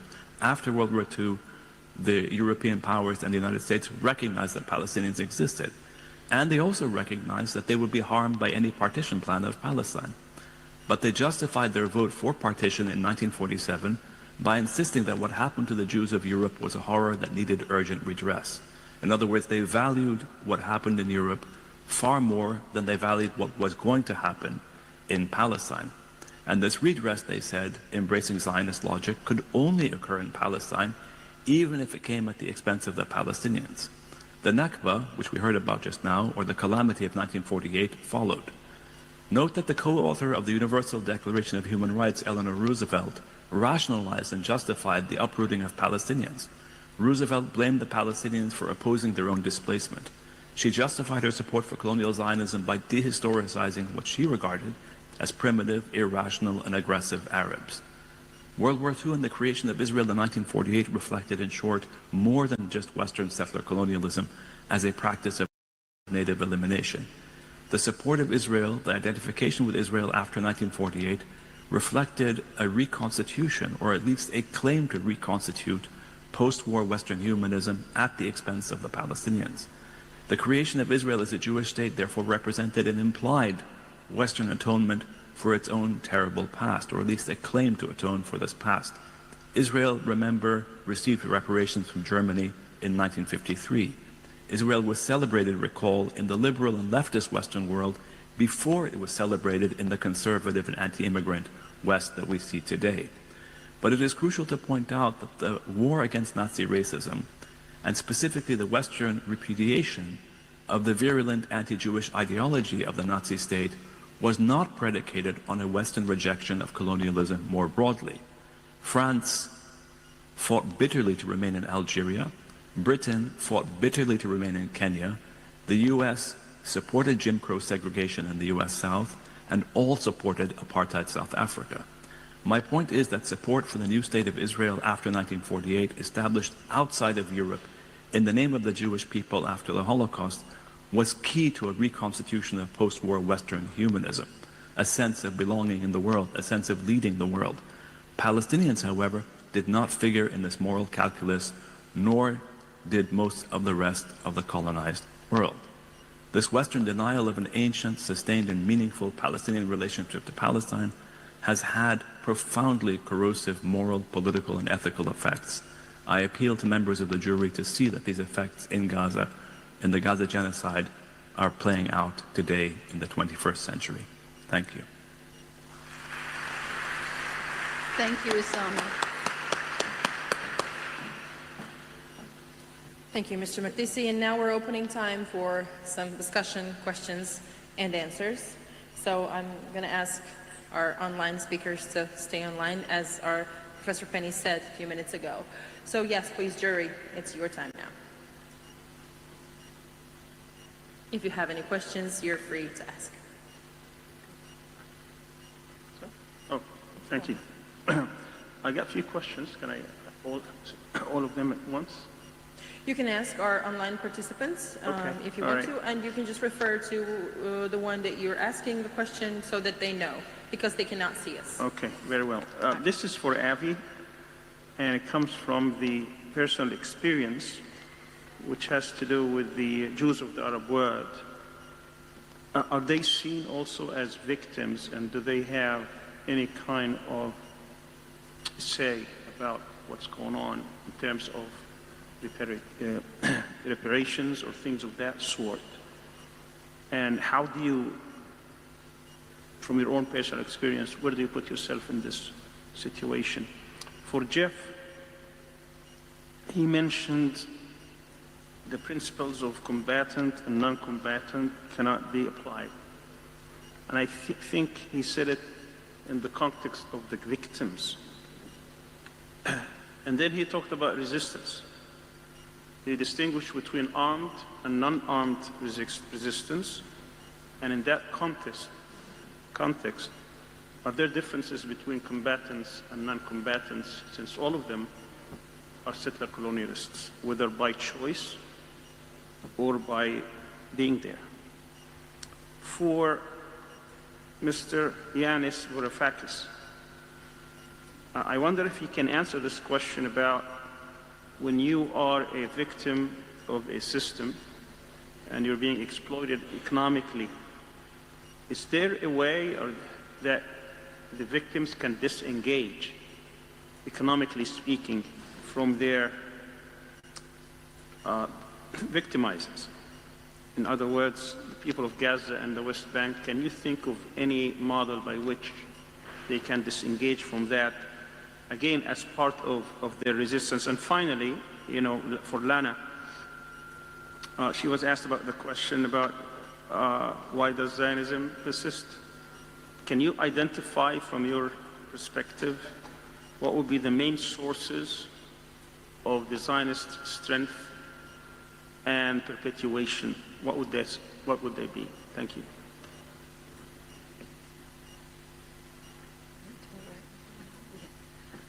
Thank you, Sami. There are quite a few questions there. So what I'm going to suggest is that we take them one by one now. And we begin with the question that you directed, I think, to Avi. Is that right? Your first question was to Avi. So.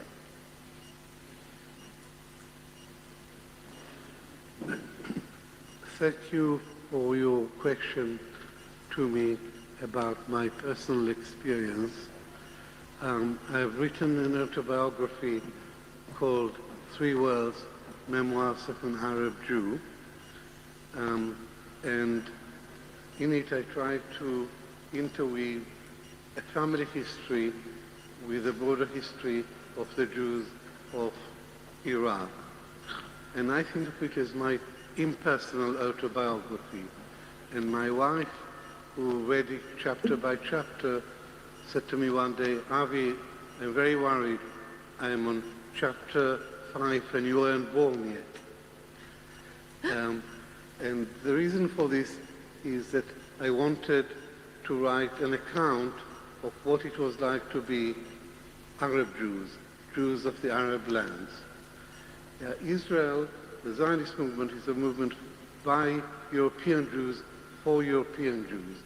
It didn't include us. After Israel was created in 1948, and after the Holocaust, the Zionist leaders looked for Jews from wherever they could find them, including the Jews of the Arab lands. But they looked down on Arabs as backward and inferior, and they looked down on us as equally inferior, but they needed us for building the state of Israel. So we were in Iraq, we were a minority. Iraq didn't have a Jewish problem. Europe had a Jewish problem.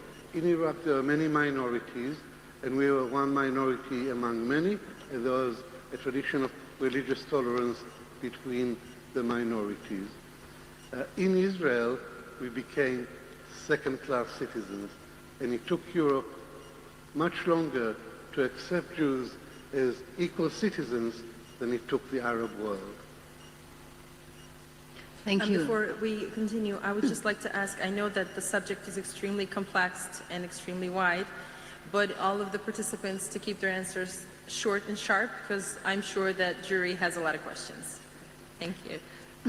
Thank you, Avi. The next question was for Jeff. And so, Jeff, if you could be brief, that would be terrific, and it related to resistance, armed and non-armed. You know I can't be brief. I'm here to make sure you are. I didn't quite understand everything. It's a little, the sound isn't so good, but I think I can relate to this. We have to put this into a wider framework. We're using the concept settler colonialism not only as a kind of an analytical framework, but basically it's essentially different from a conflict. There's a conflict between conflict and settler colonialism.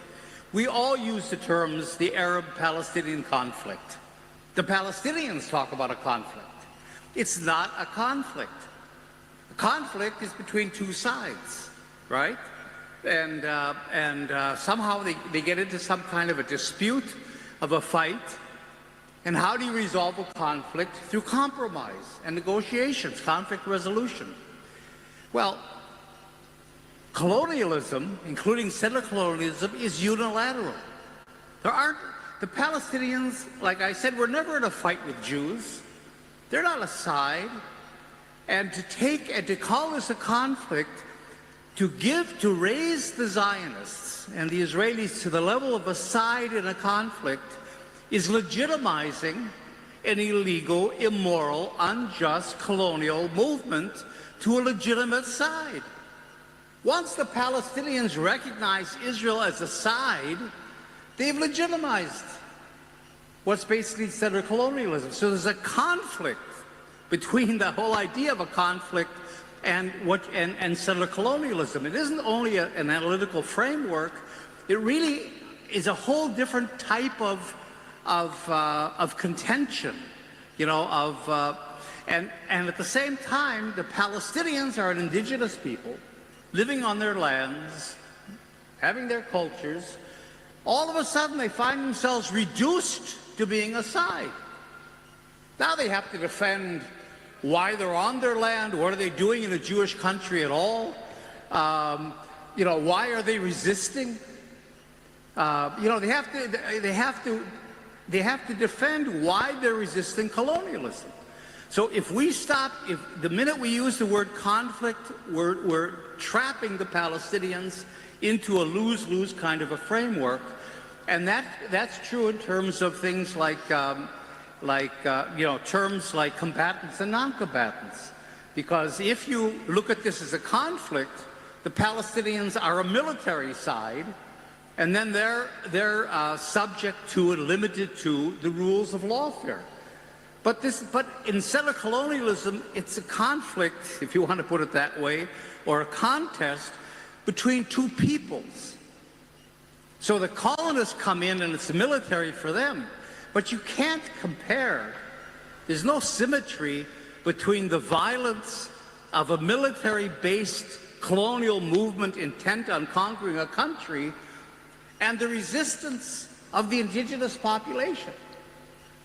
And so, you know, the danger of this idea of a conflict and placing the Palestinians within the framework of combatants in a conflict. I'm sorry, but I don't have the time to wait much longer for what is supposed to be a brief interjection. So I won't waste your time. I'm leaving. Thank you. Oh, Yanis, we have the next question. Are you no, I'm sorry, but you have not kept to the rules of our debate. Some people have had a lot more time, and I did make my deposition. I hope the jury comes to a verdict that will help the struggle.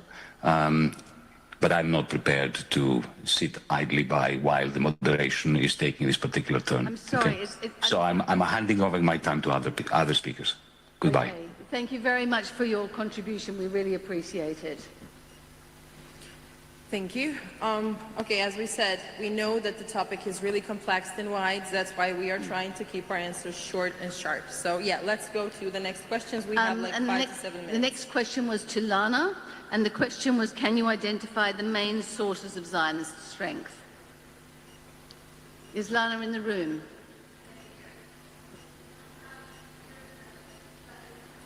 Yes, please, if you can.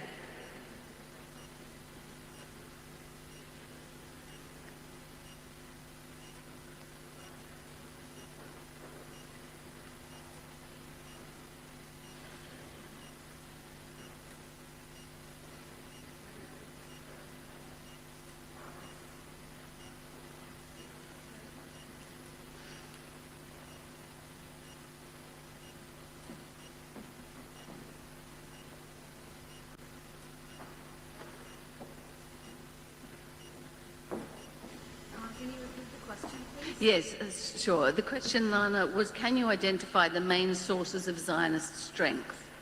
Comes from Sami Al-Aryan. There are several. First of all, the Zionist ideology is part of imperialism and Western imperialism and colonialism, so the interests align. The second issue is obviously the view of the Holocaust as exceptional form of genocide, and that has given the West has given quite a bit of impunity to Israel in the name of Jewish history. And what happens in that space is also part of it, that we Palestinians are being cast as inherently anti-Semitic. The racism against us is not being recognized, and it's more than that. We're seen as the producers of the worst type of racism as it acknowledged in the West. So there is that aspect as well. But it's really important to locate Zionism within particular history, Western history of imperialism, race, and colonialism, and the alignment is there, and we see Western countries prioritizing the interests of Israel over their own citizens precisely because they see the interests of Israel as their own interests. But it's a big question, so I'm gonna... Thank you, Nana. I think Chandra has the next question. My question is related to Yannis' presentation. He's gone now. So he's not going to be able to answer this here. But for the sake of our audience here, I thought that one of the points that should also be considered is, if you look at the support of the USSR for the creation of Israel in 1948, and the factors that generated that support, related to the Holocaust, it was related to the Nazi invasion of the Soviet Union, and there was a very strong sentiment prevailing within the Soviet Union about the state, the plight of the Jews. In other words, when you discuss how important capitalism was to the whole process, you cannot ignore these other factors, which were also very, very important. In other words, even if you didn't have the intertwining of Zionist interests with capitalism, what had happened to the Jews, the Holocaust, and everything else would also merit consideration. Thank you, Chandra. Are there any other questions from our jurors?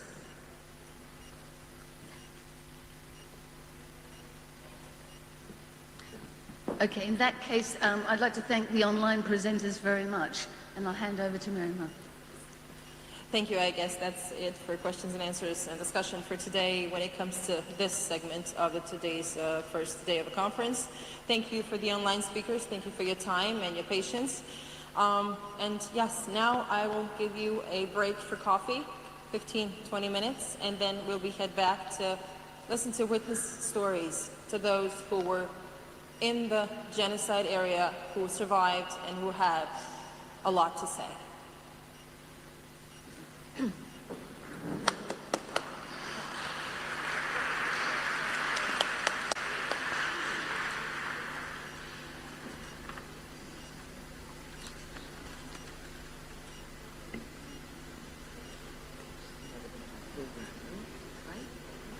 Yes, there's another part.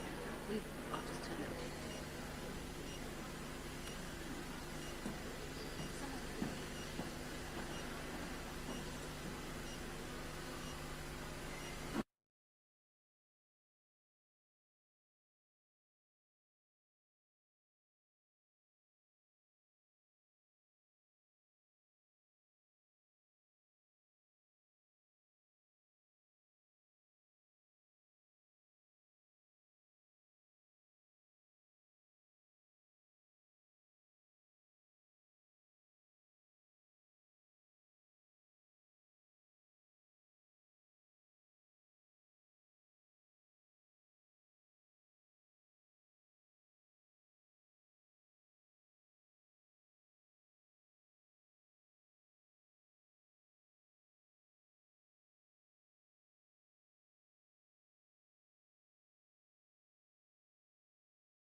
So I'd like to kindly ask you to please take your seats and we could proceed with the conference.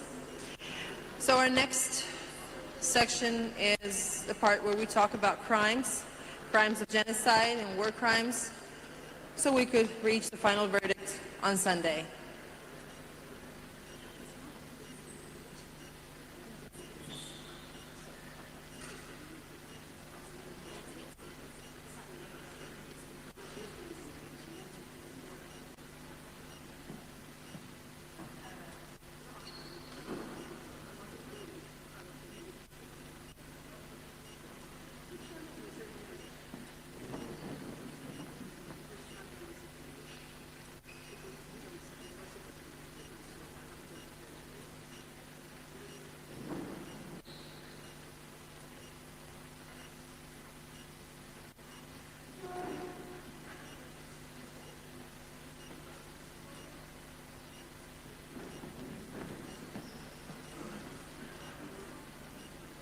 In this part of today's conference, we will be talking about the crimes, and first one to speak is a genocide survivor, and we will be listening to his testimony. Haider Eid is with us in the next minutes. Mr. Eid, do you hear us?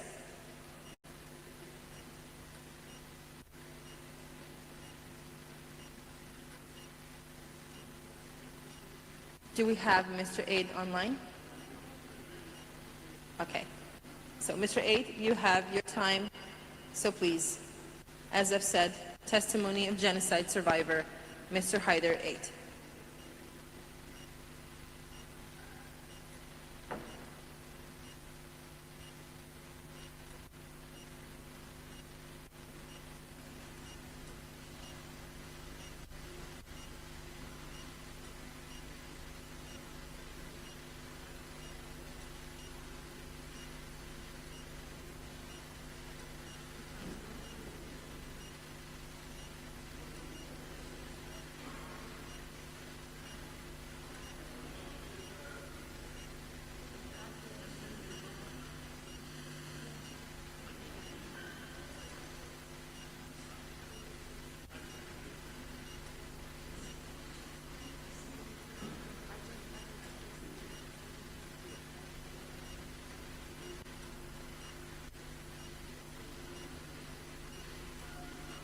Mr. Eid, we are trying to fix the tone, because at this very moment we did not hear what you were saying. So if you could just wait for 1 second and let our team fix the tone. Yeah, obviously now it should be okay. So if you can hear me, you can start, and hopefully we will hear you too.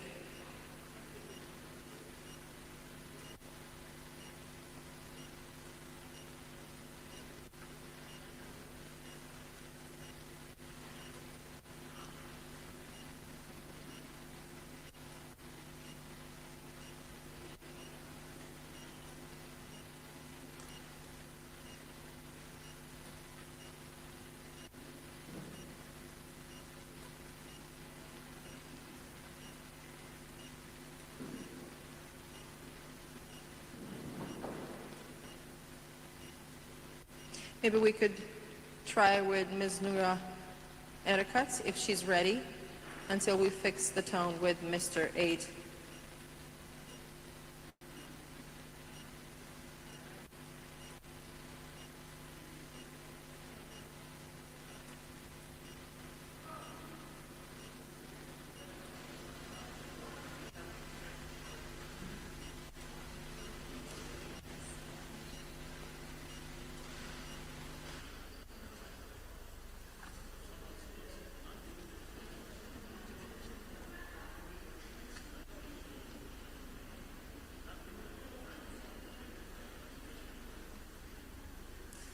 So while the team is trying to fix this little issue with the tone, it's something that it usually happens when you use these technicalities. And we are really trying to have everyone here and hear everyone's opinion about this really important subject, something that we will have a conclusion of on Sunday. Today we had an overview of the work of the Gaza Tribunal of chambers and everything that has been discussing in there. So maybe we now have Mr. Eid.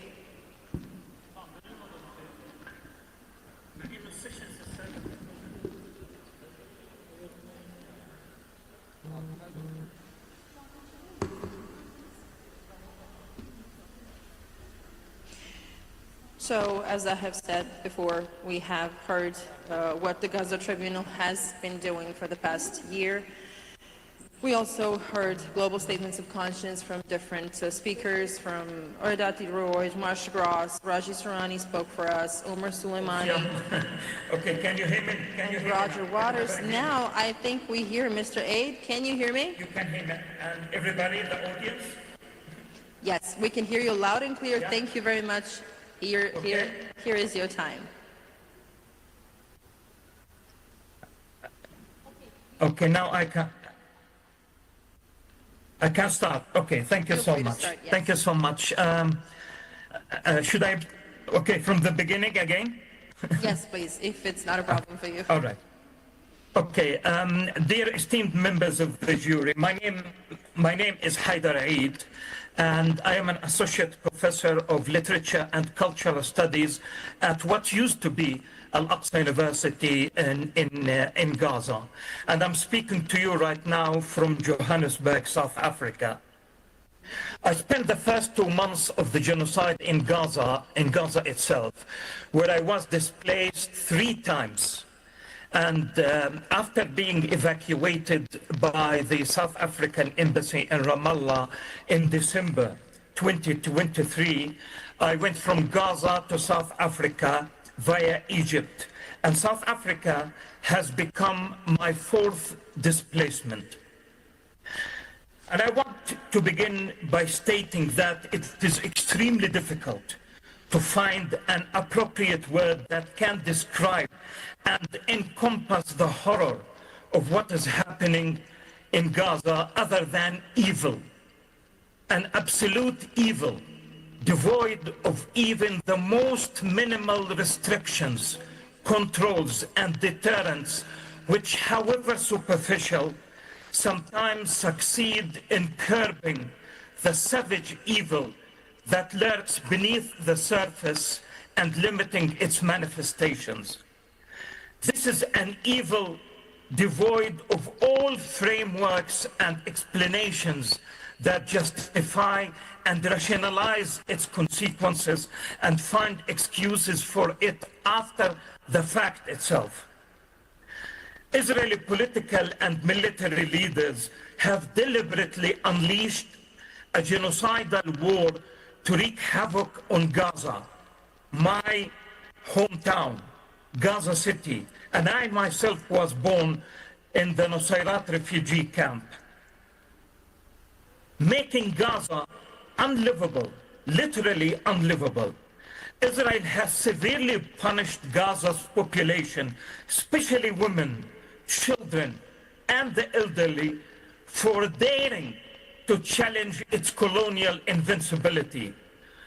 I was in Gaza when the deadly hermetic siege of 2006 was imposed and was meant to punish us Palestinians for voting against the Oslo Accords, for voting against the two-state solution, for voting for resistance in all its forms, or rather, as I said, for voting against the Oslo Accords and the so-called two-state solution. Even as the Israeli onslaught continued unabated over the years, it was 17 years later that October 7th presented Israel with the perfect opportunity to take its historically punitive approach towards Gaza to horrific, unprecedented new levels. The personal loss, and I'm supposed to be telling you about my personal experience, and I'm saying it very, very clearly, and I'm not in the habit of doing that. The personal loss has been too tremendous even to grasp. Personally, I have lost 54 relatives, cousins from the Eid clan, and I have lost 39 colleagues from Al-Aqsa University, and I have lost more than 280 students from our university, including some of my best students, literature students.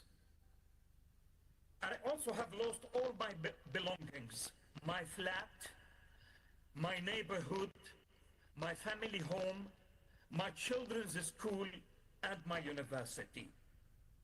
2 days before the implementation of the so-called ceasefire, Trump's Gaza plan, I had received a message from a friend who is still in southern Rimal, or rather what used to be Tel el-Hawa. He wrote it while the Israeli genocidal forces were decimating Gaza City. And I want to quote what my friend sent to me. He said, "The world feels exceptionally dark tonight, and I am struggling to breathe, to stand, to think. I feel like I'm floating through space, like I have lost my footing. Ask any other Gazan and they likely feel the same, utterly hopeless and bereft of words to describe this hell we are witnessing and that my family is experiencing right now. Our city, our beloved Gaza, our defiant Gaza that refuses to play by anyone's rules, home to generations of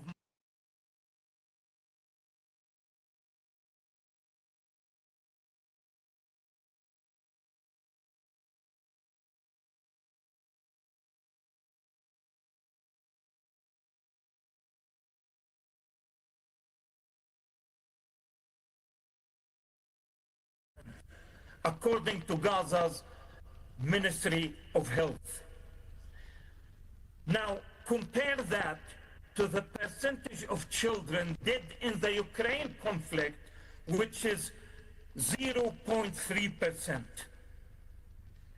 And I want to quote also another South African, Navi Pillay, chair of the United Nations Commission of Inquiry on the occupied Palestinian territories, including Eastern Jerusalem. Last month, she had this to say: "The goal of the Israeli government is abundantly clear: the destruction of life in Gaza. There is an escalating collective hysteria in Israel against everything Palestinian, which is a reflection of the ongoing racist implementation of Zionist ideology, as previous speakers have said. The implementation of Zionism on the ground since 1948. This ongoing genocide can be traced back to 1948. I am a son of refugees from the Zarnuga village, which was ethnically cleansed back in 1948. Both my parents died in 2005, dreaming of the day when the United Nations Resolution 194 would be implemented, when they would be allowed to return to Zarnuga. That unfortunately did not happen.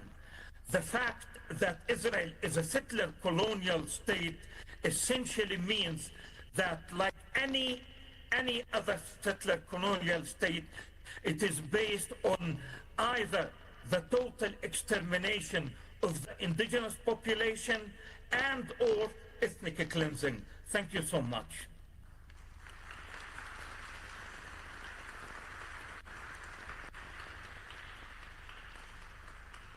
Thank you, Mr. Aid.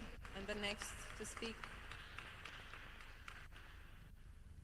is Noura Erekat, talking about the subject called "We Charge Nakba, Colonial Genocide of the Palestinian People." Ms. Erekat, can you hear me? Yeah, you did.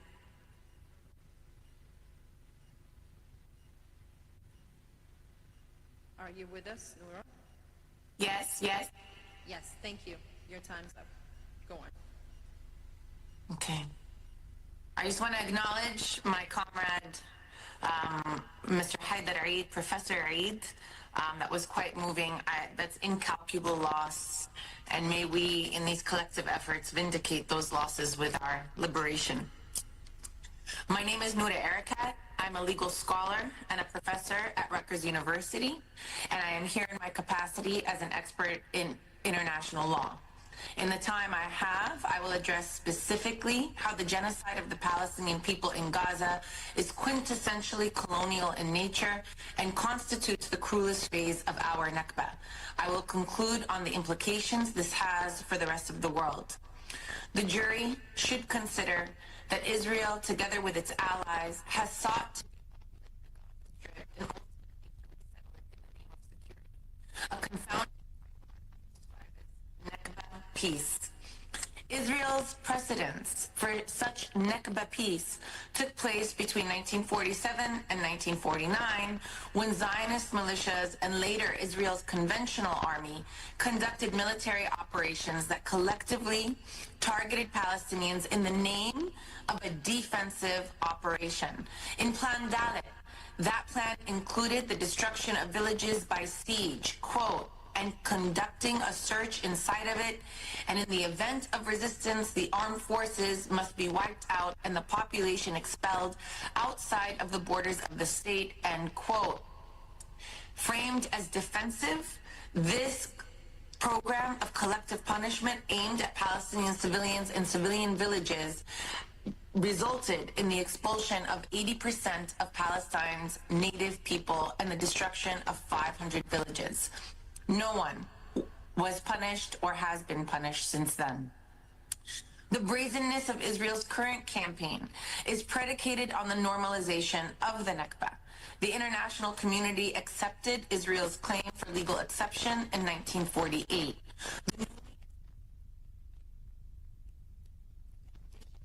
UN membership on the return of Palestinian refugees, but failed to do so.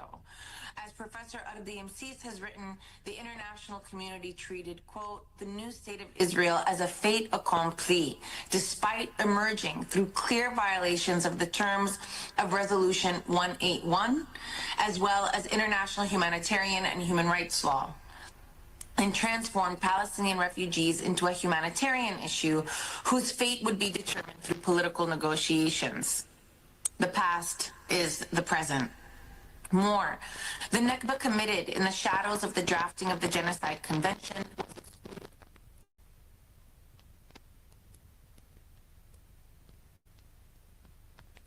to the newly drafted convention, and Israel, viewed as genocide's canonical victims and reparations, could not be conceived as its first accused genocidaire.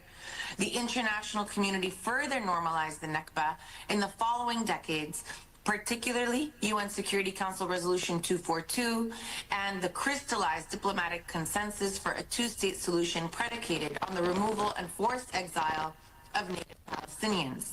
Today, Israel is continuing that tradition of an exception, insisting that its military campaign is justifiably pursued for the purpose of ethnic cleansing. And though it may seem genocidal, they tell us, it is necessary for its sustainable and long-term security.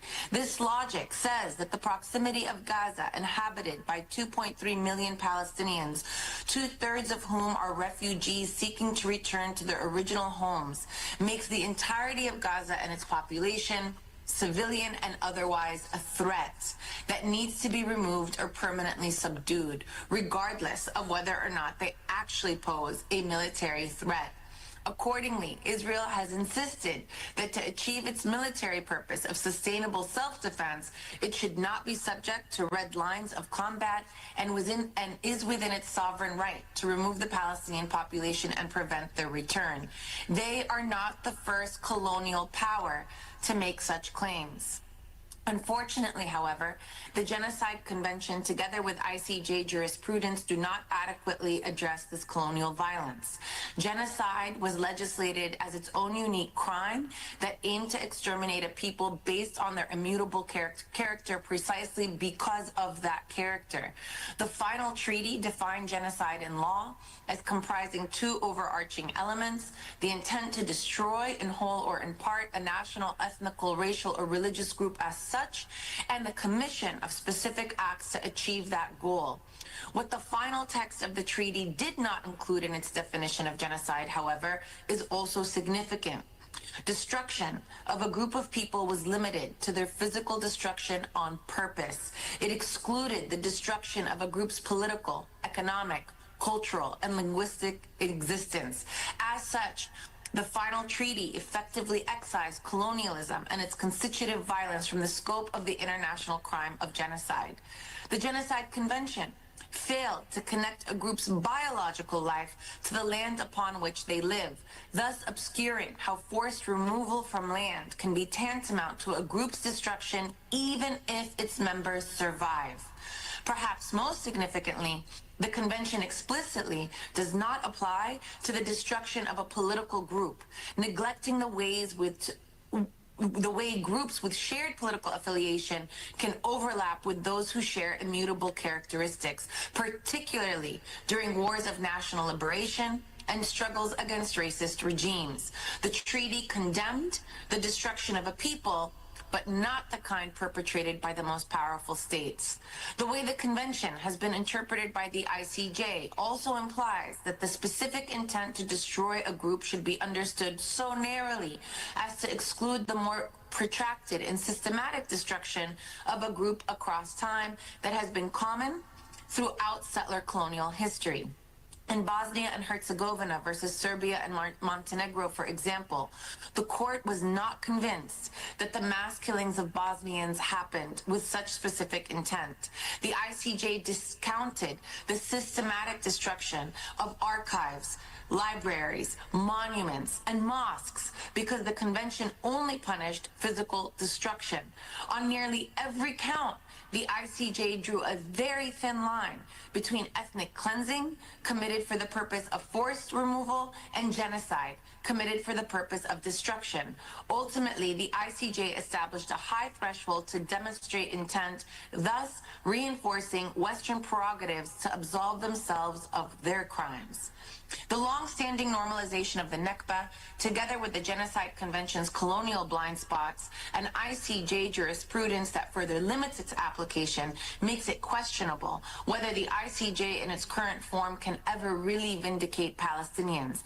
But failure to properly evolve jurisprudential standards and to adequately contend with genocidal violence in a settler colonial context will say more about the ICJ's relevance than it will about whether Israel has committed genocide.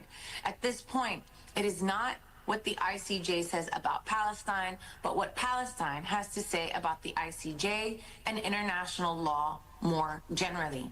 And it is already saying so much. In the past 2 years, the United States in its global role as superpower has had to systematically attack the post-World War II legal order to allow Israel to continue its carnage. Together, the Biden and Trump administrations have made a mockery of the UN Security Council by using its veto 6 times to undermine a multilateral resolution to genocide. They admonished and disregarded the ICJ's provisional measures to prevent genocide, criticized the ICJ ruling on Israel's unlawful presence in the West Bank and Gaza, and imposed on sanctions on anyone aiding the ICC case. Rather than resist the United States, France questioned the ICC's jurisdiction and allowed Netanyahu to fly over its airspace, while Hungary and Poland openly defied the court's arrest warrants. Meanwhile, the U.S. has withdrawn from the Paris Climate Accords, the World Health Organization, and now UNESCO in its bid to continue undermining an international system. It waged a genocide and simultaneously disemboweled international law and the institutions meant to prevent and punish it. As President Gustavo Petro put it aptly, Gaza is a rehearsal for the future, a future where capital sovereignty supplants national sovereignty, where states are led by corporate boards rather than elected governments, where political democracy is attenuated to allow markets to grow unencumbered by the demands for healthcare, labor rights, education, and dignity. We are being primed and desensitized to the violence necessary to forge this dismal future. Palestine is the epicenter of this struggle, where world powers are turning Gaza into a graveyard of international law, as well as basic norms of humanity, including empathy and solidarity. Esteemed jurors, we must defeat these forces in Palestine and save a future for everyone. Worthy of our children. I urge you to recognize the colonial nature of Israel's campaign, as well as the legal and political limitations that have made calling one of the worst colonial genocides of our time by its name. Thank you.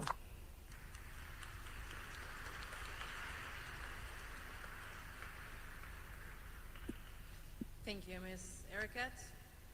And now, probably the hardest part of this entire year for Witness I and the Gaza Tribunal team was choosing the stories that will be in our section for Witness I testimonials. We had countless stories, countless cases, lives that were all extremely important to us, like each one of us, and we were having a really hard time choosing which ones will be on the list. We tried to have a story from every life segment to show that there is no part of life in Gaza that was not destroyed and that was not damaged.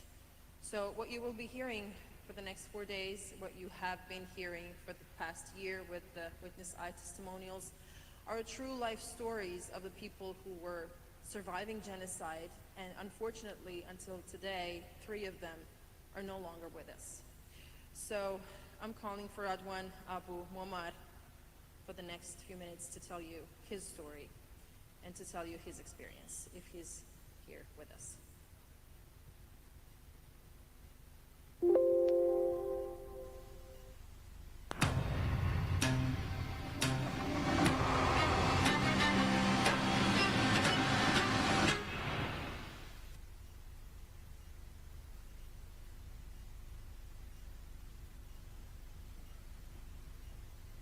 هو بالمناشير بيقول لك باعتبار هادي آمنة، لكن رحنا على هذاك البيت جلسنا فيه تقريبا 18 يوم أو أكثر في ليلة 20/12/2023.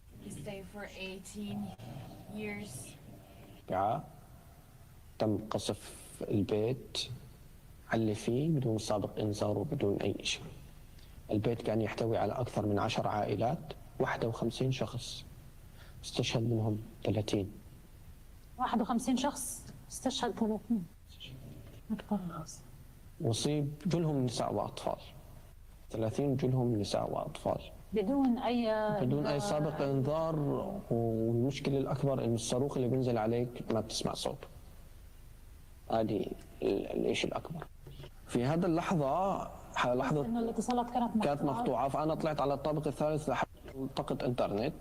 دخلت في الطابق الثالث ولقطت انترنت، فجأة بدون سابق انذار، يعني لا سمعت صوت ولا حسيت في شيء ولا أي حاجة، فقط الركام الأرض بتهتز زي زلزال والركام بينزل عليك. مال فينا السقف، فإحنا ملنا مع السقف، علقنا بين سقفين بطون.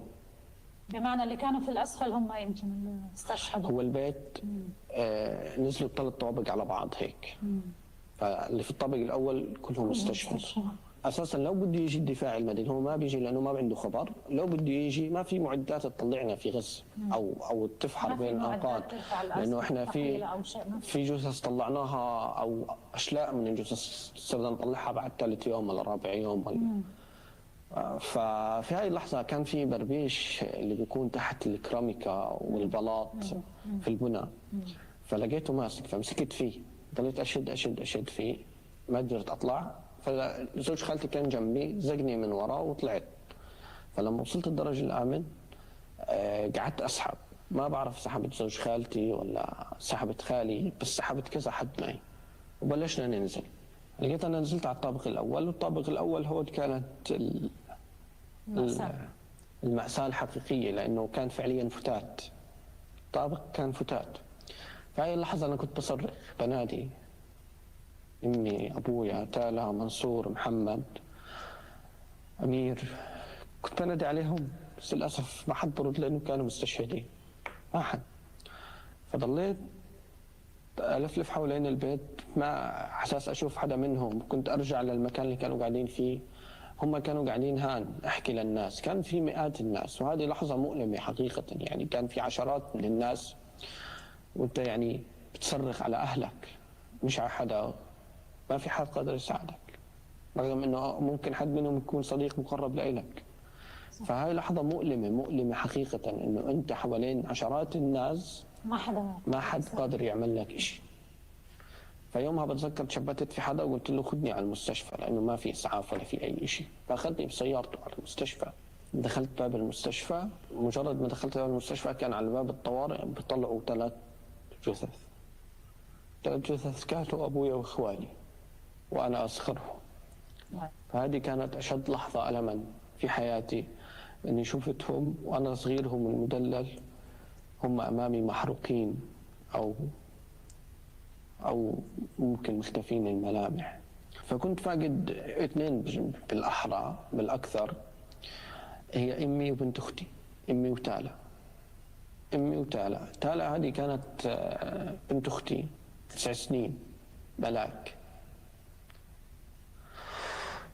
قتلت بالخوف، لأنه اللي أسعفها قلنا آخر إشي لما شلتها كانت تتنفس وحكت لي أمانة ثم انقطع نفسها، وهي كانت كثير بتخاف.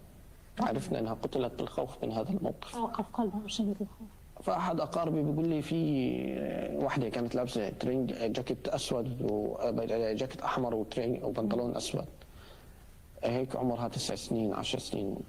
مين هاي؟ عرفت انها فعلا. فمسكت فيه قلت له تالا وينها؟ طلع فيا وسكت، قال لي استشهدت. قلت له الحمد لله مش تحت الأنقاض. هذا كان ردي عليه، لأنه كنت خايف تكون تحت الأنقاض أكثر من إنها استشهدت. صباح التعرف على الجثث كان أصعب من اليوم الصعب. أنت بدك تدخل تتعرف من بين 30 جثة على أعز ناسك، لأبك وأبوك وإخوانك وأختك، الناس اللي قضيت معهم طول حياتك، تفتقدهم في هاي الأجواء وتفتقدهم في هذا الألم في هذه الأيام. كانت أصعب لحظة إنه أنا أمي ما قدرت أتعرف عليها. كانت الجثة مشوهة؟ ملامح مخفية، تهت فيها 3 مرات. يعني أنت صواريخ لأول مرة ترمى إنه تخلي الجثة كاملة بس تخفي الملامح. غريب، عجيب مش غريب. يا ريت حرق البشرة كاملة صفية بس ما فيش ملامح، ما بتقدر تعرف. أنا في هاي لا يشبه شيء شفته في حياتك. صحيح، مقطع يا محروق. صحيح، هذا مش محروق، ملامح مخفية فقط. البشرة هي كما هي لكن ملامح مخفية. فهذا وصلني لحد الجنون. لحتى الآن أنا بفكر في هذه اللحظة في حياتي. أنا دفنت أهلي كلتين في حضن بعض، كلتين بيحبوا بعض، دفنتهم في حضن بعض في قبر واحد. للآن لا زلت أتمنى أني لو حضنوني في تلك القبور.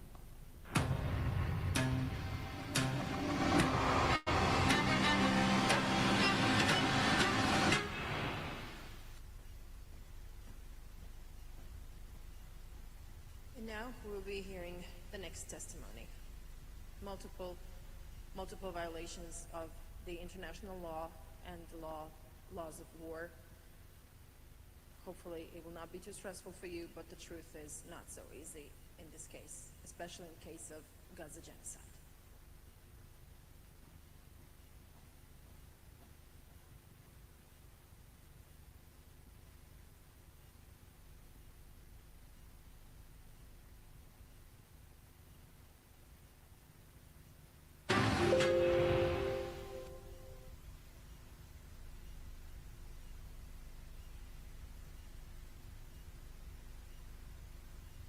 جنات سريم كان أبشع مناظر يعني ممكن تتخيلها في حياتك، وأنا هذا عشان الشهادة يعني. كانوا مسلين في الناس كان في بيت شبه مهدوم كانوا حاطين فيه بنت صبية مع الأسف. كانت يعني شبه يعني خالعة ملابسها طبعا بالإكراه عايشة. فزي يعني زي إهانة إنه هذا أنتوا، هذا إحنا، شوف إيش راح بنسوي فيكم. يعني هم مجبرينها على التعري وحاطينها في مكان اللي مارر عنها يشوفها. يعني والبنت كانت في حالة نفسية صعبة جدا. امها كانت وراها، مجرد ما البنت كل ما بدها تخش مثلا لجوا الام تصرخ عليها وعدهم طخونا وعدهم طخونا. ناهيك طبعا عن يعني كانت ايام صعبة. ماذا رأيت ايضا على حاجز نتسرين؟ ايش اشلاء شهداء بتحللوا، إذلال، إنسان شايل جريح أو شايل طفل أو طفلة بعمر أعوام، بقول له سيبها أعطيها لأي حدا وتعال. كانوا يعتقلوا الشباب وأيضا الفتيات من الحاجز، يختاروا بشكل عشوائي صحيح؟ الكبار والصغار والحوامل، ما في يعني ما في أي تمييز. كل جرائم الإبادة موجودة في الاحتلال الإسرائيلي. ما خلى، أنا حكيت من الأول، لا خلى شجر ولا خلى حجر ولا خلى مسجد ولا خلى جنين ولا خلى طفل ولا خلى رجل مسن أو شاب أو إلى آخره. حتى بالأمس في مدينة رفح يعني حفروا حفرة كبيرة في إجلاء سكان مدينة رفح بعد الهدنة.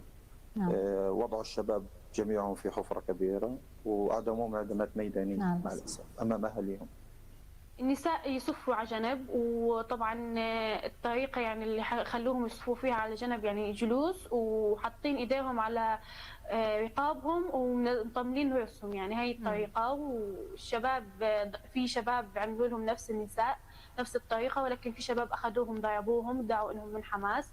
وفي أطلقوا الكلاب عليهم، أكلتهم الكلاب. أنا عمي كان موجود بالمستشفى، عمي فكان معي، هو كان مرافق، هو وماما وإخواتي كانوا معي موجودين بالمستشفى. هو عمي كان مدني، كان مسالم، بس هو كان طبيب تحاليل طبية، فأخذته اليهود وكانوا بدهم يعتقلوه وأطلقوا الكلاب عليه. يعني إحنا تعبنا فيه إنه هو ما اعتقلوهم اليهود، يعني يضلوا يعني الكلاب نهشته وهو موجود في داخل المستشفى. صحيح. أطلقوا الكلاب على عدد من كيف وضعوا الصحي؟ الحمد لله أحسن، يعني هو طبيب وأحسن الحمد لله وضعه. يعني هو تهمته إنه هو طبيب مخبري. صحيح. والأطفال كانوا كتير خايفين بسبب الموقف اللي صار، يعني جنود وأسلحة وكوادكوبتر ورصاص ومنظر الأهالي وهم يعني نزلين حاطينهم أيديهم فوق رقابهم. هذا منظر كتير بخوف. وبالنسبة للأطفال يعني في ناس، يعني أنا بتذكر الولد اللي جنبي كان ينادي على أمه يحكي لها ماما أنت بخير أنت منيحة.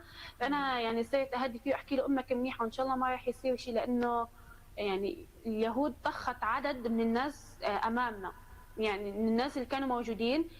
وهناك كان لدي أحد أبناء العم أيضا كانوا من ضمن الفريق الطبي داخل المستشفى كما العدوان، وبقي حتى آخر نفس يعني في المستشفى، وتم اعتقال جميع الكادر الطبي حاليا من المستشفى، وبيتم فرض عليهم يعني حتى أن عرض المنسق الإسرائيلي على صفحته فيديو لابن عمي وهو يتحدث.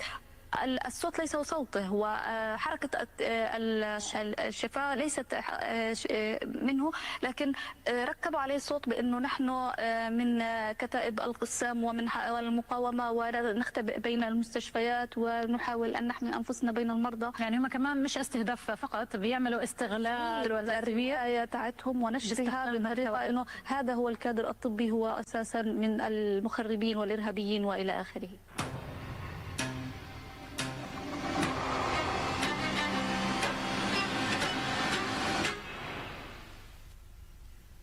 And Ms. Noura Erekat is still with us, so I will ask if jury have questions for her. Are there any questions from the jury for Noura Erakat? We're returning to the segment where Noura was speaking. Haida has left, so just Noura.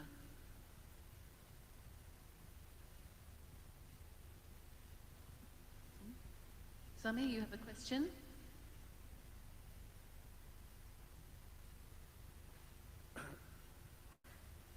My question pertains to not just what the ICJ could declare.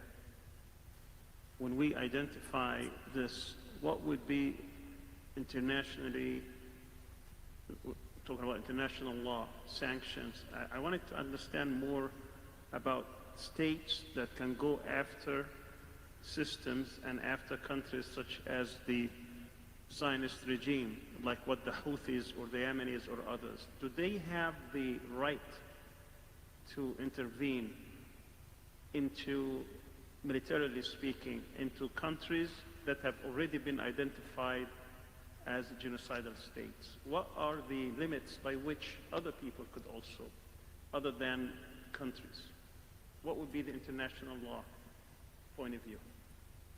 Thanks, Sami. Noura.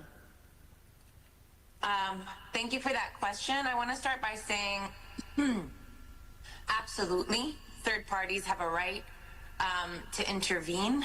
Let me give you the basis on which that can be done, and then the impediments. So the primary basis on which that can be done is collective, is the duty to prevent genocide, by which these states, all by observing that they have this duty, have then the right to intervene in order to prevent genocide. That's one. The second basis that it could be done is based on collective self-defense, which is, one of the only two exceptions to the prohibition on the use of force in the UN Charter, that they can, in order to defend themselves against what's happening in the region, can also mobilize that right. The third basis upon which they can intervene is based on the recognition of the Palestinians and their leadership as nascent sovereigns who are asking for third-party intervention. So there is not a lack of legal bases upon which states can mobilize in order to intervene in many ways, including militarily, to protect the Palestinians from this ongoing genocide. The impediments to this are a few. The first is the fact that we have been told over and over by Western powers that we don't know if there's a genocide unless there's a legal ruling, hence this emphasis on both how the U.S. has been trying to disembowel the International Court of Justice, together with the fact how the Court of Justice and the Genocide Convention itself has colonial blind spots, as well as an erasure of Nakba. So this compounds that challenge. That said, I think it's very clear that this legal argument about what the ICJ says or is going to say is a deflection. It's a political deflection. No other cases have been contingent on an ICJ finding in order to find genocide, especially because the convention is meant to prevent, not merely to punish, this crime. In the U.S.'s case in particular, before the Biden administration stepped down, Secretary of State Anthony Blinken declared that there was a genocide of the Masalit ethnic tribe in the Darfur region of the Sudan without a judicial finding. And when pressed on this topic, the ambassador on international crimes for the United States deflected and basically said that they could find that there was genocide in the Sudan, but that in Palestine they wanted to wait for the court, making very explicit this double standard, which then finally is the greatest challenge: whether states have the right to mobilize and to intervene and have the legal basis to do so. This is a matter of political will, and the pressure placed upon them probably outright threats as well, as we've seen threats being imposed by the United States and actual punishment in the form of sanctions, for example, on the ICC, including the prosecutor Karim Khan, Special Rapporteur Francesca Albanese,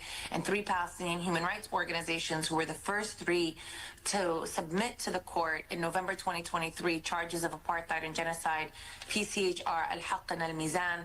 These are the political barriers which we as an international community are gathered in order to overcome.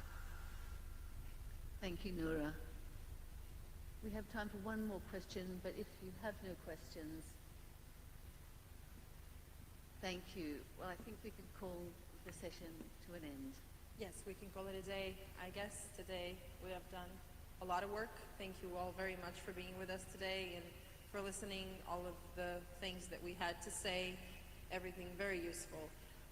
Tomorrow we will be continuing with our plan. So second day of our conference will start at 9 o'clock in the morning, and we will start with a session called The Crimes, Starvation, Ecocide, and Domicide. So thank you very much for your time, and hopefully we'll see you tomorrow morning again.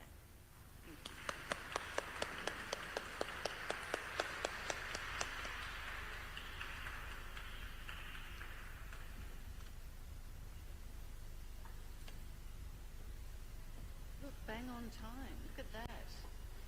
That is pretty extraordinary. 1 minute. That's impressive. Well done. Great. You did an excellent job. That's great.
global consciousness around the illegal occupation of Palestine, and especially around the genocide during the last 2 years, I would like to express my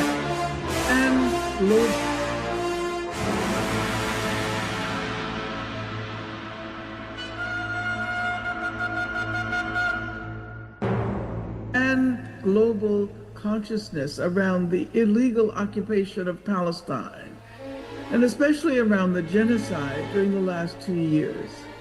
I would like to express my heartfelt thanks to Richard Falk and to all who helped organize the Gaza Tribunal and or are participating in its proceedings. This is precisely what we need in this moment. It is especially critical to hear about the testimony given to the tribunal, given the U.S. attacks on Francesca Albanese, the UN rapporteur on the occupied Palestinian territories, who has been denied entrance to the U.S. and has had her assets frozen in this country. The tribunal gives us the opportunity to hear not from governments, but rather from people's voices around the world. As we bemoan the indescribable devastation in Gaza produced by Israel, and in many instances by weapons provided by the United States, we stand with the Palestinian people who, having done nothing to deserve these disastrous assaults, provide the world with the best possible examples of what it means to love freedom and self-determination, and to stand up to the most destructive forms of settler colonialism in order to affirm their insistence on our collective rights to determine our political, economic, and social destinies. In this sense, the Palestinians are standing up for those who are struggling in Congo, in Sudan, in Haiti, and by extension, are standing up for all of us. And so thank you, Gaza Tribunal, for facilitating proceedings that will allow the call for a free Palestine and the voices of freedom-loving and forward-looking people to resonate around the planet. Thank you.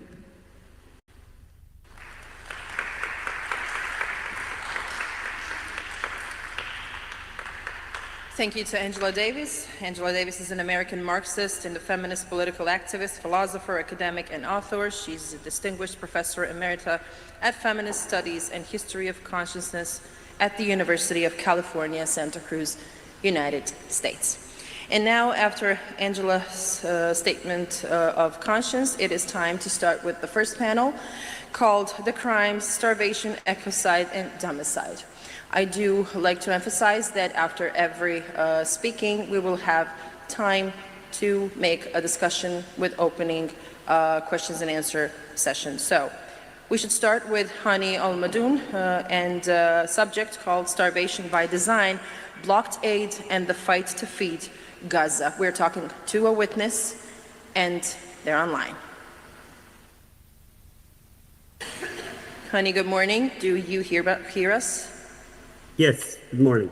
Please, the time is yours. Thank you. Honorable jury of conscience, esteemed colleagues, and all listening in from around the world. Thank you for inviting me today. Thank you for your critical work. You are doing to document and report the truth on the cruelties the Palestinians in Gaza and the West Bank are enduring.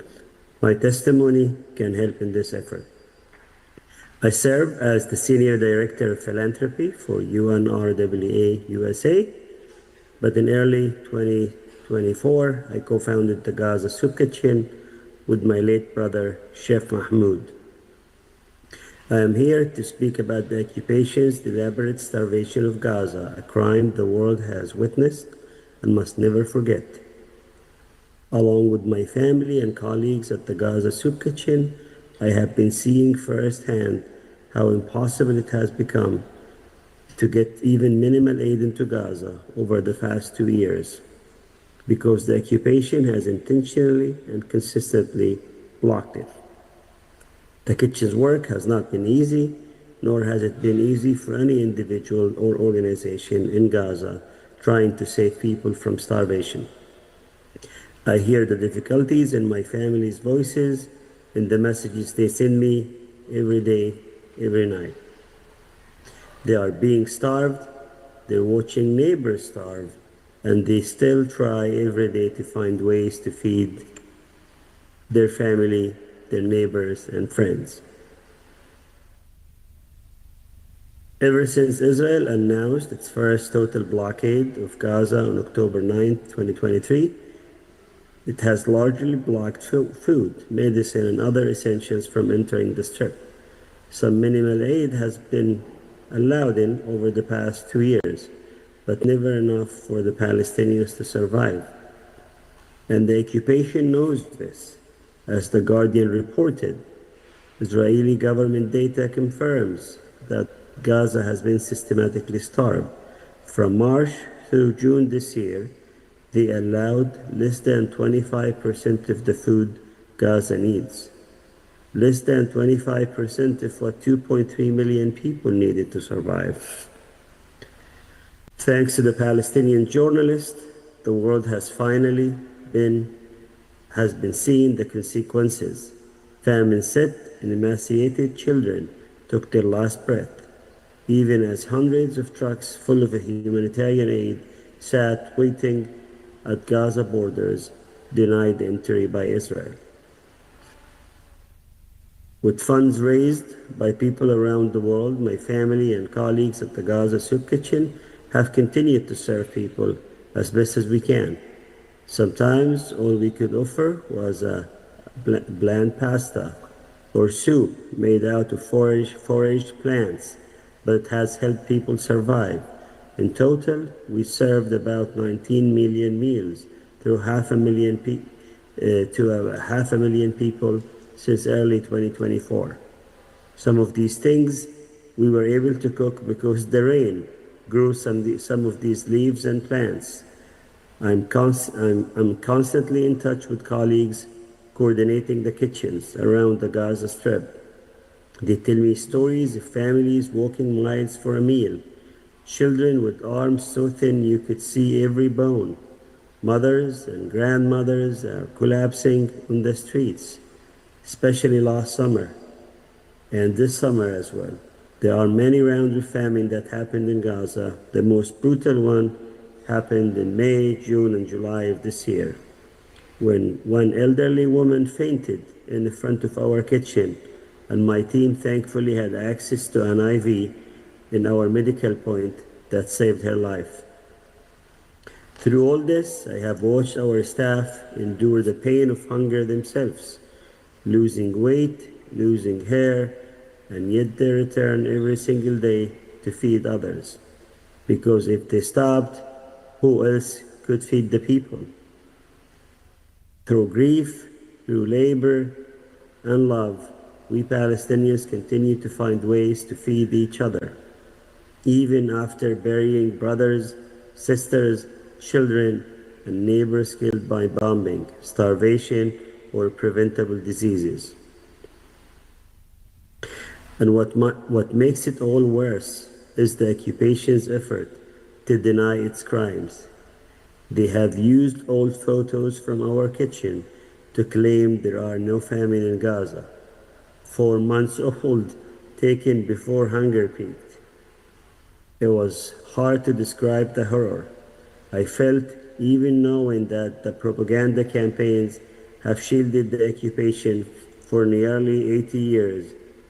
They showed our modest food as if it was abundance, while children cried in silence. Neighbors scavenged for leaves and weed, and mothers went without so their babies might survive another night.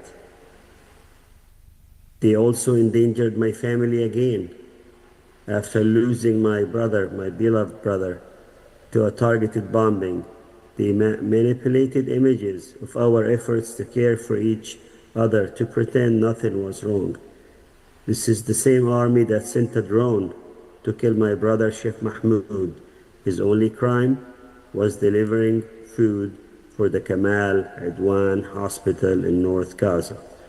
The day he was killed, they sent a drone to monitor the situation. He was walking to Kamal Adwan Hospital to meet with Dr. Hussam Abu Safiya because he had delivered produce that day. And before he can get there, their violence claimed his life. This is the audacity of the occupation, to starve an entire population, to engineer suffering, then twist our resilience into a claim that we are the liars.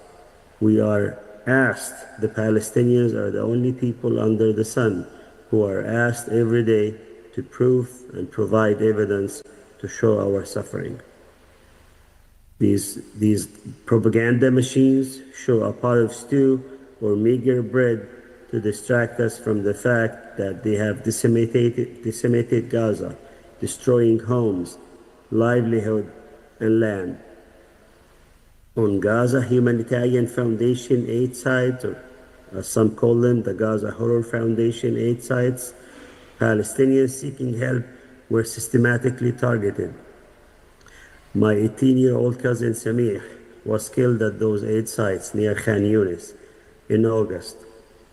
His body was delivered to us unclothed, a violation of deeply held cultural and religious tradition. Countless other aid seekers have vanished under similar circumstances. I raise this because the campaign of lies will continue. Until today, Gaza does not have enough food. Even the agreements with the ceasefire have not been met. There are those who will act as if Gaza's suffering wasn't severe. We must not let that narrative take hold. The occupation starves Gaza, and it continues to do so. Even during the current ceasefire, aid has not flowed into Gaza as promised. And instead of 608 trucks, Gaza sees an average of only 89 trucks. We know that Gaza needs more than 608 trucks. The United Nations confirms that it does not get in sufficient amount. We must do three things. I'm here to ask you. Keep pressure on the occupation until Gaza is fully fed. Never allow anyone to question that Israel starved Gaza. Share the proof. Show the calculated design behind it. This is not an accident. This is not an act of nature. You need to name those who starved the Palestinians. 3, push to end the siege and occupation. Because forcing famine is not new. Even before the complete blockade in 2007, the occupation limited the types of amount of nutrition and nutrients the resources were allowed into Gaza. Much of these policies remain in addition to the genocidal practices that we're seeing. As the soup kitchen, we cannot pretend things are in dire. We witness hunger daily. We taste it in every dry mouth. We see it in every thinning arm, in every face of a father who once sang his children to sleep after dinner. We see them trying to get food for their kids, and they themselves skip these meals. We fight with what the little we have. We barter, we cook. Even getting money to Gaza has become akin to a mission impossible. How can we get our family food if we can't get the money to buy what's little in Gaza? At the Gaza Soup Kitchen, we distribute meals. We bury our loved ones. Where did all the nonsense go? Where did all the nonsense go? In 1984. Lurking on the World Wide Web. Lurking on the World Wide Web. Lurking on the World Wide Web.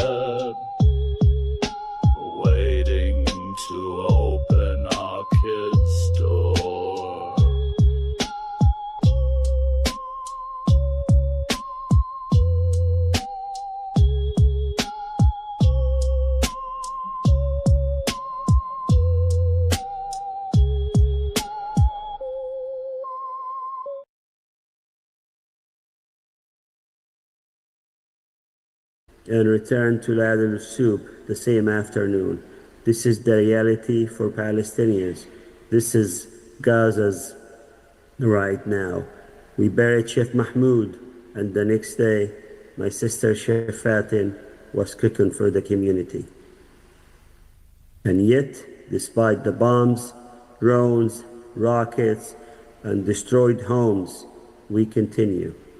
Every meal, every cup of water, every tray of bread is an act of defiance, a refusal to allow our children, neighbors, and people to quietly disappear as the occupation wishes. The Gaza Soup Kitchen was never supposed to exist, but here we are, 20 months into our operation, and instead of closing soup kitchens, we're opening more because Israel continues to gift us more suffering, to test our patience, and claim the lives of many family members. So I tell you now, the Gaza Soup Kitchen is not a photo op. Gaza is not a photo op. It is a place of grief, defiance, a testament to what truly means to provide aid in times of need. The message was sent to the world this week is vital. Gaza will continue. Palestinians will continue. We will always continue. And the world must join us in doing more to name and stop these crimes against humanity. As Chef Mahmoud, my assassinated brother, who served meals to his community, used to say in Arabic, Mustamirin. Thank you.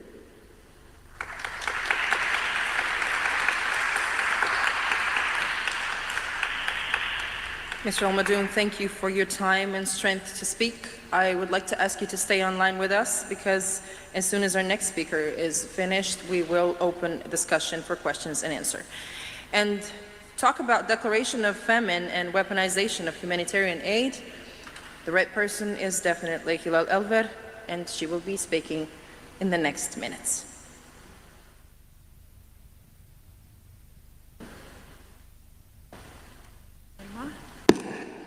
Thank you very much. Distinguished members of the Jury of Conscience, dear members of the Gaza People's Tribunal, and dear guests. My name is Hilal Elver. I served as the United Nations Special Rapporteur on the right to food from 2014 to 2020, and since 2021, I am a member of the Scientific Committee of the UN Committee on World Food Security. Over the past decade, on behalf of the United Nations, I have investigated, monitored, and reported violation of the right to food and related human rights across the world.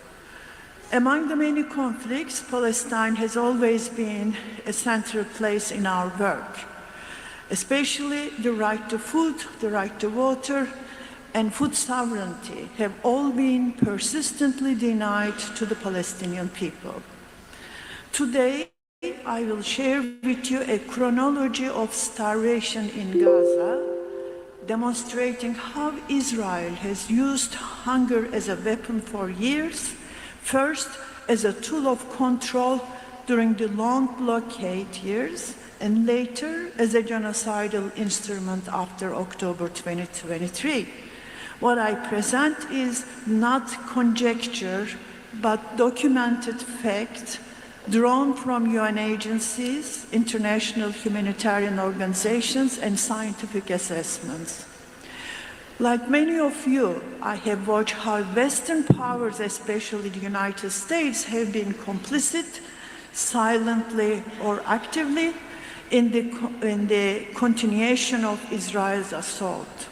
I have also observed from within the UN system how some reports on Gaza were sanitized, stripped of words like Israel, starvation, famine, and genocide.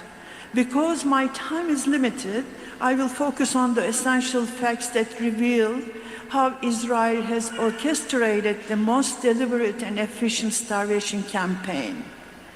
The beginning of starvation, October 2023. Israeli Defense Minister Yoav Gallant declared a complete siege on Gaza. His words, no electricity, no food, no fuel.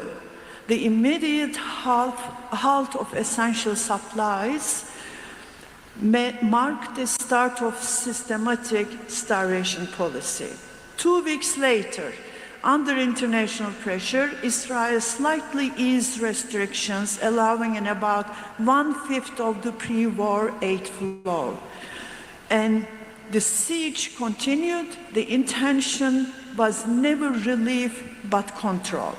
By mid-November, Israel had destroyed Gaza's last operating flour mill and closed all bakeries in the north.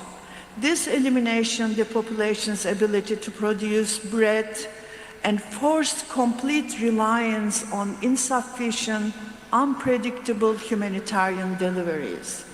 In December 2023, the UN's authoritative body to measure food insecurity, called Integrated Food Security Phase Classification, this is the official name, and that was the first warning. 91% of Gaza's population faced high level of acute food insecurity, and 133,000 people were at risk of famine. This is December 2023. That same month, South Africa brought Israel before the International Court of Justice, accusing it of genocide under the 1948 Genocide Convention. Escalation, January to June 2024. Israeli extremist groups known as 2009 began physically blocking humanitarian convoys at Israeli crossings with full impunity. On January 26, the ICJ issued its first provisional order demanding that Israel should allow humanitarian aid and take measures to prevent genocide. Israel ignored it. By February, malnutrition in northern Gaza had skyrocketed. On February 29, the tragedy known as the Flour Massacre took place. Israeli forces opened fire on hundreds of civilians waiting for food near the Netzarim corridor, killing at least 118 and injuring more than 760. Days later, the first children died from starvation and dehydration, confirming that famine had begun. UN special rapporteurs warned that the risk of genocide was apparent. Israel ignored and complained about UN special rapporteurs has no mandate to declare famine. On March 28, the ICJ issued a second provisional order, acknowledging that conditions had worsened to catastrophic levels. It demanded that Israel enable full humanitarian access. Again, there was no compliance. In April, an Israeli strike killed 7 World Central Kitchen aid workers, including international staff, marking the first major attack on humanitarian organizations. By May, civilians were being killed routinely at food distribution points. The ICJ issued a third order describing Gaza's situation as disastrous. Still, no change occurred. In June, an Israeli missile destroyed one of Gaza's last flour mills in Deir al-Bala and damaged a World Food Programme warehouse, further erasing Gaza's capacity to process and store food. Late 2024, collapse and criminal responsibility. By October 24, Gaza's water and sanitation system had collapsed. The World Health Organization warned of widespread diarrheal outbreaks and dehydration, particularly among malnourished children. In October, the International Criminal Court's pre-trial Chamber 1 found reasonable grounds that Benjamin Netanyahu and you have gallant bore criminal responsibility for the war crime of starvation as a method of warfare. The United States sanctioned 6 ICC judges. By the end of the year, OCHA, UN humanitarian agency, confirmed that aid entering Gaza had fallen to its lowest level since the war began. Only 2,205 trucks in the month of December compared to 15,000 per month before the conflict. 2025, famine confirmed. In January 2025, fragile ceasefire began, but it collapsed by March when Israel reinstated a total blockade and banned all international humanitarian agencies. On March 27, Israeli Supreme Court ruled that blockade of aid was legal, normalizing collective punishment. In May, ruled that blockade of aid was legal, normalizing collective punishment. Around the same time, the US and Israel established the so-called Gaza Humanitarian Foundation, ostensibly to distribute aid. In practice, it was a privatized, militarized operation. Civilians gathering for wood were repeatedly trapped, attacked. Over 2,000 people were killed while waiting for aid. By July, 1 in 3 Gazans had gone days without food.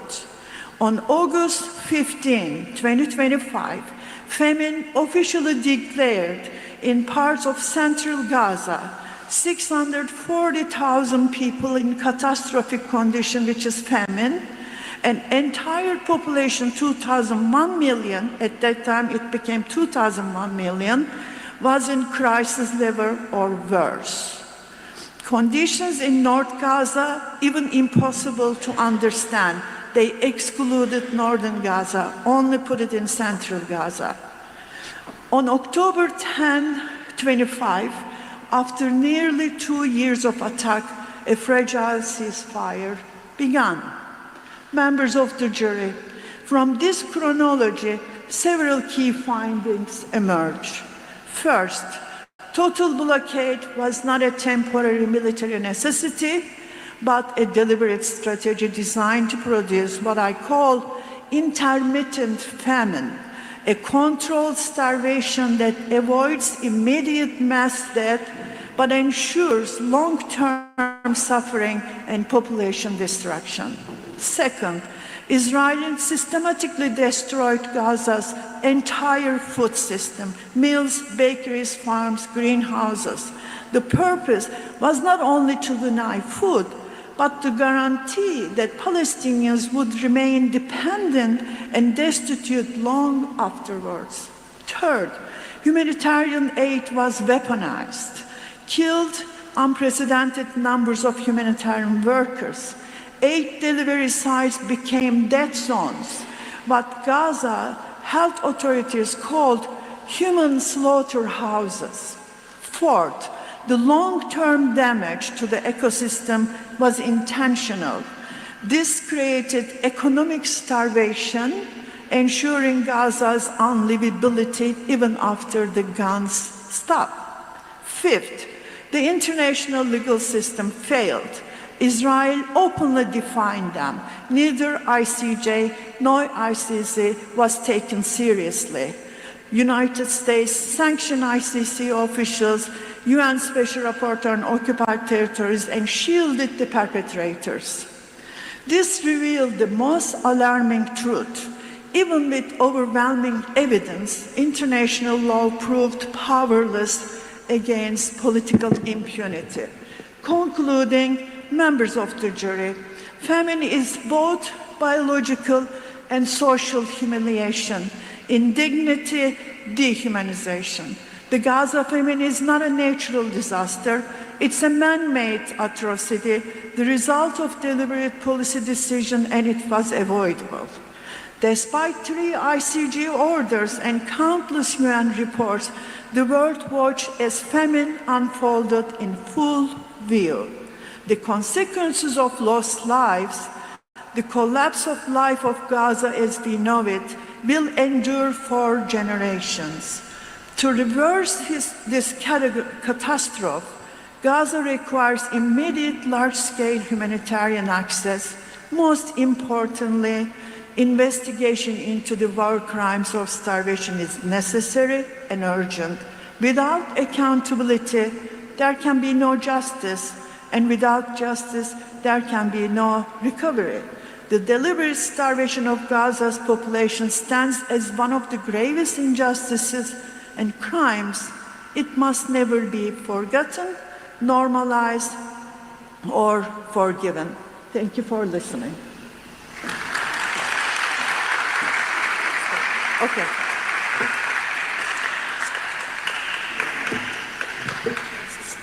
Thank you, Ms.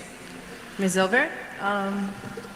I would like to just tell to our audience, if there's someone who needs translation, to just approach to our team out front, and they will make sure that you do have a translation so you would be able to hear and understand everything we're talking about.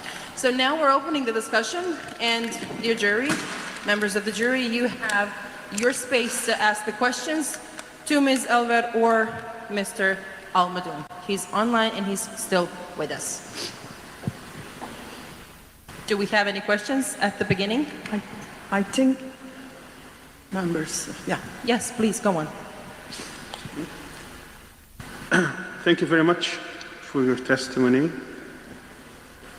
I just want to ask about what you thought of the attempt by the Zionist regime and their supporters when they started the Gaza humanitarian project, and they were trying to mask this as being the answer to the starvation situation, and they were massacring. How does that fit in the overall crime of starvation, trying to mask it as if it wasn't happening or trying to deny it?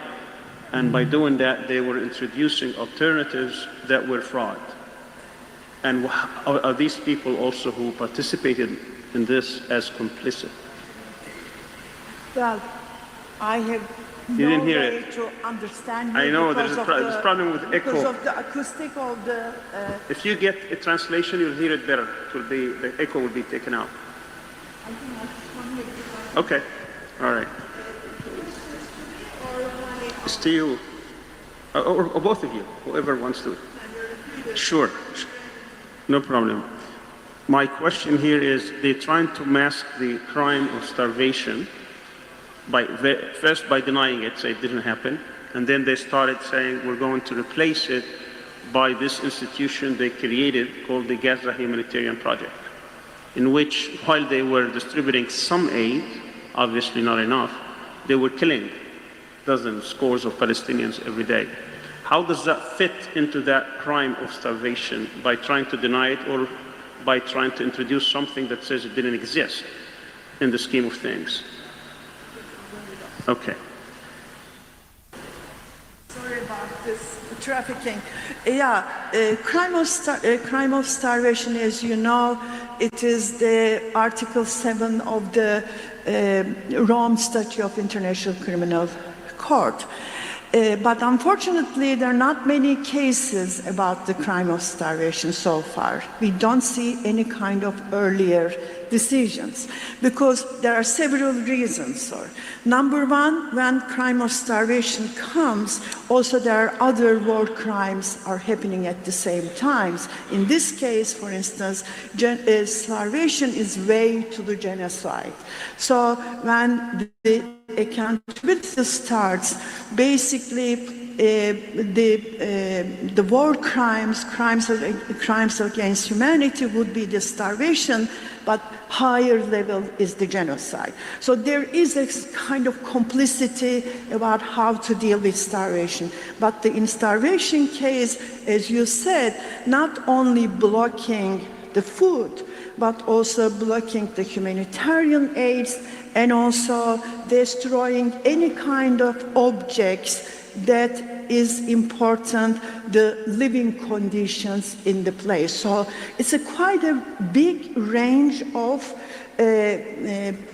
cases would be included crime of starvation. The difference between the genocide and starvation, you don't need a specific intention. And also you don't need the people die from starvation. You don't need this. If you make clear case, which is in Gaza, if you block the food, if you destroy bakeries and all kind of humanitarian aids, you don't need the result to be investigated or make it a crime of starvation. Easier to make it, but difficult to bring the court. That's a very complicated situation. Yes, please. Thank you. Yes, please, go on. Yes, I would like to ask about the responsibility of the gangs, Palestinian gangs, paid by the Mossad in hoarding the food, and also it seems in killing some of the people during the distribution. Can you talk about it? Okay. Since the war started or the assault started, there was some argument about Israel that Palestinian gangs are blocking, and Palestinian gangs are stealing, especially Hamas, stealing the food, bringing their own people. Several times was asked to Israeli government to make clear proof. They never find the proof on that. They never bring the proof. So it is an accusation, but not clear evidence. Definitely there was a looting, but no one knows who is doing it, and Hamas certainly was not directly connected with it. It's unknown. If the investigation starts, then we will understand on the ground asking from Palestinian peoples, because we don't know anything.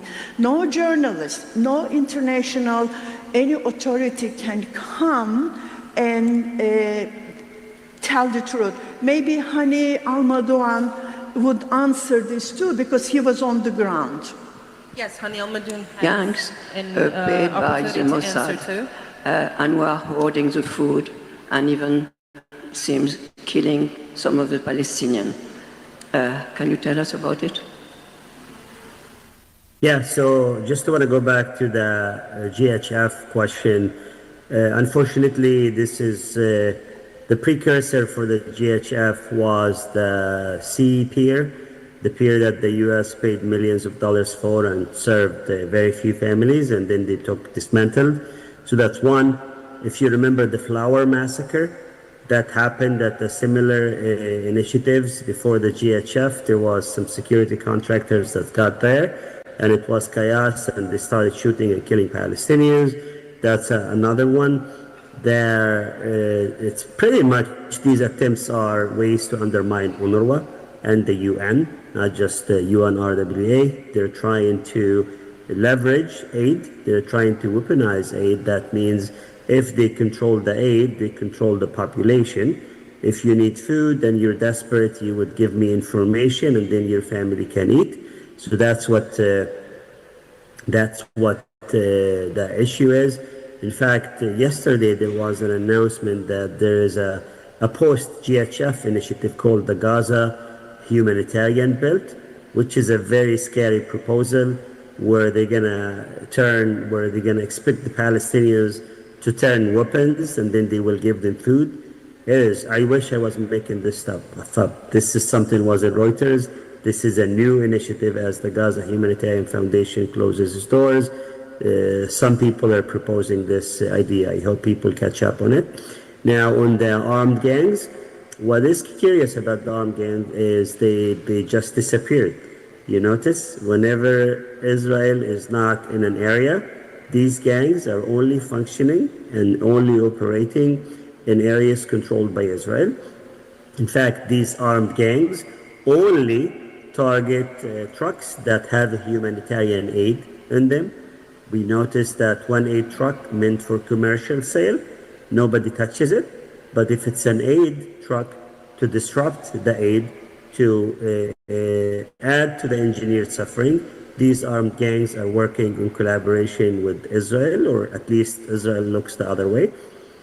One of our cousins, his name is Taha al-Madhoun, he was killed this summer because he was a good Samaritan trying to protect aid from those gangs, and Israel killed him and his friends. And that tells you everything you need to know if people who want to protect aid are being targeted. You've seen some of these recent videos emerging from Gaza, where the reports confirm that some of these people who were targeted were in fact armed gangs that were coordinated with Israel. They were hoarding food, and when we run our kitchens, these folks are the only one who had lentils and white beans, and they were just causing harm for the Palestinians. So definitely there is, at least, if not a direct involvement, the Israelis are turning a blind eye for those armed gangs. The good news, they appear to be disappearing right now. We also saw some of these food being used to provide aid for specific areas like the Abu Shabab group, Al-Astal, and where these guys are making recruitment videos, telling people come join us, and they're showing fridges that have juices and meat, where the average Palestinians have not had meat in 2 years. So we're seeing this, and this is as recent as 3 weeks ago, where these armed gangs are telling people, hey, come to our area and you will have food. And those people are trying to recruit you to be a militant fighting other Palestinians. I'll stop there. Thank you. I think I don't have anything to add because he explained quite well. Thank you very much. Members of the jury, do we have any more questions? Or is it for now? Yeah, okay, so we have no more questions. Thank you, Ms. Ilm.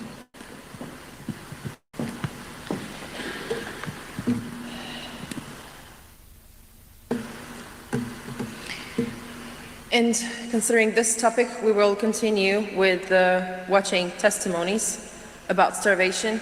We're looking Witness Eye documentary.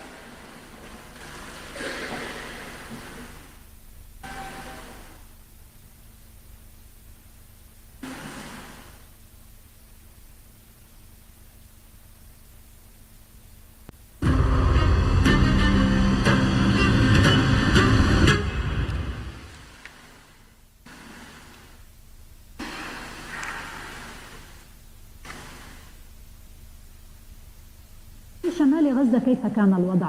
كم مرة تنقلت من ملجأ إلى ملجأ؟ كم مرة شعرت بالجوع ونمت في العراء؟ بالتأكيد يعني منذ 7 أكتوبر ونحن غادرنا بيوتنا، مجبرين على أن نغادر بيوتنا بعد سلسلة من الاستهدافات والقصف. عشنا ما يزيد عن 5 أيام في مدينة بيت حانون بلا طعام تحت ضربات إسرائيلية.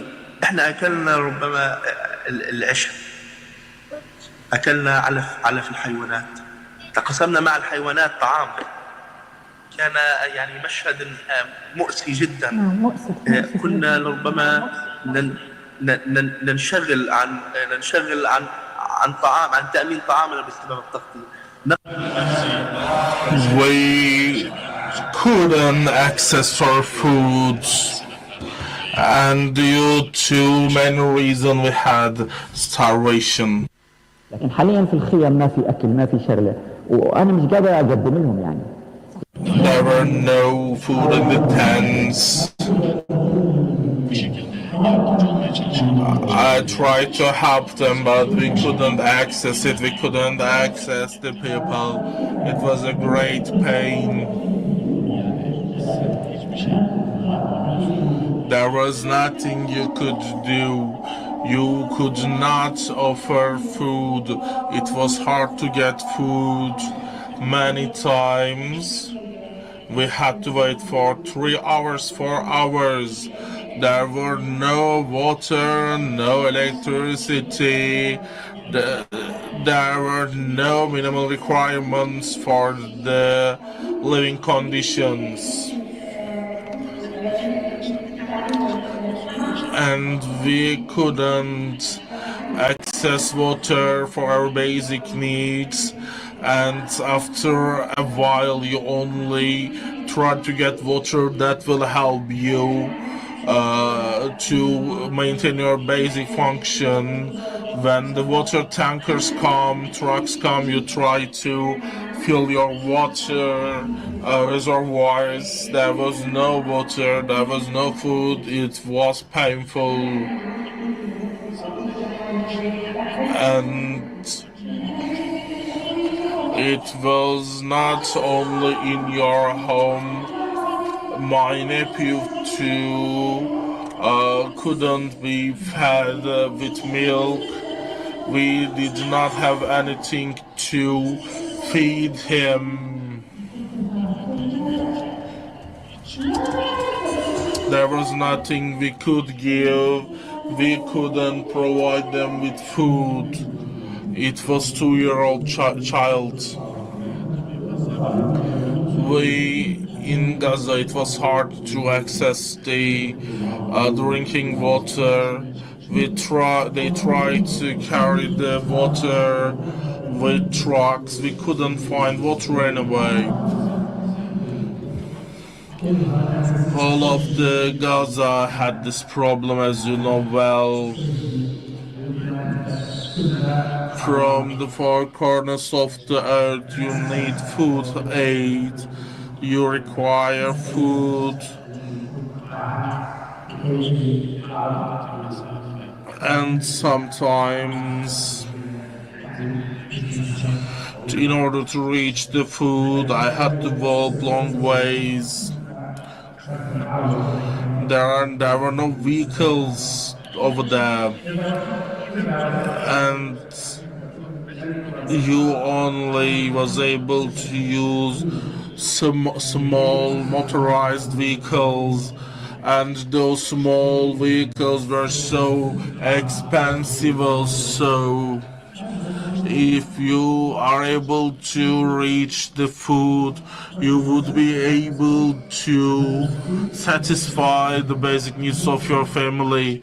When I left Gaza, I weighed myself. It turned out I lost 8 kilograms. And we had to live through with the minimal food that we could get our hands on. Children were dying because of starvation. My father was martyred there. He did not die because of the bombing. He died of starvation, and unfortunately they ate food, got spoiled, and he got poisoned and died. My father died of starvation. May God be merciful on him. And I asked him one day before he died, and he told me that I'm hungry. You can't do anything. Think of it. Your father, he had a heart disease, blood pressure, etc. When he went to the hospital, there were no medicine. When the medicine was provided, he consumed himself almost. Ecocide is the next war crime we'll be talking about. In the corner of the story will be the extent of the ecocide that is accompanying the last 2 years of genocide in the Gaza Strip. And the speaker is Mazin Kumsiye. Do you hear me? Yes, I can hear you. Thank you very much. Thank you very much for doing this. And my name is Mazin Kumsiye. I'm founder and director of the Palestine Institute for Biodiversity and Sustainability at Ballantyne University. I have over 40-year experience working on environmental issues globally and published over 250 scientific papers, over 30 book chapters and several books. I also led national environmental efforts and served on consulting as consulting scientists in global and regional environmental work. I provide this testimony to the jurors so that they can reach judgments based on facts regarding an aspect usually ignored in times of conflict when we focus on genocide. The subject we ignore is the ecocide. The facts listed below in this briefing are very well documented, and I provided references for those in the accompanying statement that I submitted to the jurors, including peer-reviewed scientific work, so you can consult with these. Anyway, let me begin by stating that the environmental costs of the colonial occupation and conflict in the land, on the land, and the people of Palestine started nearly 100 years ago with projects like draining wetlands of the Hula area, diversions of water of the Jordan River basin. The river used to flow at 1,350 million cubic meters per year. Now it's barely a stream of 20 million cubic meters per year. And also Israel uprooting millions of local indigenous trees, etc. So there is a long history of this ecocide. The previous damage also included bringing in dozens of invasive plant and animal species and planting a monoculture of pine trees to replace more resilient mixed wood areas. This environmental damage, which we can dub the environmental Nakba, accelerated since 7 October 2023. Let me just highlight a couple of brief areas of damage. There's the climate change impact due to incessant bombing campaigns and jet flights that produced more greenhouse gases than most average countries produce from all other sources of greenhouse gas emission. Number two, the Israeli occupation forces intentionally destroyed most trees and most greenhouses in the Gaza Strip. This we have done via research, via remote sensing. Number three, the IOF, Israeli occupation forces, destroyed habitats for most of the rare and endangered species in Gaza, including those listed in the red list of the International Union of Conservation of Nature. Number four, the IOF extensively used environmentally destructive weapons such as white phosphorus and munitions containing radioactive material. The so-called depleted uranium is certainly not depleted. Number five, the IOF destroyed essentially all institutions of higher education and research in the Gaza Strip, destroying possibility of work on remedies, remediation, or any conservation efforts, since all the centers that were concerned with education and conservation of nature have been destroyed, including museums, including collections, etc.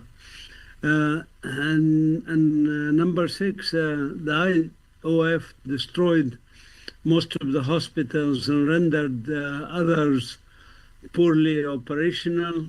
This, combined with a blockade on food, medicine, fuel, and water entering the Gaza Strip, resulted in a huge environmental health catastrophe. The famine you heard about, diseases spreading, and sewage and rats and other animals that, parasitic diseases that are spread between the population. This is a huge environmental catastrophe. Number seven, and finally, the denial of fuel and relentless bombings decimated the infrastructure like desalination plants and sewage treatment facilities, resulting in cataclysmic conditions, not just for humans, but for the fauna and flora of the Gaza Strip.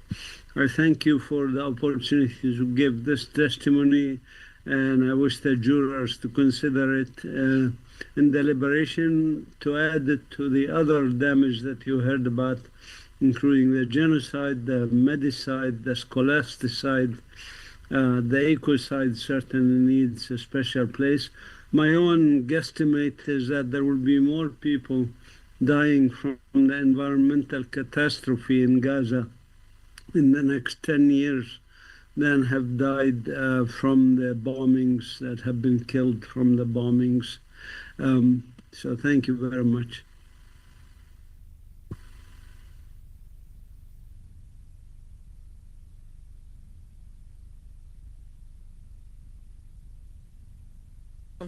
Thank you very much. And the next to speak is David White, speaking about ecocide and its link to the genocide. Hello, I'm David White, Director of the Centre for Climate Crime and Climate Justice at Queen Mary, University of London. Members of the Jury of Conscience, this presentation sets out the indivisible links between the genocide and the ecocide in Gaza, and a fully referenced and sourced extended version of this evidence is with the jury. Ecocidal attacks on environmental infrastructure are, as we've just heard, undoubtedly a conscious part of the Israeli military strategy. By environmental infrastructure, I mean infrastructure that ensures the integrity and cleanliness of land, water, air, and biodiversity, including agriculture and drinking water, of course, again, as we've just heard. Removing the capacity of the people of Gaza to produce drinkable and usable water has been a central part of Israel's war effort, clearly. The release of huge amounts of raw sewage every day has contaminated land and water courses, including aquifer and the Mediterranean coast, ensuring disease proliferation. The destruction of agricultural land, including the deliberate destruction of almost all of Gaza's orchards and most of its arable land, as well as the targeting of fishing grounds and the capacity to fish, has also been part of a sustained and deliberate attempt to render Gaza unlivable. The ecocide in Gaza cannot in any sense be thought of as distinct from the genocide. Ecocide is a central part of the military strategy. In this ecocide genocide, the annihilation of the Palestinian people is indivisible from the destruction of Palestinian land fertility, air quality, food sources and water supplies that people rely on to live. Israel fires on and bombs food queues, water infrastructure and sanitation plants for this reason, just as it destroys agricultural production and fishing boats and nets for this reason. Israel has repeatedly justified such attacks by claiming that Hamas uses civilian resources for military purposes. According to Israeli officials, Hamas hides weapons in or launches attacks from civilian locations, even aid convoys, and in this way, all of the infrastructure that sustains life is transformed by the Israeli state into a legitimate military target. It's here that we see the articulation of a principle that's been central to this genocide, ecocide, that there's a symbiosis between civilian and military targets, to the point that the Israeli state argues it's pointless and at times counterproductive to separate them. So if the analysis of ecocide in previous military conflicts revealed a blurring of the distinction between civilians and combatants, the Israeli state has wholly eradicated this distinction for its own political and military operational purposes. The open declaration that all life be treated as a legitimate target can only be understood as a supreme declaration of racism. Palestinians must be categorized and treated as a homogeneous and expendable terrorist population. Palestinians must be racialized to the point that Palestinian lives are seen as nothing more than an inconvenient but expendable obstacle to achieve a military goal. While this is by no means unique in warfare, in our historical experience, Israel's genocidal attack on Gaza has perhaps seen the highest point at which this is openly boasted about and justified by its perpetrators. Israel's explicit justifications for a scorched earth military strategy raise these profound questions about why this strategy has been tolerated or sustained by the most powerful international states. It also raises crucial questions about the supine nature of the structures of international law to prevent this genocide, ecocide, and about the realpolitik of Israel's brutality. Historically, Israel has been an important channel for both European and US geopolitical interests in the Middle East. The attack on Gaza cannot be described as a war for oil per se, yet the Israeli war machine is only sustained because oil is in the Middle East. The attack on Gaza is therefore inextricably bound up with geopolitical and specifically oil and gas interests. This is a crucial entry point for understanding the attacks on Gaza as part of a longer ecocidal military campaign. I now want to set out some of the measures of the deliberate destruction of environmental infrastructure. In terms of the debris that's been created, the large-scale destruction of Gaza's urban infrastructure has produced an estimated 61.4 million tonnes of debris. That's more than 20 times that generated by all other military attacks on Gaza since 2008. The debris is heavily contaminated with asbestos, industrial and medical waste, heavy metals, and of course human remains, and is a major source of disease. The debris also contains huge amounts of unexploded military ordnance, estimated at 5 to 10% of the total dropped on Gaza still in the rubble unexploded. 2.91 million tonnes of debris in industrial areas are contaminated with chemicals and other hazardous materials, with over 250,000 tonnes potentially containing heavy metals from destroyed photovoltaic cells, that's solar panels, of course. It's estimated that safe disposal of the rubble will require over 700 hectares of landfill, a completely unviable option in Gaza's densely populated and land-constrained context.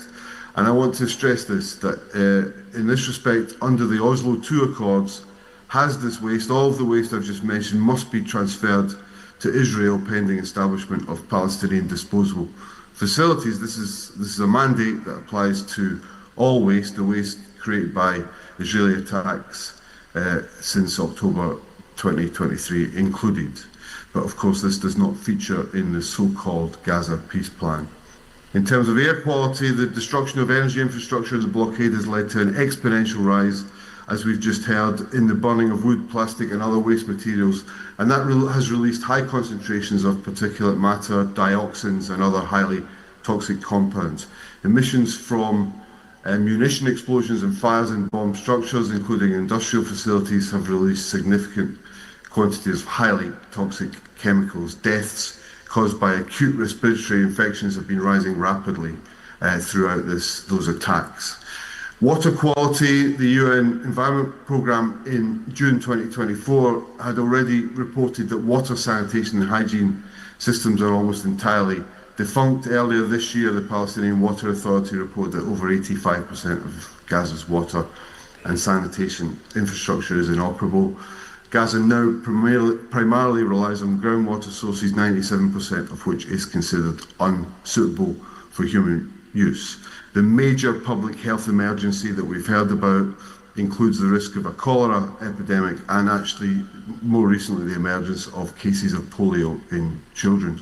I want to stress the deliberate nature of this, and there is evidence, for example, from the FXB Centre for Health and Human Rights at Harvard that analysed satellite data of damage to water facilities in Gaza and found that the damage did not follow a random pattern as it would if it was consistent with so-called collateral damage as a consequence of a general bombing campaign. Rather, over time, bombing mapping reveals a pattern of damage that is tightly clustered around water facilities, and this analysis estimated a less than 1% likelihood that this damage was random. It therefore concluded that Israel's military actions intentionally decimated civilian infrastructure in water in its attack on Gaza. In terms of agriculture and land quality, Israeli military operations have used bulldozers to destroy Palestinian arable land for many years, and since at least 2014 this tactic has been complemented by the aerial spraying of herbicides which have destroyed large areas of fertile farming land in Gaza, often without any warning.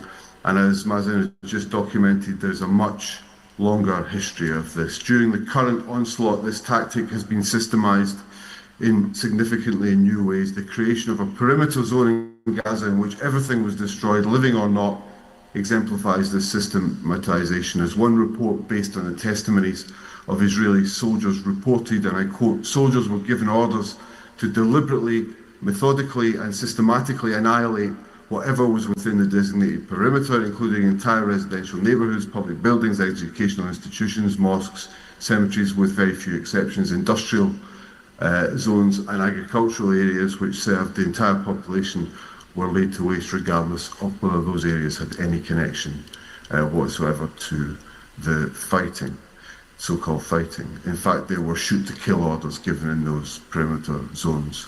And this is not only the logic at the perimeter, the same shoot-to-kill orders for anyone who entered that perimeter zone at all or who was spotted in the vicinity. This is not only the logic at the perimeter, the same scorched earth orders have been generally applied across Gaza. By 2025, the damage to crops in Gaza by bombing and military operations was assessed by the UN Environmental Programme as 97% of tree crops, 82% of annual crops, including greenhouses, 95% of shrubland, and 89% of grass fallow land. This is absolutely part of the deliberate starvation of Gaza that we heard from Hani Al-Madoun and Hilal Elver earlier in this session.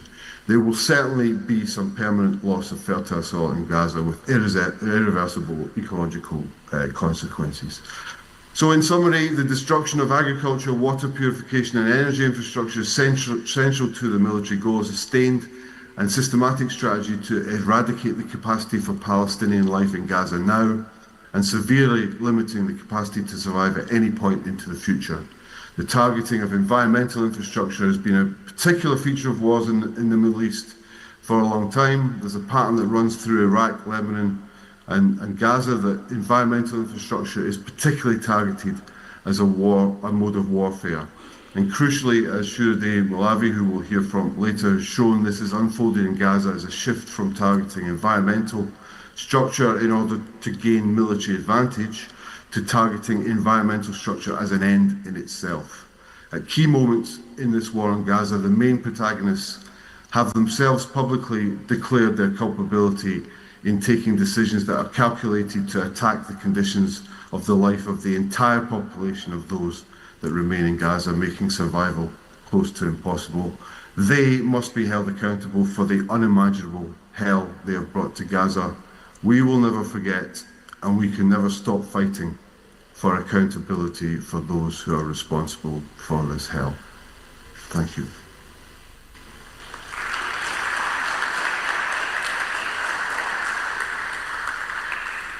Thank you, Mr. White. And we're opening space for discussion and questions and answers. So, members of the jury, do we have any questions? Go on. Thank you, and thank you very much for those two very impressive presentations. A question for the first speaker. You talked about the environmental costs and the environmental damage that had taken place over 100 years during the colonial period, the occupation. I just wonder whether you could develop that, as who was responsible for it, what was the purposes behind it, was there any attempt to ameliorate the environmental damage during that period, pre the most recent post-October 2023 situation. So just a bit of the history of responsibility for pre-environmental damage. And for David White, you mentioned the connection, the relationship between oil and the oil position in the Middle East and the form and process of conflict, including the genocide today. Could you just elaborate a bit on that connection?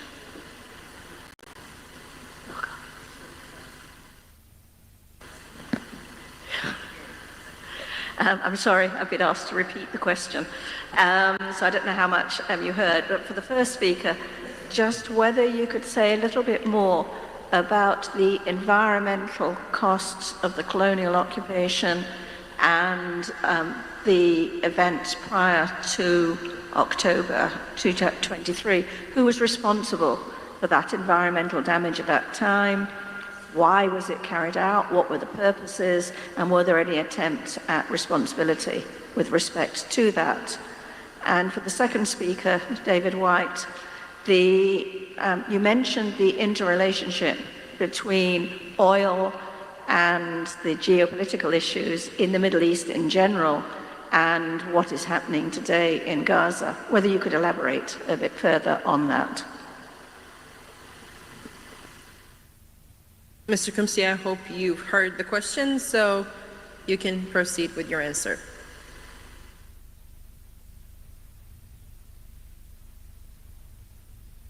Sorry, the podium voice can barely be heard, so I cannot really hear any questions.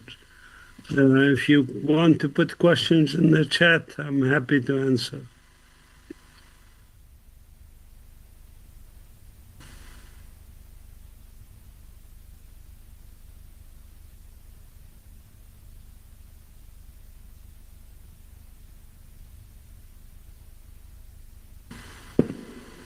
Can you hear me loud and clear?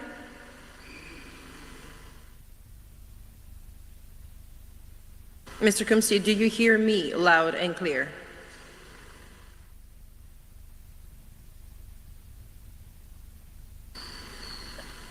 Yeah, still don't hear well.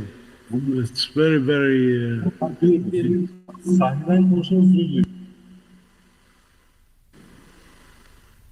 Yes, it's the technicalities. I hope you can hear me louder than our jury members. Little bit, but... A little bit. Okay, so I hope that you can hear me. The question was if you could just elaborate a little more about who was supposed to be taking care of all of these issues before everything happened and before the genocide started, let's say on October 7th in 2023. Okay. So who was supposed to be taking care of this?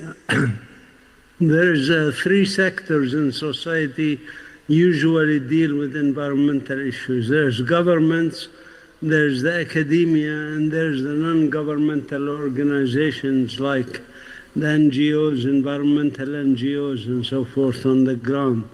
As you know, all of those were decimated in Gaza by the recent war. So that's why not much can be done on the environmental issues. There remains individual efforts after the genocide, ecocide accelerated in October 2023. So individual initiatives, we have some colleagues, friends who survived, who are trying to document, for example, the environmental issues. We have friends and colleagues who are trying to plant, for example, around their tents and so forth, and also distribute seeds, for example, for people to grow green to replace the previous, but also to provide food. So there is individual efforts, but the usual, like in any country, the usual parties that are engaged in this are decimated, have disappeared since October 2023 started the acceleration of this.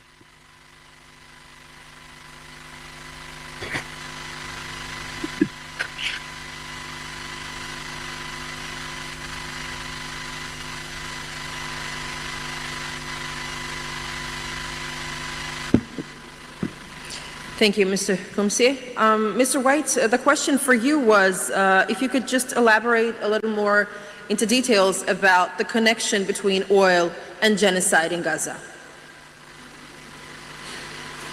Sure. Thank you. So I mean, we had a lot. Yes, sorry, I've got another voice playing at the moment that I can hear, which is making it difficult to.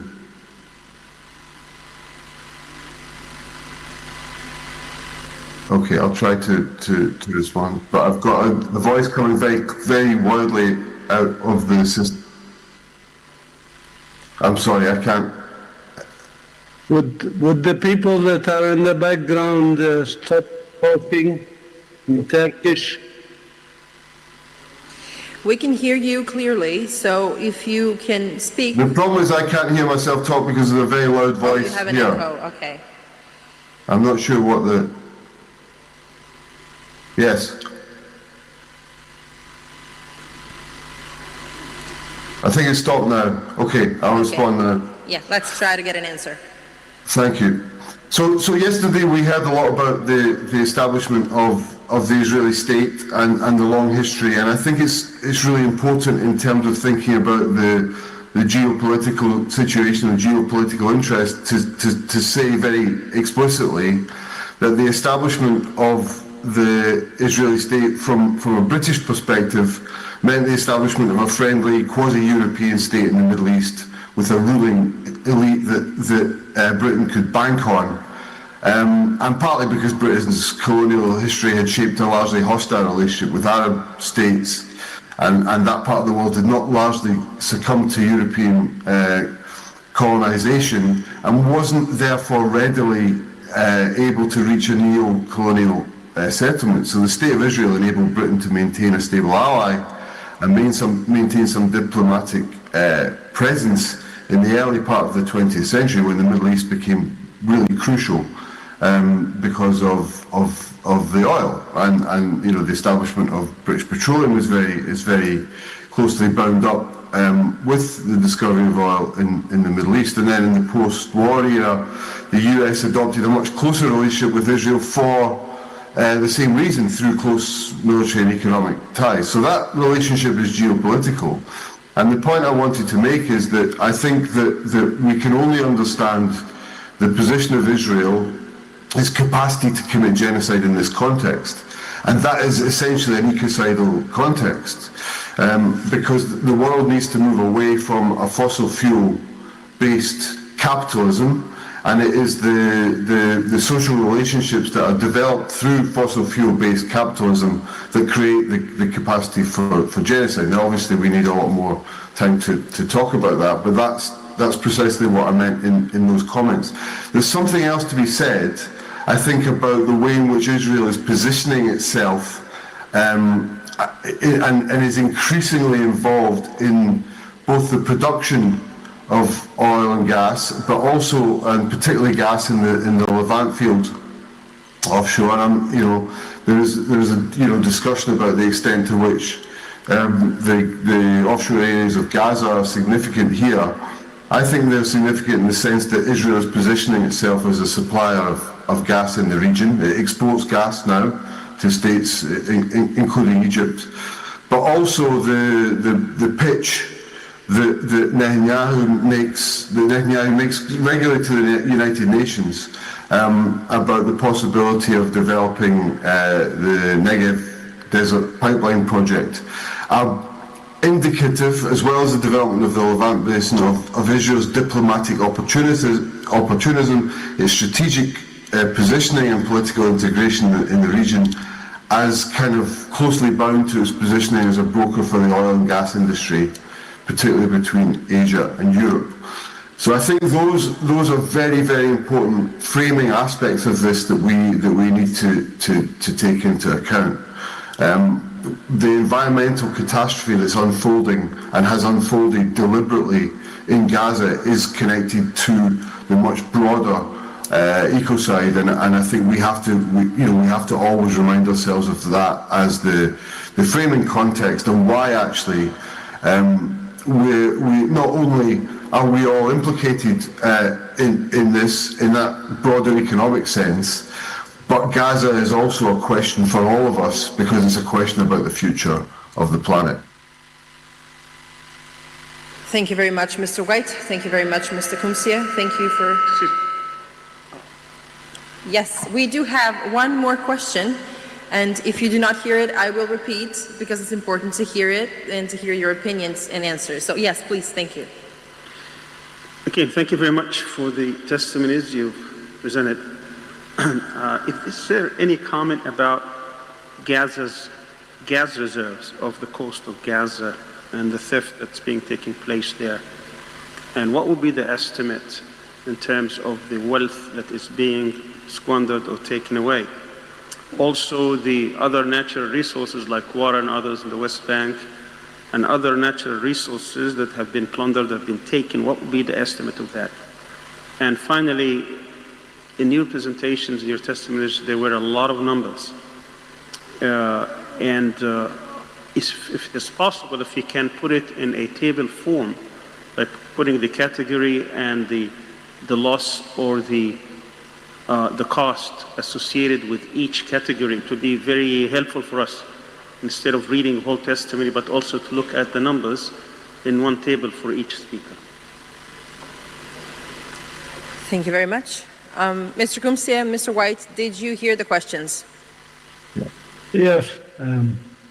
Yes, based on the average price of the gas currently and the estimate of 1.4 trillion cubic feet of gas off the coast of Gaza, you can estimate that it's really billions of dollars worth of gas off the coast of Gaza. Israel is already withdrawing some of that from the areas that are in the Gaza Marine 1 and Marine 2,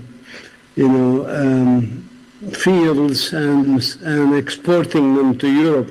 So Israel is already exporting some gas that rightfully belongs to Gaza.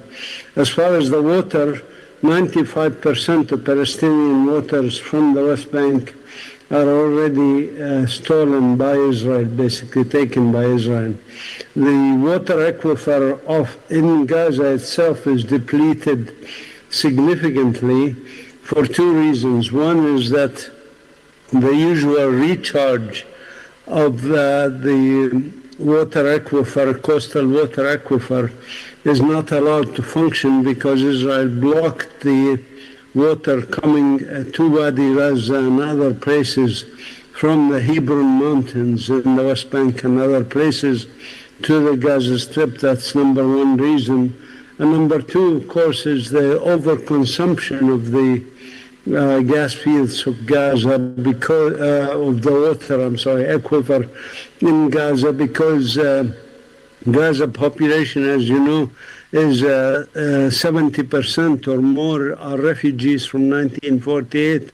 They really do not belong in Gaza. These Palestinians belong in their homes and lands in the villages and towns that were ethnically cleansed in 1948.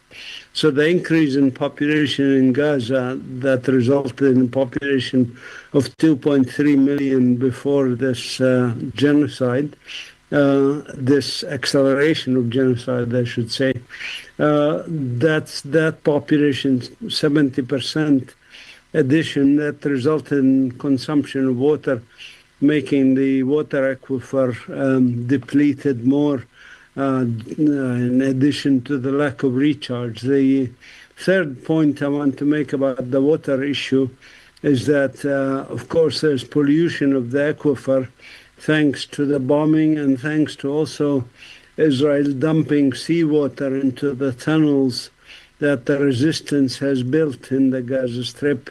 This seawater, of course, seeps into the aquifer, increasing its already high salinity, so the water aquifer has become useless. The total cost of all these things is still to be calculated. How much natural resources Israel steals from Palestinians is to be calculated, but there were some estimates done by people like Dr. Abu Sitta and by Applied Research Institute and others that run into the trillions of dollars. And these are preliminary estimates of natural resources and other costs of the occupation that is happening and colonization activities. I don't know if Dr. David has something to add to this.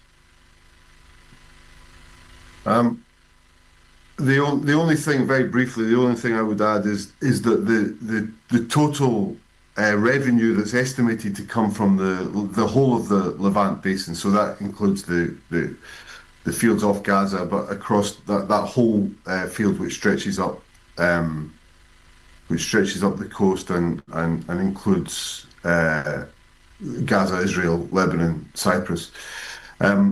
It's expected to hold gas and oil resources worth 524 billion. So I mean, clearly this is huge, and that's why companies, even during the genocide, are queuing up to get their hands on licenses. And I think we have to start naming names of those companies. I'm going to name BP, the British oil company that's negotiating all through this genocide.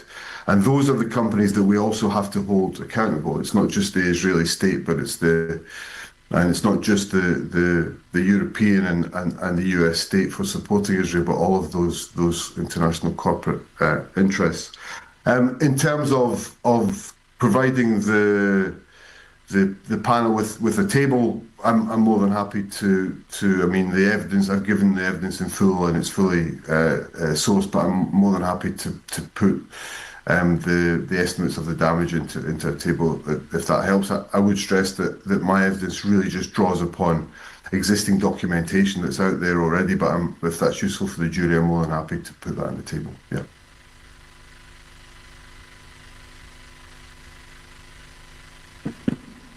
Thank you very much, gentlemen, for your time and for your answers. And now we will conclude this part of the first session by looking at another witness eye testimony about ecocide.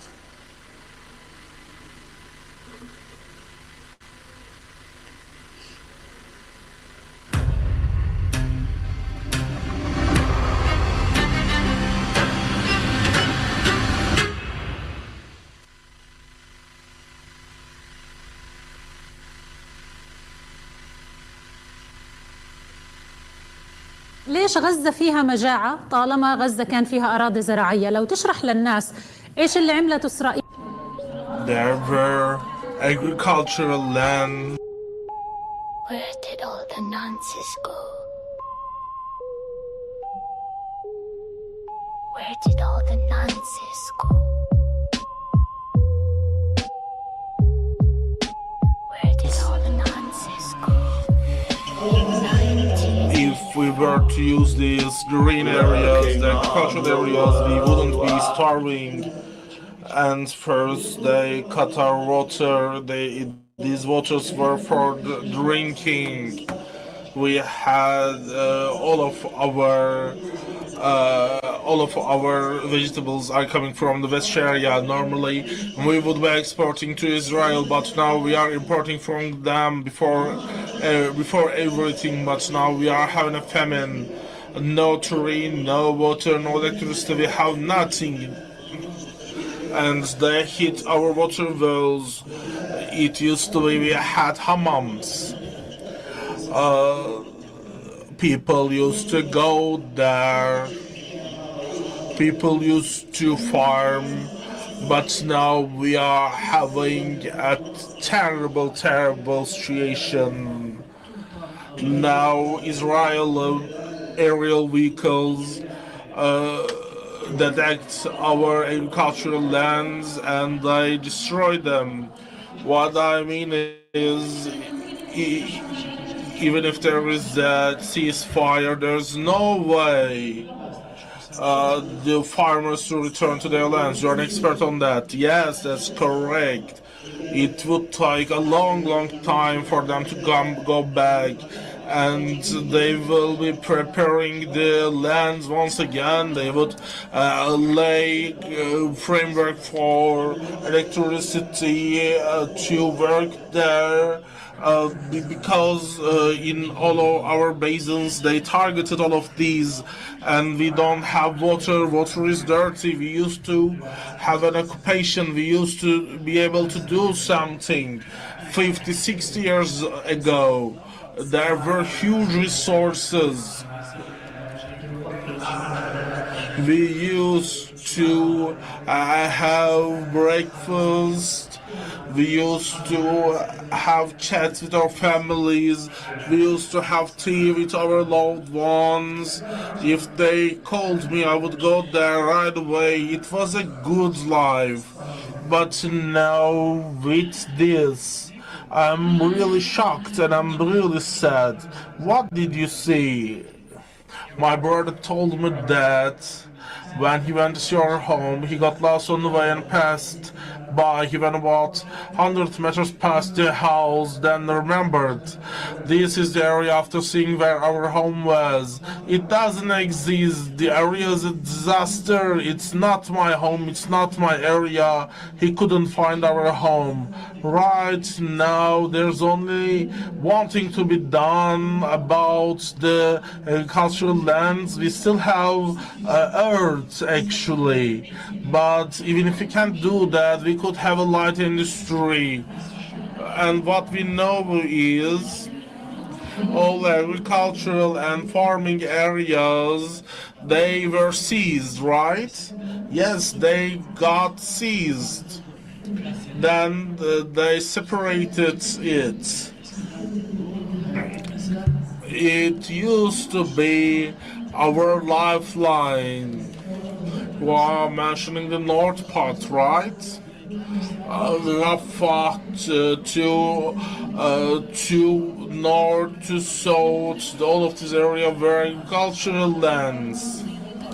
And we have fish products, we have richness there, but no, they killed all of the fish. There are no longer any fishes. And next in line of war crimes committed by Israel in Gaza is domicide. That is our next topic. And first to speak is Mohammed Al-Hullo. When homes become targets, it's a testimony from Gaza. We will be listening to one of our witnesses. Mr. Hullo, can you hear us? Mohammed, do we have you online?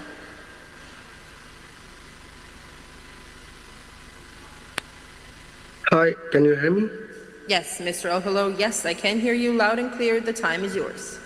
Thank you so much. Thank you to the Gaza Tribunal. First of all, I'm sorry if my English is not the best. I will try my best to describe. It's an honor to testify before you today. My name is Mohammed Al-Hullo. I'm a journalist from Gaza. I'm 24 years old. I'm a genocide survivor. Before the genocide, I was a student of journalism. I dreamed of telling stories, not surviving them. For 8 months, I reported live from Gaza, mostly from Nasser Hospital. Then I evacuated in order to receive a surgery for my thyroid cancer. My closest friend during the genocide were fellow journalists Mohammed Salama and Saleh Al-Jafarawi. As you know, both have been killed in this genocide. I'm one of the lucky journalists who managed to survive Israel extermination. Mr. Al-Hullo, can you hear me? Yeah, can you hear me? I'm sorry, can I please ask you kindly to just open your camera because we don't see you, we only see the photo of your can you profile. hear me? Can you see me now? Can you see me? Yes, yes, thank you, proceed. Thank you very much. Okay, where I am? Okay, wait a minute. Yeah. Today I speak to you from a refugee camp in Europe. My family is still in Gaza trying to survive. I was asked to speak about genocide, the destruction of homes. So I want to tell you about my home and my neighborhood. I grew up with my entire life in neighborhood of Shuja'iyya. 22 years in the same house. Shuja'iyya is on the eastern side of Gaza City. Before the genocide, 100,000 people lived there. Some of the biggest families from Shuja'iyya are the family Al-Hullo, it's my family, and Jindiya and Hillis, a lot of people. In the past 2 years, Israel has earthed Shuja'iyya, only a few houses remain. Wait a minute. You can share the picture I sent to you now, if please. But I don't want to speak only of destruction. I want to tell you what Shuja'iyya was. Here are some pictures, if you can see it. I don't know. Before the genocide, I was to drink coffee from a stand owned by my own cousin. It was a part of our street and part of our rhythm. My favorite restaurant was Al Mamlouk on the street, Al Baz Street. I eat best falafel and fool and hummus there every day. The owner and all his entire family was killed by Israel. The restaurant is gone. The people are gone. When I was growing up, my friend would come to my house every morning We never looked the door. That was normal in Gaza. Now in Europe, I see people looking their doors. It feels strange for me. In Gaza, our doors were open. Our lives were shared. My friends would shout al-hello from the street. I would hear them and get ready for school. My mom made tea while they waited. Then we would go to Mamluk restaurant to have a breakfast. And we will buy a juice from Nasser al-Sha'ar supermarket and go to school. That was my daily routine. That was my life. It was a simple life, but a life of dignity, full of love. I grew up in a big family.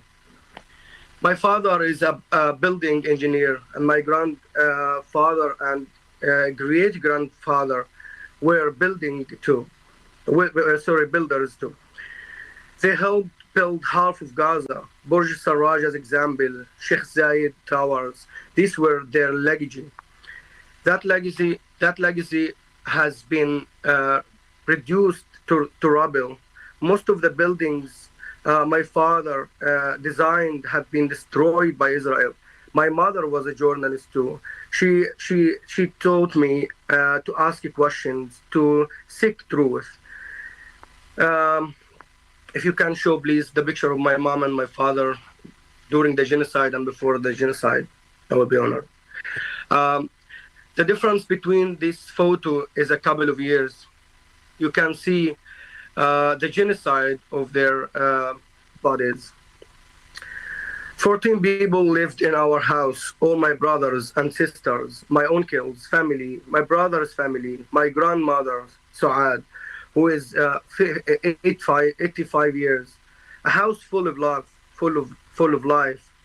In Palestine, a home is never just four walls. It's where generations live together, where neighbors are family, and where every corner holds as a story for Palestinians. The Mossad is not just a physical destruction. It's a form of culture Israel.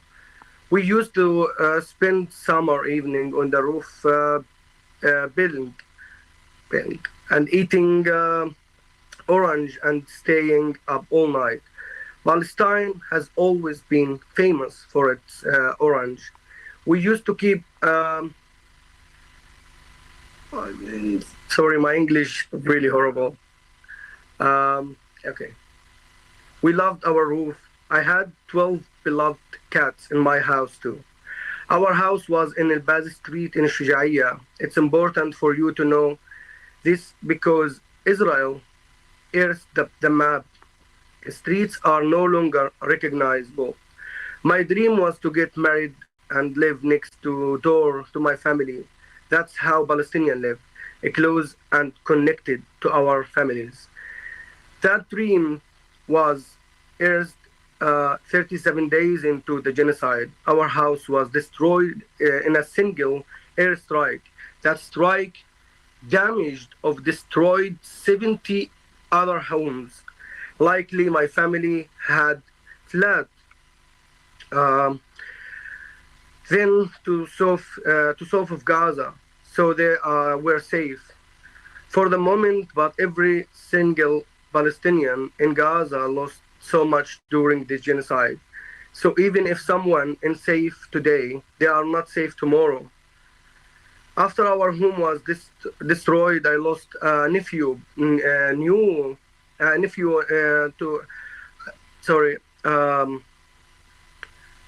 lost my nephew, he killed by starvation.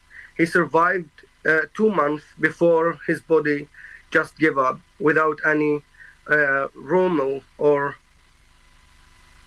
British like, okay.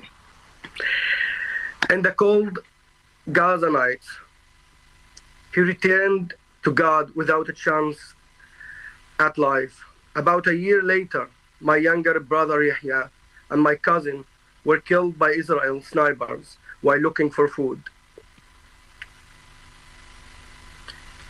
Then my best friend Muhammad Salama and Saleh al-Ja'farawi were assassinated But I am here to speak about genocide, so let me go back to that. When Israel destroyed Shija'iyya, it destroyed at once a past, present, and the future. It destroyed the memories of our entire lives and our history on this land as its owners. Let me testimony remind the world Palestinians are the owners of Gaza. We are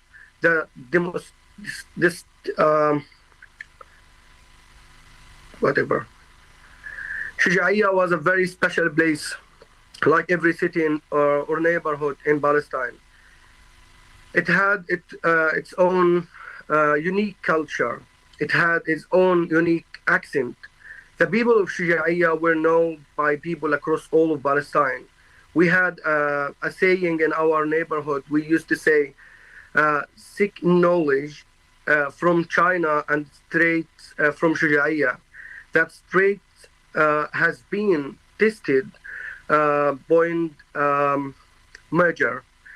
Before I end my testimony, I want to bring the attention of the jury something very important about the next generation, about today's Palestinian young. My nephew Akram was born during the genocide. He's almost 1 year and a half. He had never lived in a house. His entire life has been spent in a tent. Tent life is very hard. There are bugs everywhere, no comfort, no safety. It is too hot in the summer and it's too cold in the winter. It's dirty. But we try to keep it clean. But it's not our home. What does home mean to a child who has never had one? If Palestinians are not allowed to rebuild their homes and communities, then I fear about the future of this generation who grow up without homes. When you lose your home, you lose your safety, your sense of self. You begin to question you will never belong anywhere. For a children like my nephew Akram, the trauma of growing up without home will shape their entire lives. The genocide is not just about building, it's about breaking the human separate. The destruction of homes has changed how Palestinian lives, but giving up is not an option. I am here today not just to testify to what was lost, but to insist that the Palestinian people will live free one day in our homes. Gaza was full of life, full of love, full of dreams. Shija'iyya was my home, it was my past, and it was my future. And thought it had been destroyed, I will do everything I can do to rebuild it until I die. Israel hopes we will abandon our case so that it can do to Shija'iyya what it did to Jaffa in 1948, so that it can do it to Beit Lahia what it did to Akka, and so on. But as long as one Palestinian remains on this earth, it will never succeed. I didn't choose this life, but I refuse to refuse to Chardner, and thank you, and I'm really sorry for my language and my accent. I tried my best.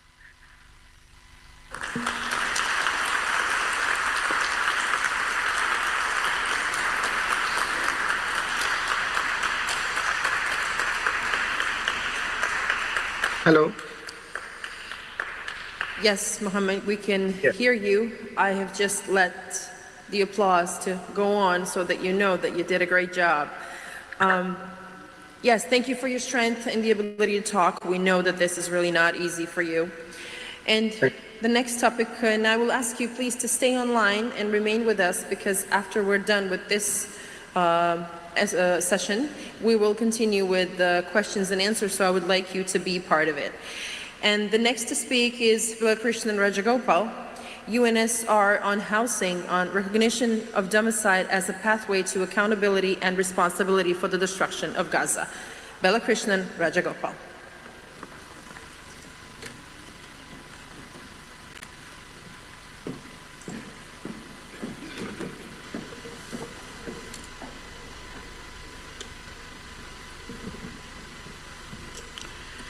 Distinguished members of the jury, my name is Balakrishnan Rajagopal.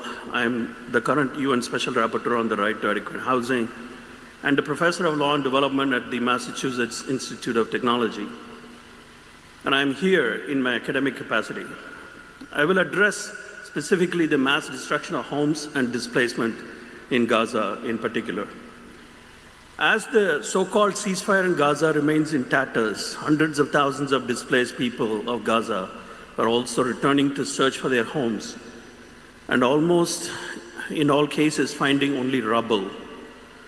Northern Gaza in particular is decimated and resembles a moonscape that defies belief. Indeed, domicide, or the mass destruction of housing, residential buildings, homes, property, and civilian infrastructure needed for homes such as electricity and water, is in fact the most visible, recorded, and unique element of the war on Gaza since 2023. When such domicide is systematic and widespread and accompanied by genocidal intent, it constitutes war crimes, crimes against humanity, and genocide, most visibly seen in Gaza. The level of destruction in Gaza is more acute than even the worst examples in terms of scale and ferocity. Hiroshima, Nagasaki, Dresden, or Tokyo, all during World War II, or the bombing of Aleppo or Mariupol in recent times. The jury should be aware that more than 90% of all housing has been destroyed in Gaza, and Israel has dropped more than 200,000 tons of bombs on Gaza, which is more than the equivalent of 13 nuclear bombs dropped on Hiroshima. Almost all civilian infrastructure such as water, electricity, and sanitation, or services including schools, universities, and hospitals have been obliterated or damaged. Under international law, such infrastructure and services form part of the definition of adequate housing. Almost 94% of all hospitals, 95% of school buildings, and almost 89% of all water, sanitation, and hygiene infrastructure have been destroyed or damaged. The attacks have targeted tents, IDP and refugee camps, and religious and cultural sites. Almost all of the population of Gaza of 2.3 million have been displaced, half of them children, often multiple times from one place to another. More than 2 million people are homeless. More have been rendered homeless in a shorter time in Gaza than in any other conflict in recent memory. Despite this catastrophe in Gaza, massive destruction of housing is not condemned or criminalized on its own terms under international law. Homes are supposed to be qualified protected objects under international humanitarian law, but they can lose that status too easily if there is some link with the military objective, however far-fetched. Norms such as proportionality and necessity in international humanitarian law have not proved capable of preventing mass destruction of housing. Indeed, the normative, moral, and political black hole in which mass destruction of housing exists is one major reason why I propose the term domicide to the UN General Assembly to name it, understand it, condemn it, and prevent it. The jury should take into account that the humanitarian, psychological, and cultural impacts of domicide are profound, as we just heard. A home is not just four walls and a roof, but a repository of memories, hopes, and aspirations. Destruction of a home leads to profound psychological loss and trauma. People mourn when they lose their homes and lives of dead ones, but not necessarily the loss of other items, even those essential for human survival. The mass destruction of housing and the neighborhood leads to the disintegration of community life, an intangible heritage which leads to profound cultural loss. Then there is the humanitarian impact of loss of a secure and safe place against the wind, cold, and heat, especially for infants, small children, older persons, and disabled individuals, as well as the gendered impact of lack of privacy on women. Indeed, destruction of a home destroys the possibility of enjoying so many other rights which depend on it. The ability to cook, access water and sanitation, or attend school. Housing is a gateway right to other rights, including the right to self-determination, because self-determination depends on having control over land. Destruction of homes, which results in the displacement, leads to the inability to enjoy self-determination over the land on which homes stand, which is why housing and land rights can never be separated. Domicide is, when seen through the prisms of housing and land, an attack on a people and their self-determination. The Israeli occupation and annexation of Palestine, along with policies of apartheid, focus so much on control of land and housing for this reason. Ultimately, domicide, whether slow and incremental or rapid and genocidal, is the main tool of converting occupation to annexation. Yet the law and politics of domicide remain non-existent or underdeveloped, hidden in the blind spots of international law. Homes are allegedly protected objects under international humanitarian law, but are regularly bombed without limits. In fact, as the world urbanizes more, war has become more urban, targeting the built environment, as we have seen in Gaza, which was 77% urban before the outbreak of war in October 2023. Israel's use of artificial intelligence through systems such as Lavender, Gospel, and Where is Daddy, the IDF's systematic demolition of residential buildings using explosives, robots, and D9 Caterpillar bulldozers, and the overall pattern of mass bombardment of buildings, judging by its scale and ferocity, show that the destruction of residential buildings and civil infrastructure has been intentional, disproportionate, and unnecessary for any plausible military objective. Indeed, the pattern of destruction goes beyond Gaza and can be seen in the West Bank as well, for example, in the use of Caterpillar bulldozers. Despite these facts, there is little promise thus far that anyone would be prosecuted for such war crimes, although many countries do have laws to prosecute violations of war crimes on the basis of universal jurisdiction. Unfortunately, the record is bleak. There have been no convictions of anyone for mass destruction of housing and war crimes trials of the past. The definitions of crimes against humanity and genocide in the Rome Statute of the International Criminal Court do not include mass destruction of homes.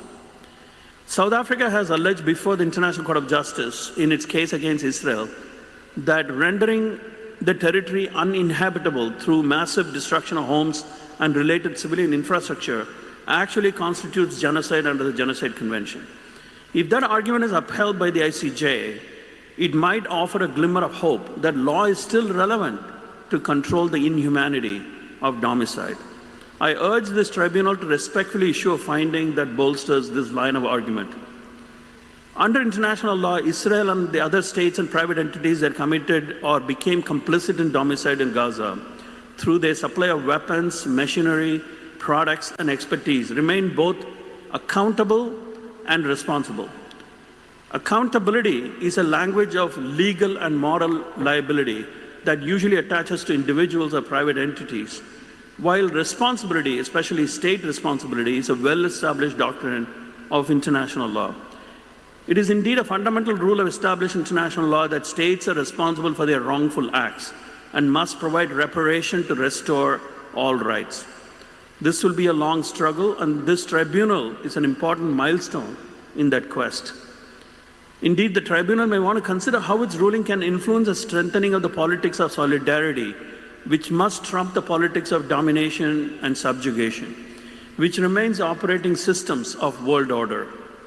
As law strives to be a language of not just domination and power, but of legitimacy to establish its hegemony, alternative narratives of legitimacy are emerging and are possible, which can shape a law and politics of counter-hegemony. I urge the tribunal to approach its analysis and findings in that spirit. Finally, I urge the tribunal to consider the impact of domicide on immediate survival needs and longer-term rebuilding of Gaza.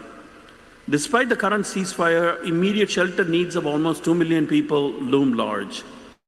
This is complicated by two factors. First, winter is coming, and many vulnerable individuals, including infants, may perish as in the past 2 years unless there are enough tents and caravans to house them. However, as long as Israel controls the borders of Gaza, only a trickle of aid can come in, judging from past experience. After the failed ceasefire in early 2025, hardly any tents and caravans were allowed inside Gaza by Israel, although it had agreed to do so. Second, the sheer volume of rubble created by the obliteration of all built infrastructure in Gaza has created an extraordinary challenge of debris removal and disposal. This debris remains contaminated and is mixed with unexploded munitions, thus rendering whole areas unsafe. But large equipment and personnel needed for this task cannot come in unless occupation and border control are removed. Longer-term rebuilding is even more complicated and is estimated to cost billions, the largest portion of which is for restoring and rebuilding adequate housing, according to available estimates. But the real challenge of rebuilding after such catastrophes is the level of trauma and social disarticulation, and not just how rapidly the physical structures can be rebuilt. That will remain an enormous challenge. It is thus manifestly clear that the Commission of Domicide, which has been the main tool of genocide in Gaza and the occupation of Palestine as a whole, must be confronted in all its enormity, as consequences of domicide are in fact among the biggest challenges to the recovery of the Palestinian people. The jury will want to consider this in its deliberations. Thank you.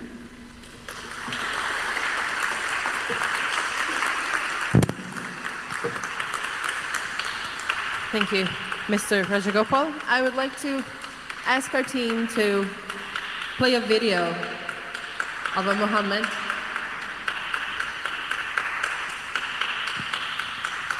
Thank you. Thank you very much. We all know homes are essential parts of our lives.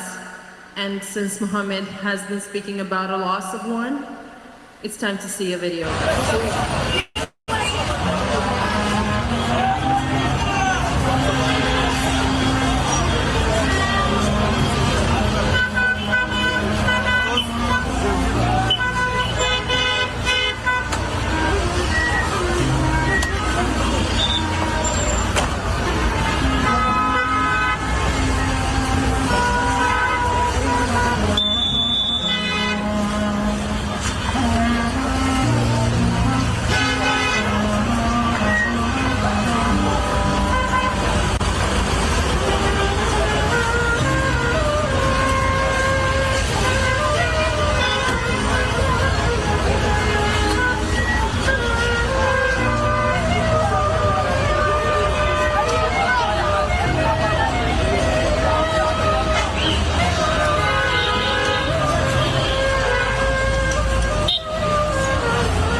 I would like to ask members of the jury if we have any questions about this topic. Thank you very much, Mr. Rajagopal, for your presentation. Usually, lots of people have made the comparison, the destruction of Gaza with Dresden and Hiroshima. You mentioned that what happened in Gaza was about 13 times the damage in Hiroshima. Hiroshima was just one incident. Dresden was over just 3 days with about less than 4 tons. And here we're talking about 50 times. I would appreciate it very much if we can be provided with a table that shows Gaza, Dresden, Hiroshima, the amount of destruction, the number of days. It is reported that Hiroshima was about 70% destruction, while Gaza, as you mentioned, over 90 or 95%. The number of victims. I believe there will exceed probably 200,000. We may have just official numbers, those who have been counted with names, but those who have not been counted, probably much more. Even according to Israeli sources, they might exceed 200,000. So that would be much appreciated, just to see it in a table format with the two incidents that most experts would talk about, Dresden and Hiroshima, as being the highlights of World War II, and how that compared to what's happening, and the fact that this is just a matter of an hour or two and a day or two, while this has been taking place over 734 days. Thank you.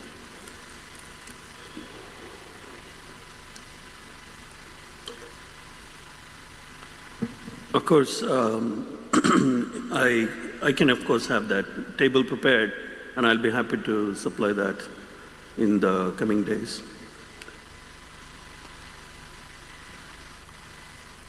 Thank you very much. Do we have any questions for Mohammed?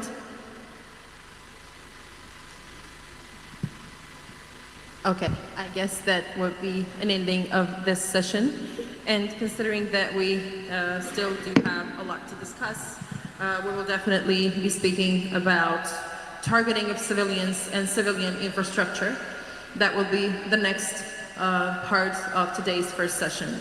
So we will be discussing medical systems and discussing everything that has not been working in Gaza for the past 2 years, all those medical facilities that have been destroyed, and inability of Gazans to have an approach to medical conditions, to medications and everything they need as an essence for healthy and possible survival of the genocide in Gaza. So Dr. Javid Abdul Manaim will be the first to talk, deliberate mass harm to civilians, destruction of the healthcare system, food as a weapon of war, bearing witness to genocide in Gaza. So we will be listening another witness testimony.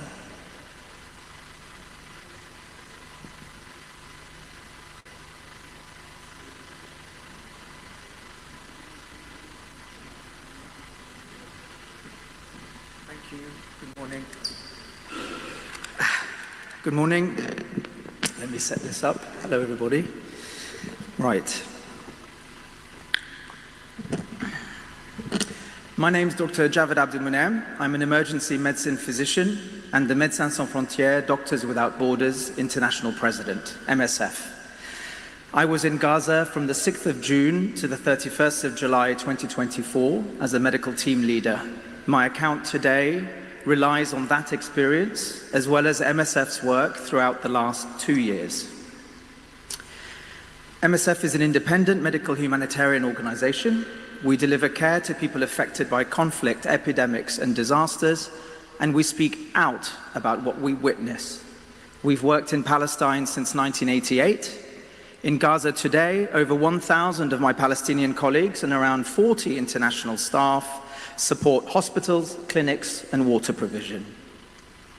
Distinguished jury of conscience, please consider that we bear witness to Israel's deliberate mass harm of civilians, use of food as a weapon of war, and destruction of the healthcare system as 3 key elements in its genocide in Gaza, which takes place in the historical context of the Israeli occupation, colonization, blockade, and forced displacement of Palestinians across the occupied Palestinian territories. We witnessed mass deliberate harm of civilians through killing and injury. During my time in Gaza, in the so-called safe humanitarian zone, Al-Mawasi, makeshift tents crowded to the shoreline, gunships fired on the coastline while drones, helicopters, and jets were constant overhead. Explosions shook our windows and smoke plumes rose across the north, middle, and south simultaneously. Over a span of just 9 days in July 2024, I worked through 4 mass casualty events in the emergency room of Nasser Hospital in Khan Yunis. 4 Israeli attacks resulted in 162 people killed and 568 injured, those figures just from one emergency room, the one in which I worked. 2 of those attacks were within this so-called humanitarian zone. One of those attacks employed a double tap, whereby the first responder medical teams who arrived on the scene were also struck. I treated those patients that day, many of them still in their ambulance and first responder uniforms.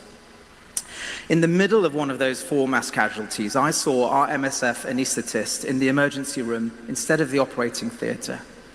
He explained his house had been destroyed and his daughters and nephews were in the ER somewhere. Later, we learned one of his nephews had been killed and another had suffered a spinal injury and paralysis. Within the next 5 days, my nurse colleague's son was killed, living in the middle area, and another nurse colleague living in Gaza City had 2 children killed and his third severely injured. Jury, please consider how the Israeli attacks were so indiscriminate through disregard for civilians that death became routine. Nearly every day, our wards echoed with the cries of my healthcare colleagues who were told that their family members had just been killed in their homes or while playing outside.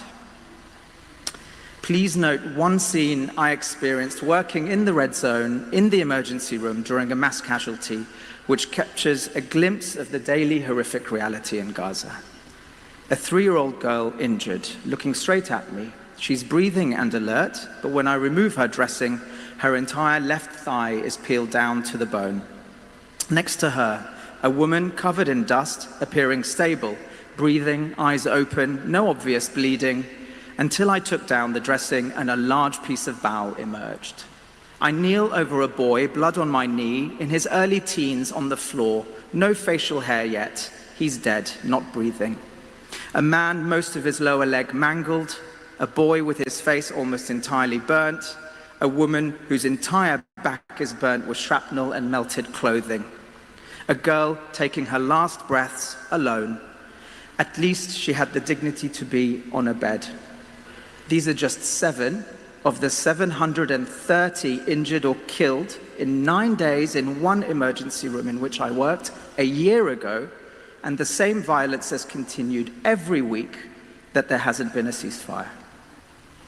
Members of the jury, I would also like you to consider that during my time in Gaza in June 2024, the Nusayrat hostage rescue produced catastrophic civilian casualties, something I witnessed with my own eyes. The disproportion between the 4 Israelis rescued and the nearly 980 Palestinians killed and wounded that day is an affront to humanity. The entire trauma system was overwhelmed from middle area to south. In our trauma unit in Nasser alone, we took in 19 patients transferred from Al-Aqsa Hospital. The last child admitted from that attack was discharged 42 days later from our ward. He'd suffered an amputated forearm, a brain injury with memory loss and seizures, and still had a metal external fixator attached to his femur. Less than 7 days after that attack, as I waited to cross the Netzarim corridor, I witnessed the murder of 2 fishermen on the beach. This was roughly 2 kilometers from the buffer zone. Each was killed with a single shot from behind as they ran away, one to the neck and one to the heart. Israeli authorities denied us permission to render first aid or retrieve the bodies. Their friends crept up the beach, retrieved the bodies, and carried them away, still clutching one of their fishing nets. 2. How Israeli authorities used food as a weapon of war. The deliberate use of food as a weapon in Gaza saw hunger reach unprecedented levels, with famine confirmed by the IPC in August 2025, as you've heard. This is not hunger, it's deliberate starvation.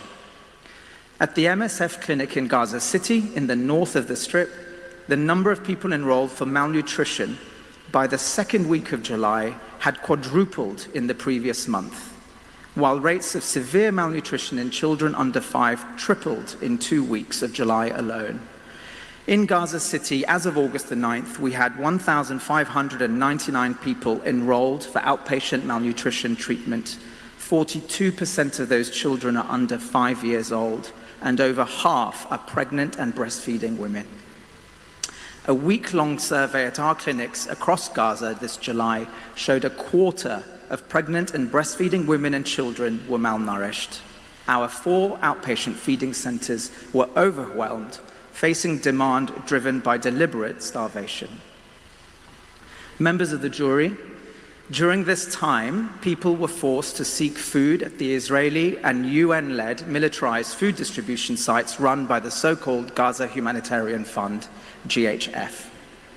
Distributions at GHF sites were accompanied by extreme violence. Palestinian men, women, and children seeking food came under fire from Israeli soldiers and from American security contractors. Our teams on the ground treated people with gunshot wounds, barbed wire lacerations, and crush injuries from stampedes, all sustained while trying to receive aid at GHF sites. Between 7th of June and 24th of July 2025, in just 6.5 weeks, in just 2 of our facilities, we received 1,380 injured individuals and 28 dead from 2 GHF sites. The anatomical precision of those injuries suggests intentional targeting rather than indiscriminate fire. And this is only a fraction of the total injured and killed seeking food aid at GHF sites. These are just the patients we saw in our own clinics. Esteemed jury, our colleague Abdullah Hamad was killed on the 3rd of July this year.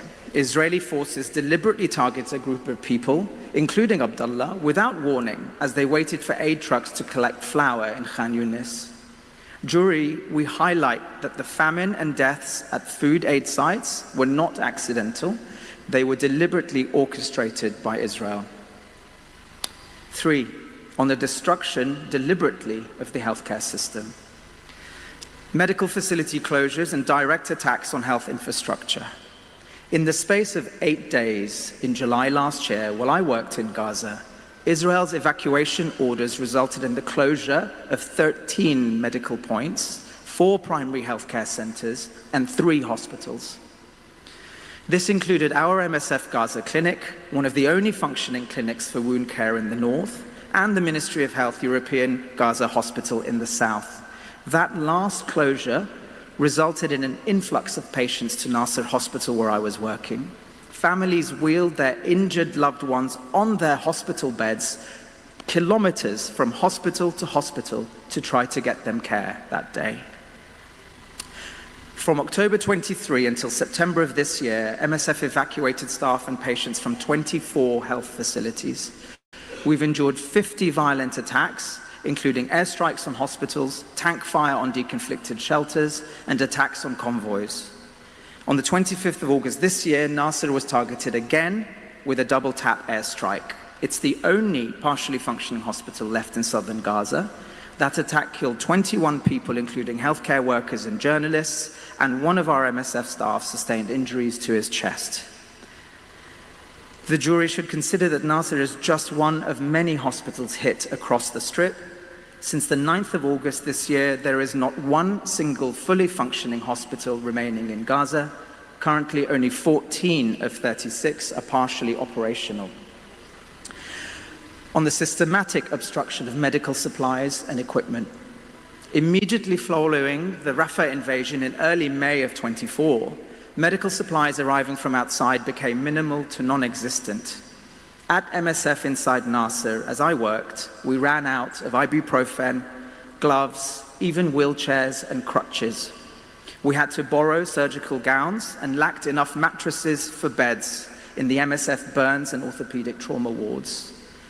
The jury should consider that in the first 7 days of July 2024, health services received less than 9% of our fuel needs. This triggered electricity rationing that at times meant no water on the wards until 2 p.m., no electricity in the inpatient areas, no sterilization services, and repeated power limits in operating theaters. At a time of influx of wounded from mass casualties every other day, for example, 6 surgeries had to be cancelled in a single day because surgical staff could not work without electricity. Jury, please note that Israeli procedures for authorizing and managing the entry of essential supplies into Gaza were and continue to be inefficient, arbitrary, and marred by blockages and delays. Only 2/3 of our supply requests have been accepted since October 2023. An average response time in these 2 years is 83 days for medical items and 64 for logistical. Some items take over 300 days to be approved by Israel. These obstructions prevented life-saving surgery and care. Last year, we recorded an 18% wound infection rate in 6 of our clinics. Healthcare workers systematically targeted. Over 1,700 healthcare workers have been killed since October 2023. At MSF, 15 of our colleagues have been killed by Israeli forces in Gaza. Moreover, our colleagues were displaced multiple times, starved and maimed. Dear jury, take note that Doctors Mohammed Abu Nujayla and Ahmed Al-Sahar, MSF doctors working at Al-Auda Hospital, were killed when the facility was struck in November 2023. We had repeatedly informed Israeli authorities that Al-Auda was a working hospital with patients and medical staff, and therefore protected under international humanitarian law. A few days earlier, our colleague Ala Al-Shawa, a nurse, was killed when a clearly marked MSF convoy came under attack in Gaza City, despite having authorization to evacuate. He was shot in the head. 2 years of Israeli raids on hospitals have resulted in arbitrary detention, torture, and forced disappearance of health workers, including MSF staff. On October 26th last year, during a raid on Kamal Adwan Hospital, MSF surgeon Dr. Mohammed Obaid was arrested with 57 others. To this day, he remains in an Israeli prison without charge, cut off from his family, and has lost significant weight. On the destruction of water and sanitation system. Beyond the healthcare system itself, jury.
In the back of a pickup truck with hockey pucks and skateboards on the way to Woodstock. Leave home the Glock. I have a gun the size of a black hole. Shoot planets. Don't get frantic. Throw your hands up in the air. Don't panic. Supreme arm, leg, arm, head. Wu-Tang Clan is tight and strong dreads.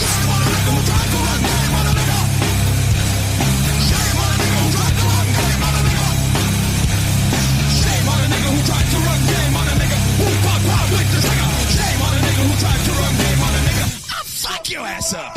With that logo, stuff from my vocal. Couldn't compete it with a pair of bifocals. I'm no joker, play me as a joker. Young, you like a house on fire, smoking. Who's be acting like they're gangs anyway? You're like 4 years, come out and play. Burn me, I get into shit, I let it out like diarrhea. Got burned once, but that was only gonorrhea. Dirty, I keep shit stinks in my drawer so I can get fuzzy funky for ya. Murder, taste the flame of the Wu-Tang Clan. Here comes the tiger's crane. I'll be like wild with my style. Tongue, you play me chump, you get dumb. Ooh, it's coming through, and it's either near you. And get the talk like it's true. Shame on the nigga who tried to run game on a nigga. Shame on the nigga who tried to run game on a nigga. Shame on the nigga who tried to run game on a nigga. Who fuck wild with the trigger. Shame on the nigga.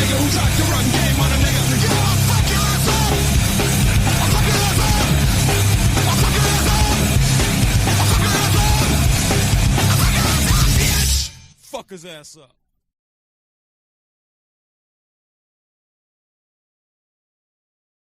Bode well for you or for the rest of us, really. It just turns into a shouting match. All she has, because she has not looked into who I am or what's gone on with. I don't need to look into. Well, look. Yesterday, where was it? It was yesterday. She turned around and said to me, "I need to research my enemy." Yeah. So I researched my enemy, and the first thing that came up was her dead dad. So, like, what do you want me to do? And I figured out why you're so obsessed with Danny, isn't it? Because your dad's name was Danny, isn't it, Voldemort? That's why you're obsessed with Danny. You got this weird obsession, like it's weird. But anyway, I didn't know that. Yeah. Ah, right, okay. Yeah. But let me keep the smoke for later. With my children, she's jumped on a bandwagon with paedophiles, knows she's fucked up, and now all she does is go to my dead dad and kids.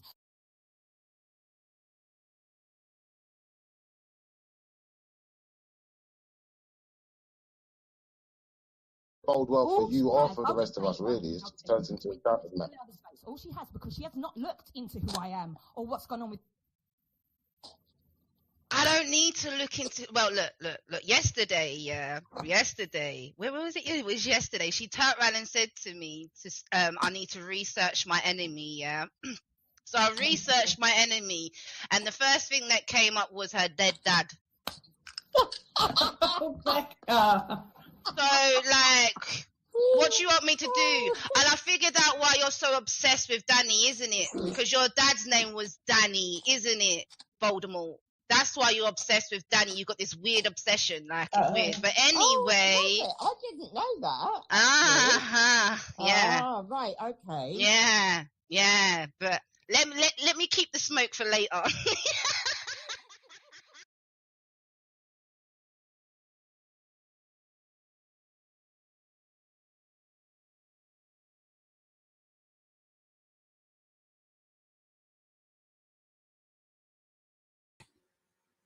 Hello. Are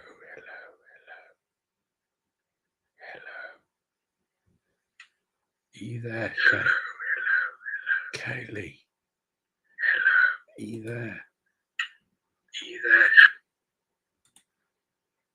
Kaylee. It is early in the morning. It's nearly 8 o'clock. Have you been to sleep? Have you woke up? Or have you not been to sleep yet? Kaylee. You there? Hello?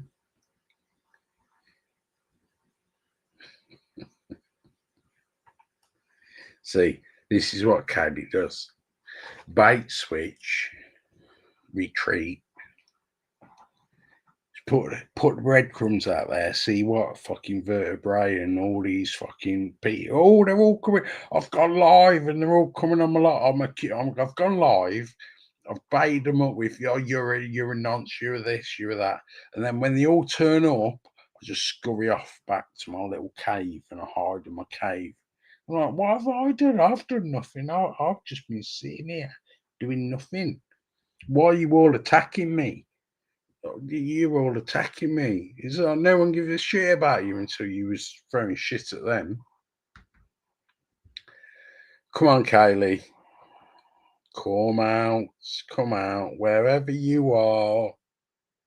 Medusa, we see you coming. Don't worry. Look, you're not the enemy, Kaylee. Look, you dug so deep. Just be grateful that some of us are like, look, she ain't the enemy. Look, there's people worse than Kaylee. Just stop fucking digging, Kaylee. Put the shovel down, pick up a ladder. You might get out of this little hole you created. Can you go? Look, I've had to mute the live. Wallace Oogly, can you hear me or am I muted? I can kind of see my profile seems to be talking. The outer ring is bouncing. Wallace, can you hear me? Wallace Oogly, can you hear me?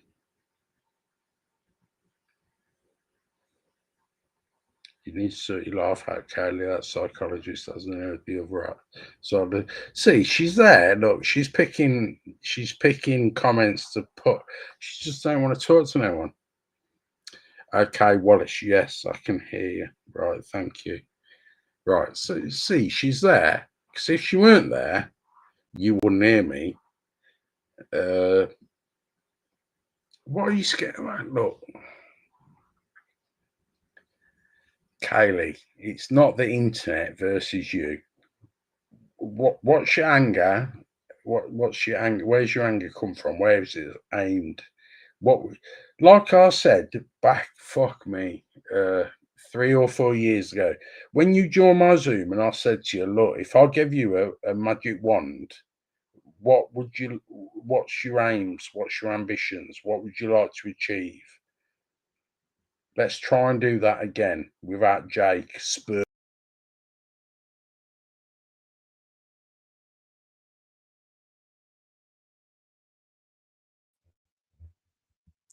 I literally, I don't know how much clearer I can be, really, other than you make me feel sick, all of you. I think you're all paedophiles. If you've got a massive issue, go to the police. Right, you're hounding me 24/7 in my church, so I'm just going to start another live, carrying on with the Gaza Tribunal, which I find far more fucking important than you right now.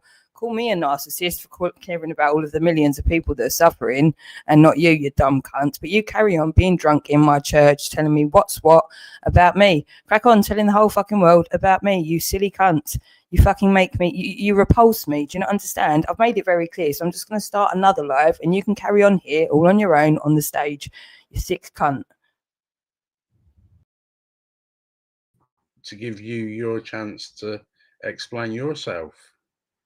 You're the one doing the lives, Kaylee, day in, day out, doing lives day in, day out, claiming that everyone else is trolling you day in, day out.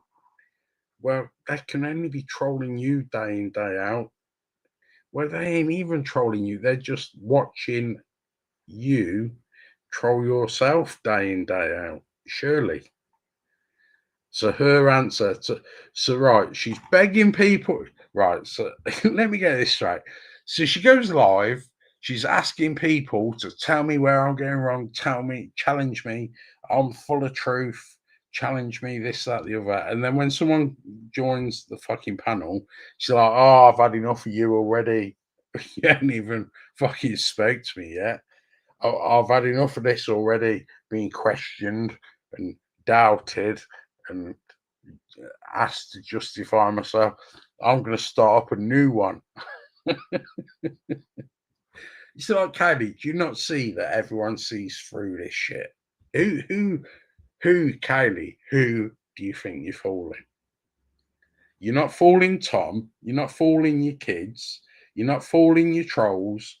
You're not fooling anyone. Jake, I think that's the only one you're fooling, because Jake will be there. Yeah, do that. That'll make him look bad, wouldn't it? Yeah. John will be really pissed off with that. Like, John gives a fuck. Kaylee, you don't know when someone's trying to help you. Do you know when someone's trying to help you? They're not like Jake. They're not like bigging you up. When you're making a mistake and Jake is kissing your ass and leading you on, Jake is not helping you. You know, when you're making a mistake and you got some little fucking, I don't really want to go at you, Jake, but when you got a little lefty bag like Jake backing you up, he don't give a shit about you, Kaylee. And you don't give a shit about him either. Let's be honest, Kaylee, does Jake know that when you got that money from the GoFundMe, the first thing you did was buy bacon? Does Jake know that? I bet Jake don't know that. No. Because if Jake knew that, he'd know you're as fake as he's fake. He's fake, you're fake. Look, at least us on the right, we know you're both fake, and we're kind of a little bit, well, we're not fake, but we are vulnerable to change. We're vulnerable to change.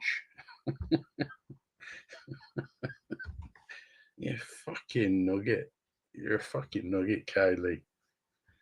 Honestly.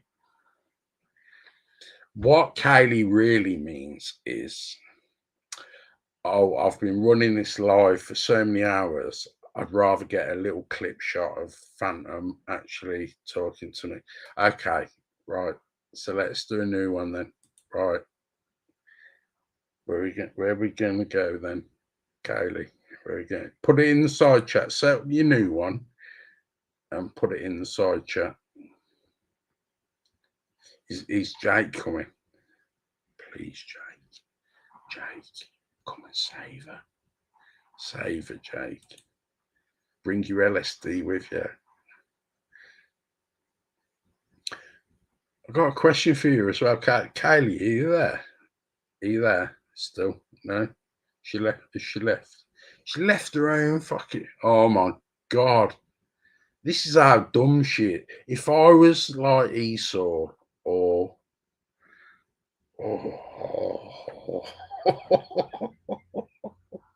She's left me in control of the back room of the stream. Does she not know what damage people can do from it? Oh, but if I did, oh, that would be my fault. That wouldn't be her fault for being negligent. No, that'd be... See, you can't fall into these traps, guys.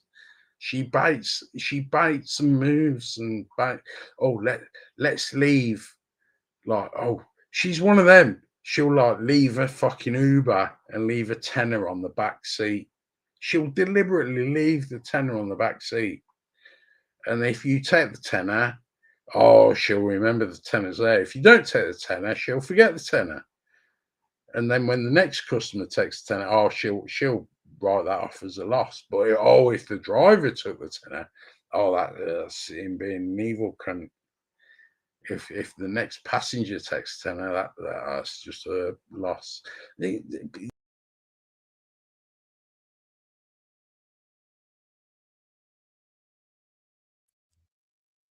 So what we clearly have here is Phantom John, his name, is trying to convince himself and everybody else. Again, this whole you're supposed to block us and our bad behavior.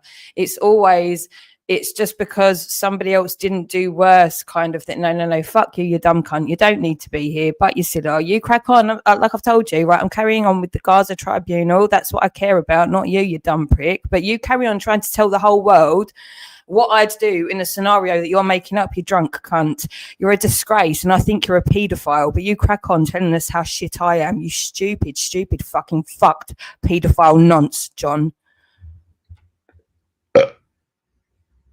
So you're gonna talk at me, but not with me. You're gonna remove me and talk over me, but not address anything I fucking say. Is this how your Kylie, what is it? The Kylie Kangaroo Court Club thing is this how it's going to go? Like, you just get to... Now, in my court, we follow lawful procedure, which is what I've been trying to have you guys figure out. No, I've just shown you very clearly for fucking years on end now, so that it's there and established. And when I'm under duress in my own church being abused by some nonce cunt that's come along drunk and burping down my stream whilst abusing me, you can actually fucking spin on it and suck my dick at the same time. All right, fuck you, you motherfucking piece of shit. I think you're a paedophile. You don't have any right over me. You have no entitlement over me. So my court works by the law. Right, and you are not invited to be here at whatever time in the fucking morning to give me shit about myself again, you fucking paedophile protecting, if not a paedophile protecting, no, paedophile yourself, paedophile protecting, paedophile yourself. But at this point, there's no distinction for me. I think you're a fucking out and out nonce, John. Fuck you. I don't wish to be anywhere near you.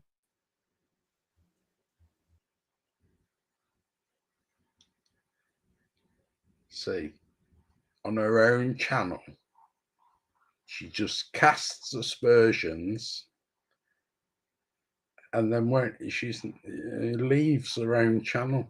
That's the measure of conviction. My eye. In fact, it brings a tear to both eyes. Very, very emotional. And it brings an even greater sadness to know that I will never be able to hear the private sessions that you and Jake Ghetto Youth Clark will be having in the future. I felt it always a privilege to listen to two great minds discussing topical issues that were 5 years out of date. Danny West for 25, 2 hours ago. Try over 10 years my time. Kelly of absurd grounded. Hide what comments you freak. It's only just finished and takes a while. You mean the chat? It literally just ended. You obsessed cunt. Concerned tool for free speech. I would like to congratulate myself on the wonderful and brilliant comments I made in this live stream. Enjoy, enjoy, enjoy. Danny West 425. Yes, give yourself a big pat on the back. I have unlocked.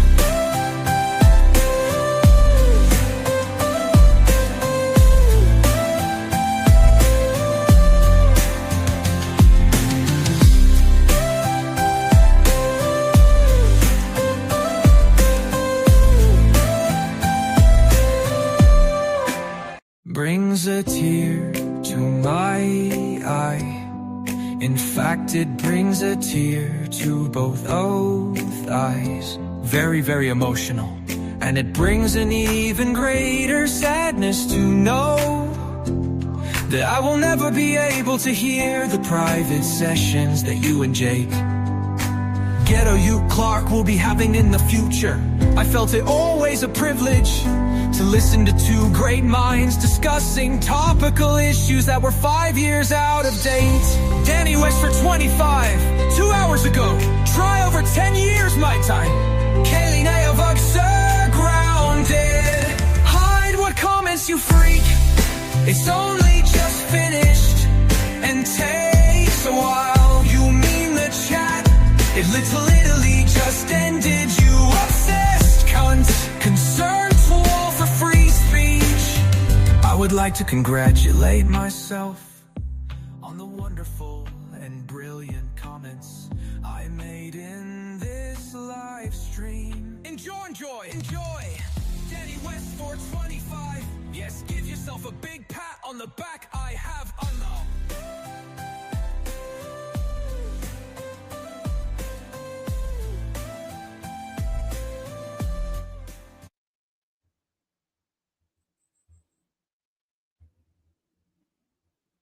See that? I mean, that wouldn't be why is that even funny? You're such a fucking sick, fucked nonce cunt. Okay, like I said, right, I'm going to carry on with the Gaza Tribunal. That's what I'm doing for the next few days whilst getting the rest of my stuff together. I know it's not one project with AI. There's about 30, 35, 40 across multiple emails as well. AI knows me in various forms, and we've got loads of shit going on, loads of shit. Now, why is that funny? Why is that funny? Jason, do you remember your master who left you eventually because you were so obsessed with me? Apparently, according to him, I mean, but this is just what's said. You seem to think it's fine to just sit here fucking berating me on what's said by nonces all day long. That was never fucking true in the first place. But hang on a minute, Jason. It would make sense because you are fucking obsessed with me. And Jason was fucking well obsessed with me, but it got too dangerous because Jason's proper fucked Justin Armod from Clacton in his caravan, WebberLogic, e-media hosting, Wake Up UK, Right to Unity, fucked, cunt, grooming, cunt, fucked. It would make sense, wouldn't it, Phantom John? It would make sense. You and who was it? I can't remember what her fucking name was. That weird woman that would sit with you. Diane, was it? Something like that? Would sit and just fucking stalk me, you fucking creepy cunts. I saw enough of it. It would make sense. That's why Justin Armod left you. But let's not forget, Justin Armod is the reason. I'm even fucking, apparently a lot of people, Justin Armod's the reason. But it's all right, I'm going to tell the police. I don't need to be telling you cunts here in the middle of the well, it's not the middle of the night anymore. It's the morning now, isn't it? Really interested to know if Kaylee, I'd really like to know. Well, you two, do you know what you keep doing? You keep being an absolute fucking cunt, a noncy fucking cunt who I don't want anywhere near me. And you keep trying to tell the world what a cunt I am and then trying to be relevant or say something that means that you need fucking help. You need to be kept away from society and from people. Okay, especially innocent people, especially vulnerable people, women, children, you scummy cunts. And I'm actually probably now talking to pretty much half of the fucking population. You dangerous motherfuckers need to be on a goddamn lockdown. You sick fucks just going out of your way all night and day to try and destroy the sanity of a woman trying to protect children. You sick fucks. So many men. So many men. All I'm doing is playing the Gaza tribunal, you dumb fuck, and you're here making it about what have I done to you? I don't know who the fuck you are, you stupid cunt. Like all the other fucking men that I don't know who they are that have devoted their life to telling the whole world about how shit I am because I've destroyed theirs. Who the fuck are you? You creepy fucking cunts. And everybody involved in social media and everything digital that's not been on the side of we really need to regulate this shit and protect people. Wonky eyes at you lot. Fucking hell. What a fucking mess. What a fucking mess. But if it's all right with you, Phantom, you can crack on here and I'm just going to do what I said, start another one for the Gaza Tribunal, not because I need to be the centre of attention. There's millions of people that have suffered and died and are still suffering, and loads and loads and loads are going to want to come for your fucking ass. That's why you're flapping like the other cunts here flapping because of you scummy cunts. So many people are dead. So many people have suffered.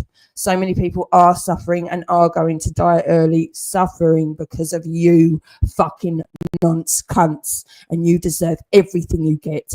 I'm still going to hope the police get to you first, but I literally don't give a fuck what needs to stop you now.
Oh, hello. Oh, hello. My out the back state. Oh, she's let me out. Nom, nom, nom, nom, nom, nom. Oh, grab an ankle. Let's grab an ankle. I had to put back in the backstage kennel. Too tasty. Too tasty. Come on, Kaylee. Why can't you just have a normal conversation? Like Bob's asked that the other day. I know it the other week. He was like, you just can't speak to the girl. Do you not see, Kaylee? You've wound yourself up so tight. You've put all the people into one box, and you think that box is against you. No wonder it feels like that box is so powerful. Trust me, that box has got like 20% of the people you think are in the box are in the box. 80% of the people ain't nothing to do with the box. I'm talking in metaphors for your benefit. Kaylee, no one's that far against you. No one gives a shit, to be honest. No, even the people that you claim use your kids against you, they don't give a shit about the kids. They just give a shit that you've accused them of something, and they're like, well, fuck you, here's a bit back. And they're just using your kids to get back at you. And other people have used other things and stuff. It's just quid pro quo. But you've got to accept, Kaylee, if you genuinely want to get your little white knights to support you, you've got to accept all the wrong things you've done. Because no Maid Marian leads any white knights into a battle where Maid Marian's thinking, yeah, I caused this and this is my fault, and all the white knights that follow me are going to get fucking slaughtered. Because that's why you're getting no white knights. It's because all the white knights are sitting here thinking, nah, but we.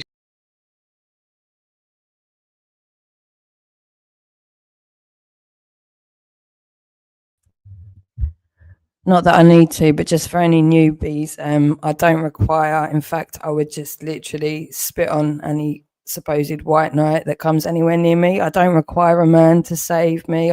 This is the problem that these fucking nonsense have had. So many of these cunts have tried to control me in so many ways. Then they do the gaslighting, and then, but we'll come and help you again. We're trying to go fuck yourself and suck my dick, right? Okay, and don't let the church door stab you in the throat or kneecap you or give you a Chelsea fucking smile on the way out, you fucked nonce cunt.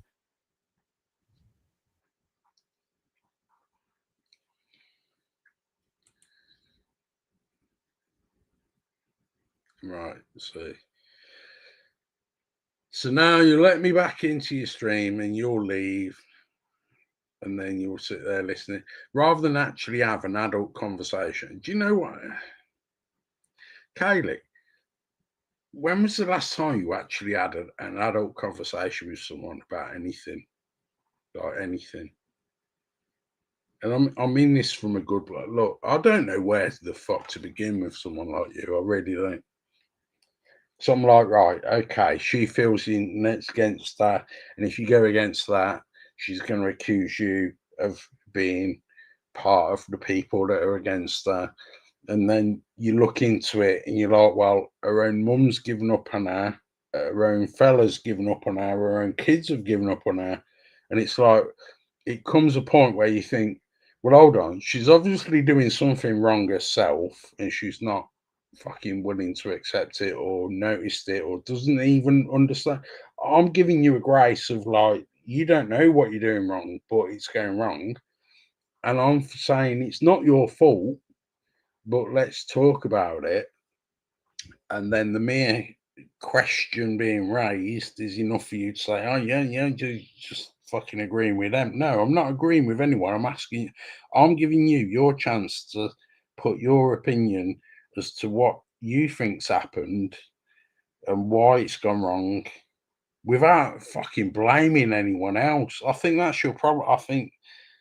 Well, that's my instinct. I think that's the conclusion we're gonna come to eventually, is that you're blaming someone else all the time. And I think that's, to be fair, Kaylee, I think that's an instinctive response for most people. Most people are there. It's a long backstory. Often on the front end, it looks, oh, they're just blaming everyone else. But then when you delve deeper into it, sometimes there's a backstory that you kind of, when you hear the backstory, this is my argument, is you're not giving the backstory. But sometimes I know mates like fuck it. Well, I've got two mates. I love to use black and white mates. No, they're both white, but black and white as in the white mate born from a millionaire. He was more. I've got a mate. Right, hold on. Give me a minute to think about how I'm going to explain this without giving away who it is. Hold on. Right, so I've got a mate. His dad's a multi-millionaire. Owns a fucking massive company. His dad couldn't give a shit about him. Sent him off to public school when he was like 4, 5 or 6. I can't remember the date, to be honest. He was very, very, very young. He had nothing to do with his dad when he was growing up. His dad, multi-millionaire, owned a big company, sent his kid off to private school, right? Didn't have fuck all to do with his dad. He's the soundest, most based, fucking trustworthy motherfucking person I've ever known. But would I trust him? Well, I say trustworthy.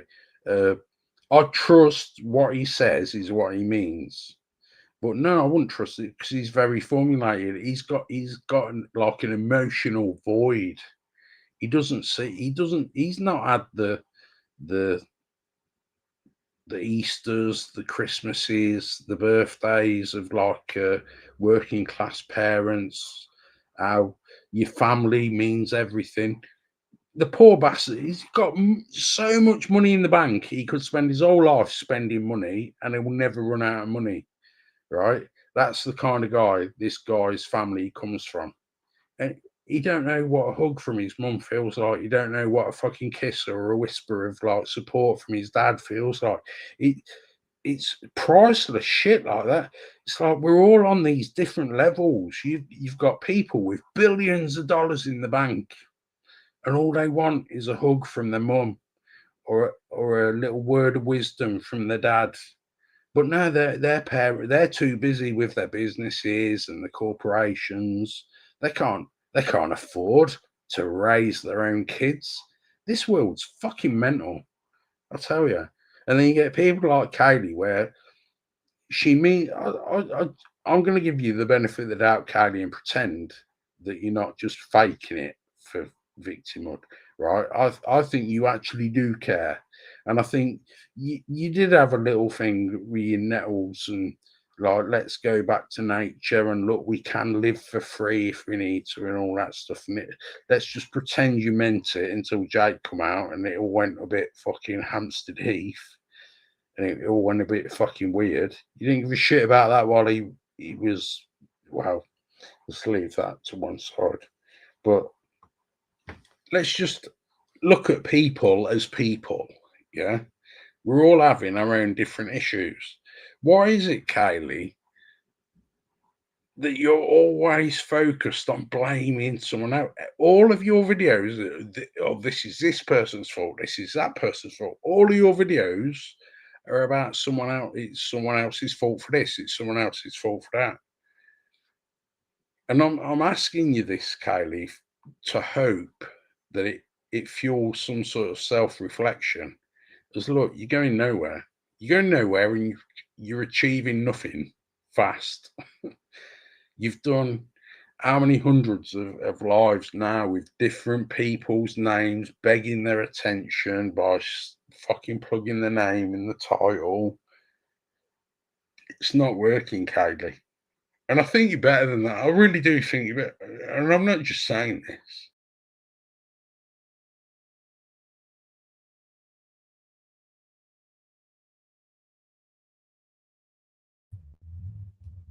Yeah, just before I do cut this one off, just you can just fuck off with your gaslighting shit, and you've got people like Pip. I've abandoned everything. What noncy cunts you are. You can keep trying to tell me about myself. I don't need you to validate or give me permission to do anything or tell me anything about myself. I think you guys have really got serious issues with yourself, and it's really, really fucking clear for the whole wide world, isn't it? We call it projection, right? So I'm already just creating the next stream. I don't need your permission, you thick fuck. You know you fucked up because I've recorded everything that's gone on. It's not me hanging on to the past, it's reality and your bad behavior, and we need to own our bad behavior. Now, if you think, I mean, where's that? Weren't you supposed to be doing a big expose whilst I was in the fucking nut house and supposed to be in court that same day? You're supposed to be doing an expose on me because that's what gentlemen do. You fucking moron. You're fucked in real life. You know it, and you deserve everything you fucking get, and I can't wait to hear about it.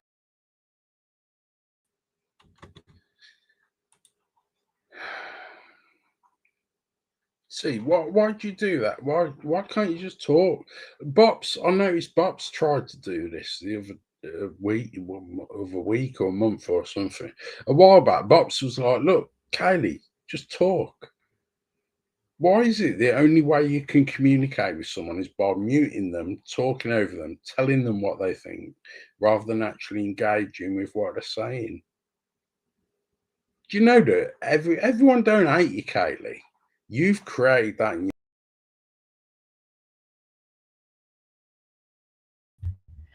This gaslighting cunt gonna sit here talking about my children, talking about you stupid piece of shit. You've got the Jupiter, the Michaela Oniovosa 7 Joan Crescent Elton disease. You thick fucks are gonna get everything you fucking deserve for being so fucking callous and ignorant of other people, so fucking self-centered, so narcissistic that you think you need to sit and speak and speak and speak and speak, and people are just gonna lap it up and buy your shit. But it's shit. It's fucking shit. You've got no care or concern for anybody else. You've got no fucking awareness of anything. You've got no insight even to your own bullshit. You're going to get fucked up. I can't wait to hear about it. You're going to get so fucked up in real life. If you don't repent really quick, you're going to get fucked up, and I can't wait to hear all about it. Call 999 John Phantom, fucked up paedophile cunt. Kylie, just fucking relax. You're gone, Kylie. Your brain's shot, girl. I tell you, I feel for you. You need to just fucking relax and like have a conversation. Everyone isn't your enemy. Why are you in this fucking perpetual state of defense? Like, it's fucking weird. It's fucking weird. I really do feel sorry for you. Oh, and by the way, you know when you mentioned the other day on the live that the police have booked you in for a how did you word it? Oh, you've got not an audition. What do they call it? You've got what's the word? Hold on. What's the word? She said the other day, someone in the side chat, right? She said the other day, oh, the police have booked her in for not an audition. What the fuck is not an audition? What the fuck's the word? I'm having a mental break. Oh, I'm having a mental fucking moment.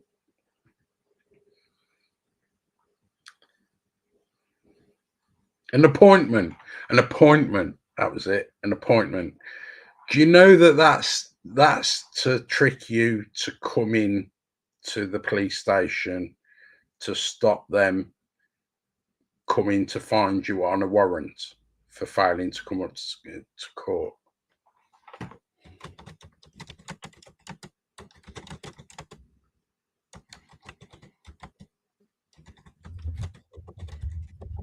You dumb cunt. I mean, you've actually just committed that to the internet, so you've got no idea the communication between myself and the court.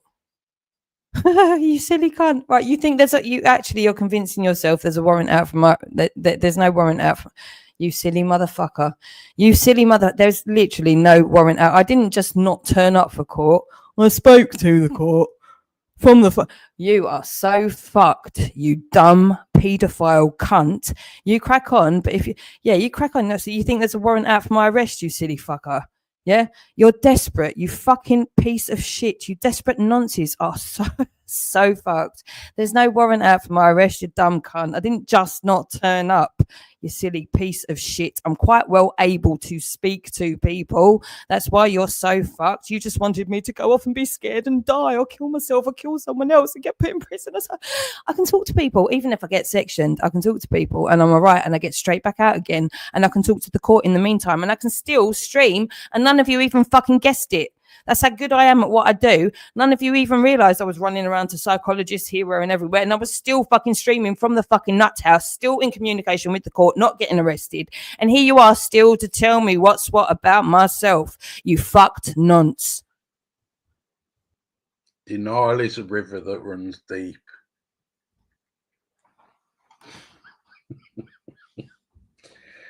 Kylie, why not?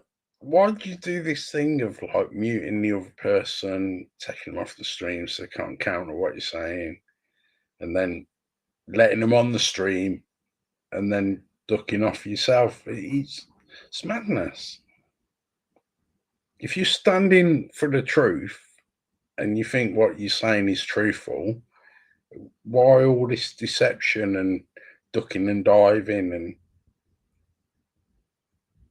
going back to that? I stand by it. Trust me, Kaylee, mark my words, do not turn up for that interview, that appointment that they're offering you to provide all your evidence. Trust me, they ain't fucking stupid. It costs them nothing to chase someone down that's evaded court already. You've got a court order against you. Trust me, it's automatic. No one's doing this by like it's not like there's someone out there to get you.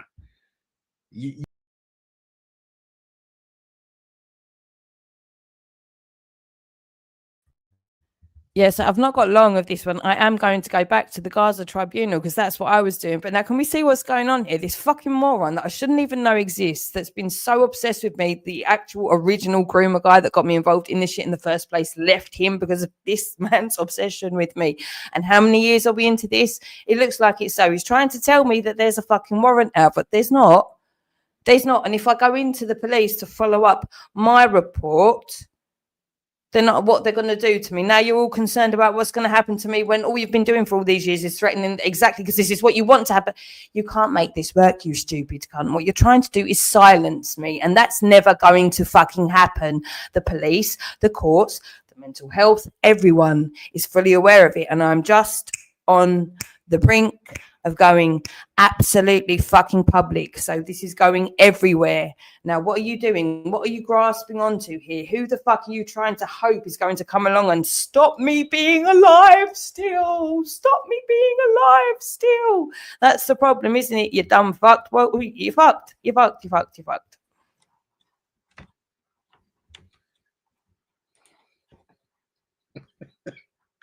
I don't know why you do. Why do you keep doing this rather than actually interacting? You know, right? You was in a court. Why would I interact with scummy cunts that have tried? Well, they have destroyed my life for so many years, and I don't need to be abused. I don't need to be abused. You come into my church every single fucking day to abuse the fuck out of me. I've documented it so that we can show everybody else to make sure this shit never happens again. That's what I've done. Why would I sit here and just take the fucking abuse whilst you try and kid yourself that somehow you're doing so? You are the one with the problem, fella. Lots of men have got lots of problems. Now, I've literally put together loads of shit that I didn't need to do and I don't get paid for to try and help you guys, right? I've tried to do that as best I can, but I'm literally not going to sit here and be a fucking punch bag for a narcissistic drunk, right? Year in, year out. There's so fucking many of you. I don't need to do that. I've put together a recovery program. You can if you want to. You're in my church anyway. You're in my church anyway. Now you can literally avail of that or not, but you're going to be fucking scrutinized for the decisions you make in public, you dumb fuck.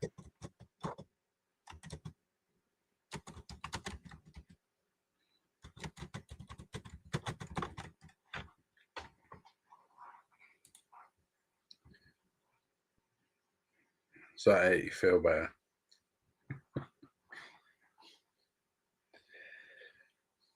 Kaylee, remember back when you came in my Zoom And I said to her, if you had a magic wand, and look, I was only asking it to try and find out what your aims were.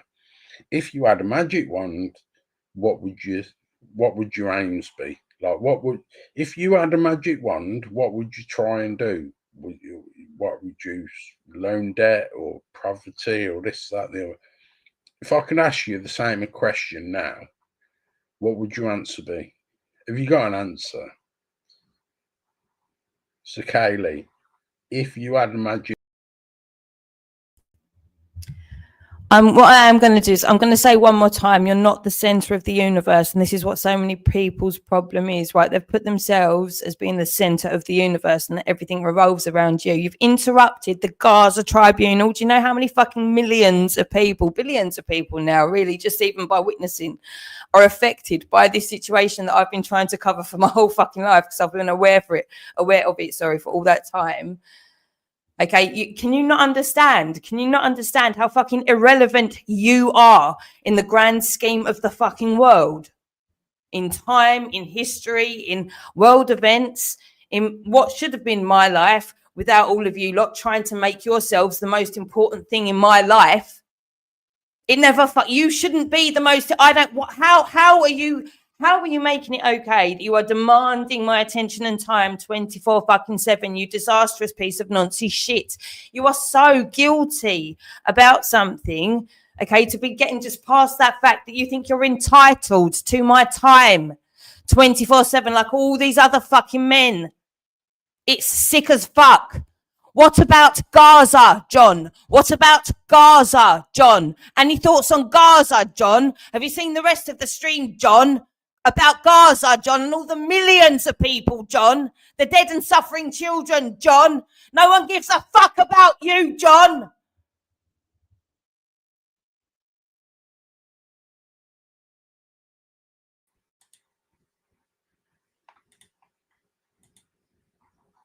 You're right. You calm down now, John. Do you know about John the Baptist, John the Evangelist, all the other Johns? You might want to be careful there, Kaylee, with your Medusa mask, shouting Johns. You might beckon the wrong John. But on a serious note, Kaylee, right, look, all the shit to one side. Kaylee, do you really think that I like mean you any evil? Genuine question, please, if you can answer. Do you really think I give a shit whether your life goes good or bad or the other? Or you think that I wish you evil? Do you think no answer? She's not going to even mute me. She's not even going to put me in the back room while she answers. She's got no answer. So she's got no answer. Right. Do you think I'm against you? No answer. But you mentioned her, how she's manipulated certain things.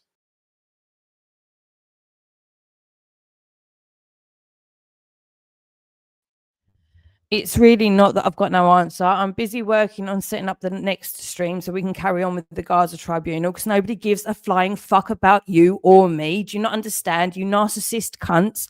No one on this planet cares about anyone else more than they care about themselves. That's why we're supposed to care about God, because when you're working with God, you're not going to go too far wrong, okay? Loads of people around you are going to trip up, but ultimately they're going to go shit by the law, shit by themselves, shit by God, okay? I'm working with God and I'm doing what I'm doing. I'm fucking busy, you stupid cunt. I don't care about your in the morning bullshit again, day in, day out for how many fucking years, along with how many other fucking Nazi men that can't get their own shit together to just go to sleep, wake up, do your own thing. Don't fucking do what? Destroy a woman all day, every day for how many fucking years? Where's that going to work, you stupid cunt? I'm working. I don't care about your fucking nonsense. By all means, carry on exposing yourself. I'm on another laptop working. I just don't fucking care. Do you hear me, you silly cunt?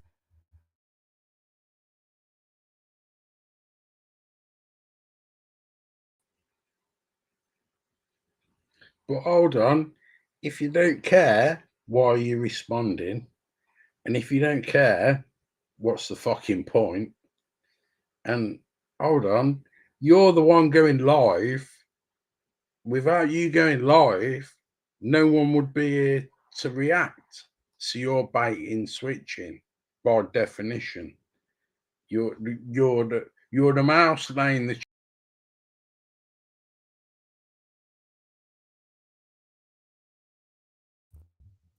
Right, again, I'm busy. I'm actually fucking busy, right? We're just going to reiterate this again. I had thousands and thousands and thousands, and this has gone on for how many years, right? So I've recorded it all.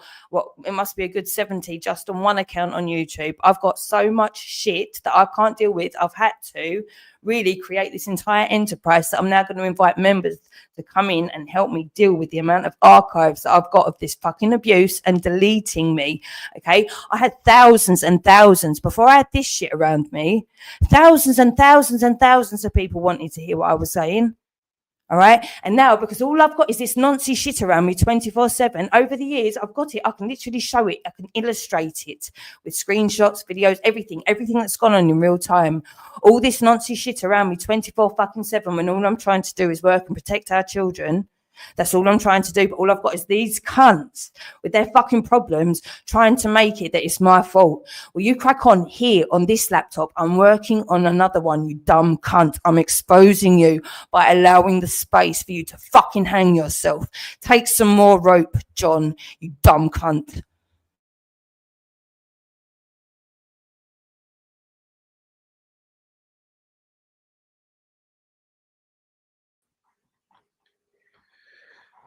She loves this feeling of control. She's so frustrated. She loves this having a button where she can mute people and have some sort of control.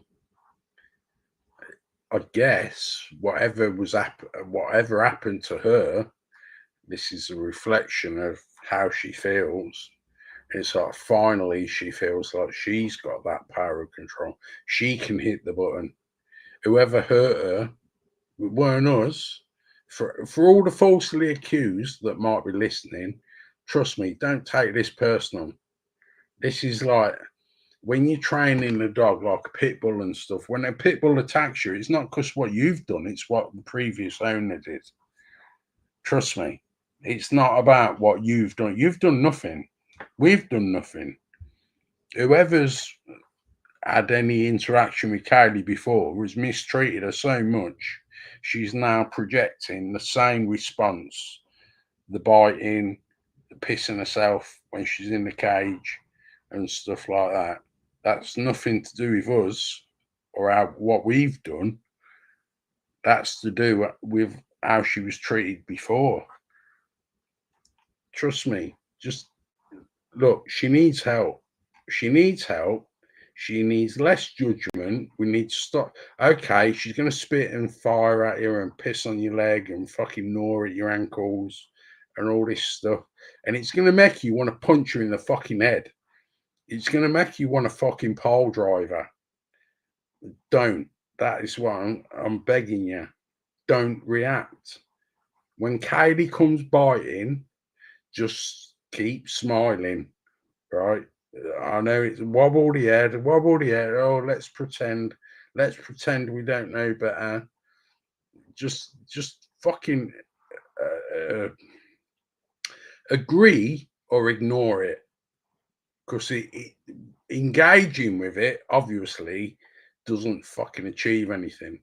Because the more you try to engage with it, the more it feeds it, the more relevance it feels it has, the more power it feels it has, and it just fucking gets more baked. It's fucking madness. I've never ever known someone, and trust me, when I was sectioned, I saw people that would go into a bathroom and tear a toilet seat apart to create a sharp so that they could fucking try and kill